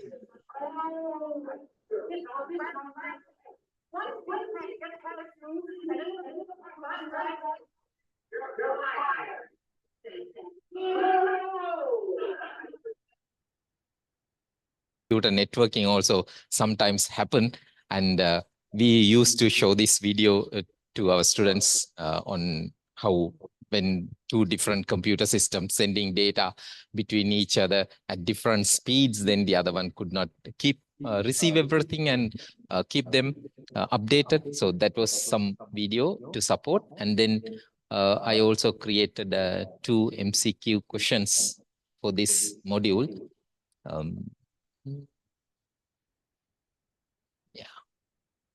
So these were the questions, and that's pretty much it, I suppose. Thank you. Yeah, that's Okay, it. You thank got you. your content. Your hello is there. An engaging video, so your Yeah. students will learn. So those missing chocolates become the lost data packets. Yes, yeah, that's right. Yeah, actually, those missed chocolates went over here, in dustbin. They are lost packets, and that happens in our day-to-day life in data communication networks. That's why. So I found it from somewhere over the web, and then I thought that it's humorous in one way, and in the other way, it's rather than I'm shouting all the time, they clearly understand the topic. Thank you. Yes, thank you. Anyone? You know more roles. Lansan is now open to anybody. I'm thinking we've heard from the teachers. It's time to hear from the tutors. There's only 2 of them, so which one of you is coming up?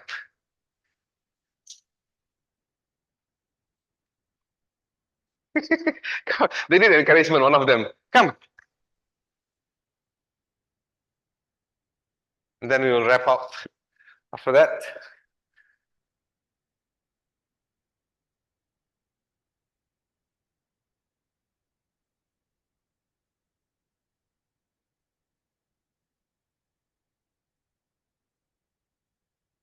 You might have to come here. That's it.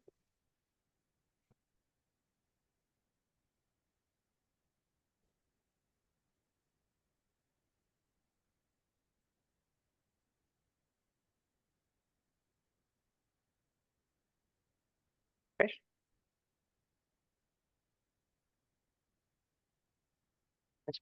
Thank you. So this is a introductory course for the Python for first year engineering students. And this is an image generated from Bing chat. So when then there's the page for the introductory video, and this is the Introductory text. The introductory text generated from ChatGPT. Directly I copy pasted the text it is generated, and video generated by the video tool that I have used. So then I have added a quiz. This is simply a MCQ quiz. So there are 2 questions.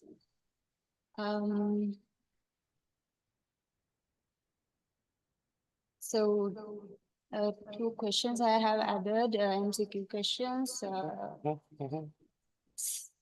Simply look like this. So yeah, this is basically for first year students for Python. Okay. What was your learning outcome that you started with? What's the learning outcome that was the first? So getting familiar with the basic understanding of the programming languages. That's the learning outcome, getting familiar with. Yes. Okay. So they can choose whether they want to continue their specializations in computer engineering or any other field. Okay. Okay. Anyone wants to say anything? Because I think this is a learning opportunity for very young people who are starting out. Anyone wants to share something? I mean, you said the learning outcome is to get familiar. For those of you who are not know, in learning design, so you want to go back, you can go back. No pressure. In learning design, the learning outcomes are very, very important, because when I walk into a classroom like this, thank you. When you walk into a classroom like this, you control the learning. I can say a few things, then I look at somebody and say, okay, this student looks a bit confused.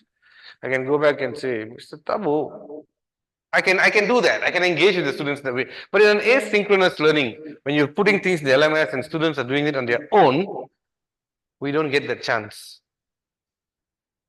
So how? We depend on that learning outcomes to drive, which means our learning outcomes must be very, very crystal clear. Even for in-class teaching, your learning outcomes must be very, very crystal clear. But when you're putting it into an asynchronous setting, it has to be double, triple crystal clear. So when I use learning outcome verbs, they're very important. I don't use verbs like understand. Why? Because you can't measure it. How do you measure somebody's understanding? Right? So if you want to see whether somebody has understood something, what do we say? We use other verbs like if they can explain it.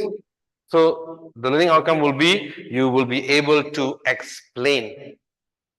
You will be able to describe. You will be able to, that is very, very important. You will be able to blog about this, which means you will be able to write a blog. So it's important that why I mentioned this is sorry, Miss, I didn't get your name. No, the girl who just came up. Sachin. Okay, we'll go with that. When you said the learning outcome, what is the learning outcome again? For them to get familiar. How do you measure that familiarity?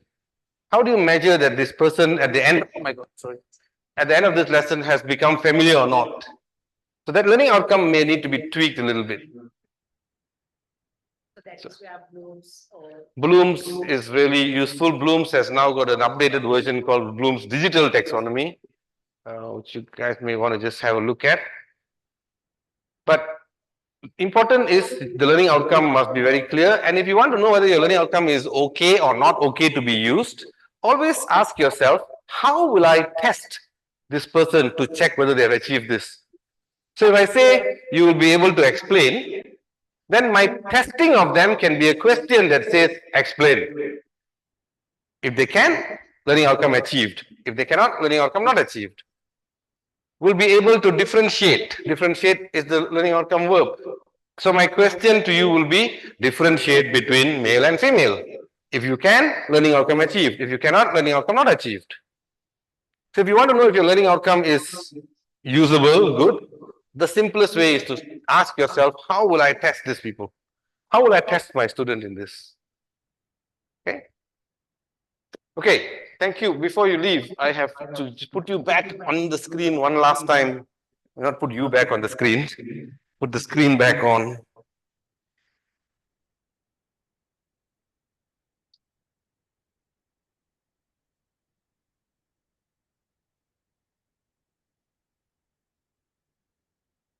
So yes, as I said earlier, Dr. Tabu here, I'm not sure if you volunteered or you were volunteered for to become a trainer, but AIDE, the group that's here with you today from APU, we have, I think somebody mentioned this morning, trained close to 3,000 people in about 11 countries since June last year.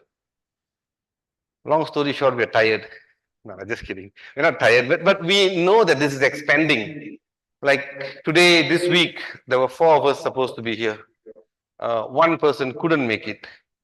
And poor Fahd has to run between rooms. Right? So we're always looking for people to expand this network in Sri Lanka. I said, I don't know whether you volunteered or you were volunteered for. You volunteered? That deserves a clap. You volunteered. So you as well? Not really volunteered. They told you to just come in the room for something else and then, yeah, okay. But if any of you would be interested in, doing trainings like this, you think these things, a lot of what I share with you is not textbook knowledge. A lot of it is my experience. So you want to become a good trainer, because it's like I said, it's not about the back end, it's about how you use it. So you use these tools. If you think that you would like to volunteer for this, I think you can speak to any member of the Learn network. But until then, I would also like to hear your thoughts and your feedback for today. If you could just to scan this and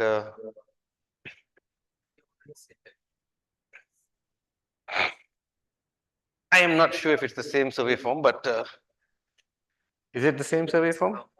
Oh my God. Sorry, I keep tripping into wires. No, this is from Learn. Yeah, but this is a different workshop. AIRE.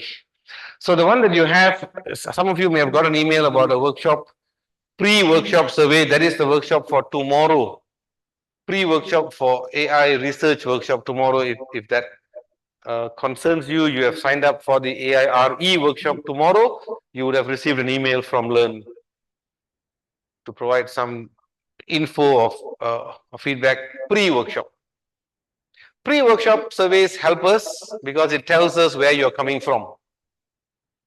Not whether you're coming from Kandy or Colombo, but whether what level of what are your problems? Have you tried using AI for research? What problems you encountered?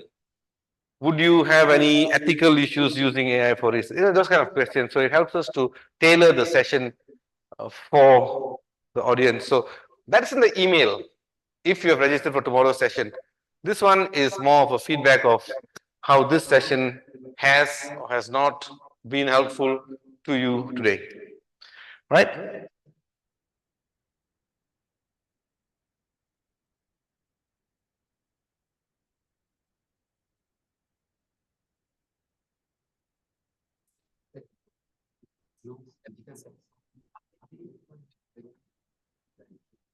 Slightly.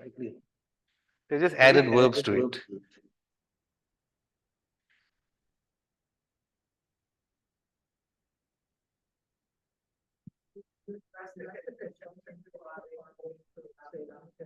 Oh my, sorry. Oh, that's the question there about how much you would.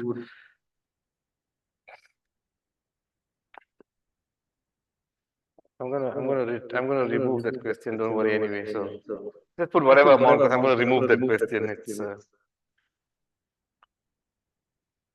It was a question for people who attended the workshop without any.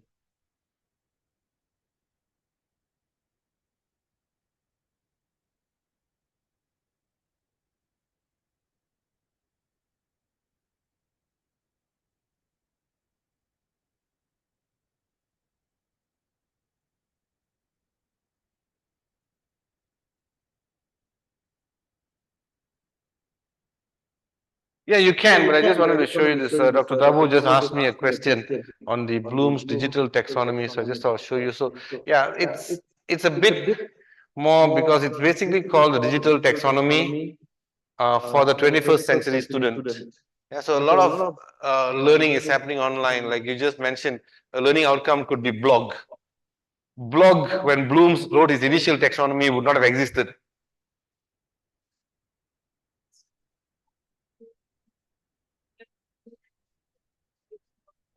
Right.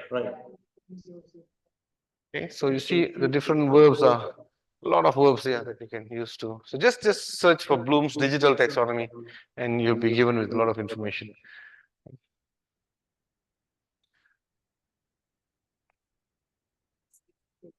Okay, so I am done. Thank you so much. If you have any questions, anything to say, please stay. If you have done the survey, you can leave. Sorry. The link is not working. How come? It's working. I mean, it's working for some people. You want the link again? Can, no problem. Maybe you're too far back. You can just come up and scan it if you want to. Yes, please. Do you want a mic so that everybody can hear your question as well?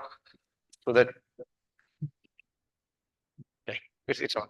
No, it's just simple question. Are there tools to make mind maps? Any AI-driven programs to make mind maps? In in our subject, we teach about a lot of drugs, they have different actions.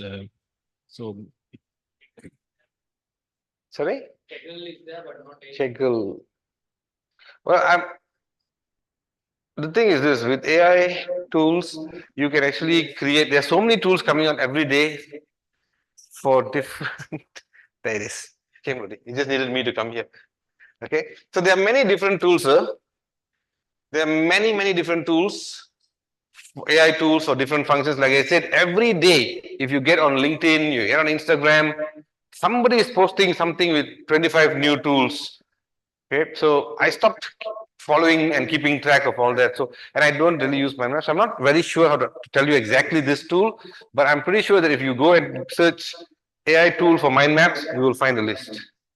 You will definitely find a list of them. You know any? No, he's smiling. You know any mind map tools? No, okay. Yeah, so I'm sure if you Google it, you will find something. You can actually Google it together if you want.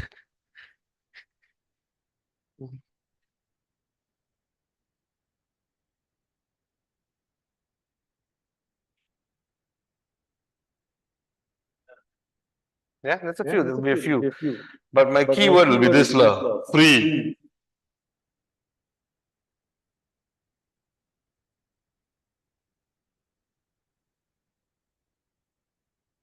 There you go. It's quite a number actually. Sorry? Draw.io, yeah. Draw.io. I thought, yeah.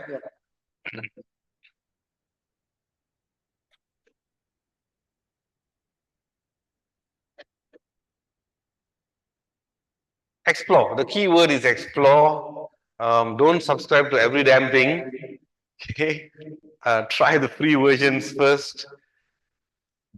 One part of my job at the university is that to explore tools, and then if something works, to propose it to the university to purchase. People think it's an exciting job, but it's not, because you really have to keep trying these tools. There was one recently, somebody proposed a video maker tool to us called Automate, OTOMEYT.ai.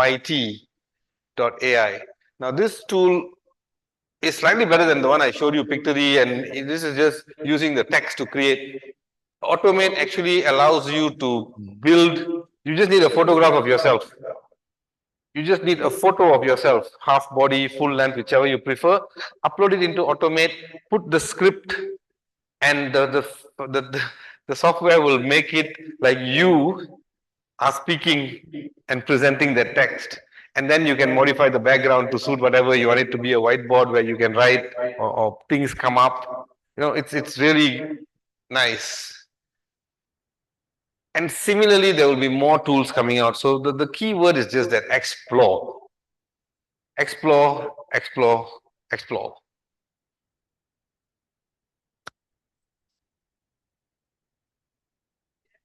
Magic School. Okay.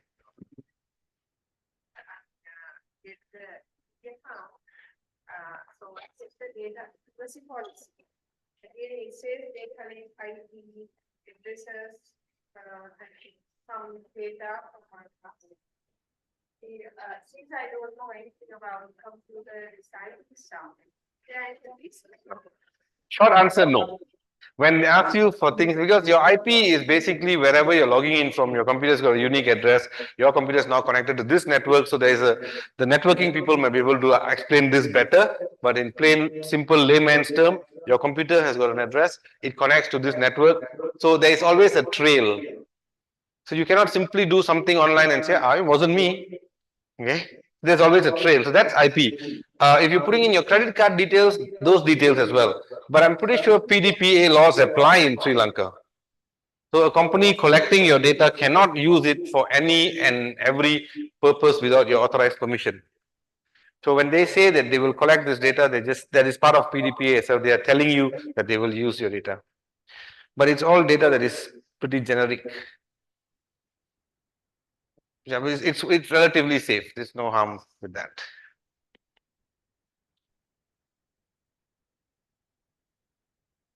Okay, if you have no other questions, I really don't want to keep you any longer. You have got families and life to go back to. Enough of spending your time, wasting your time with me. Thank you very much. You've been amazing. I hope to see some of you throughout the week. I think some of you are here throughout the week. If you're not, I will still see you sometime. I'm here throughout the week anyway, so.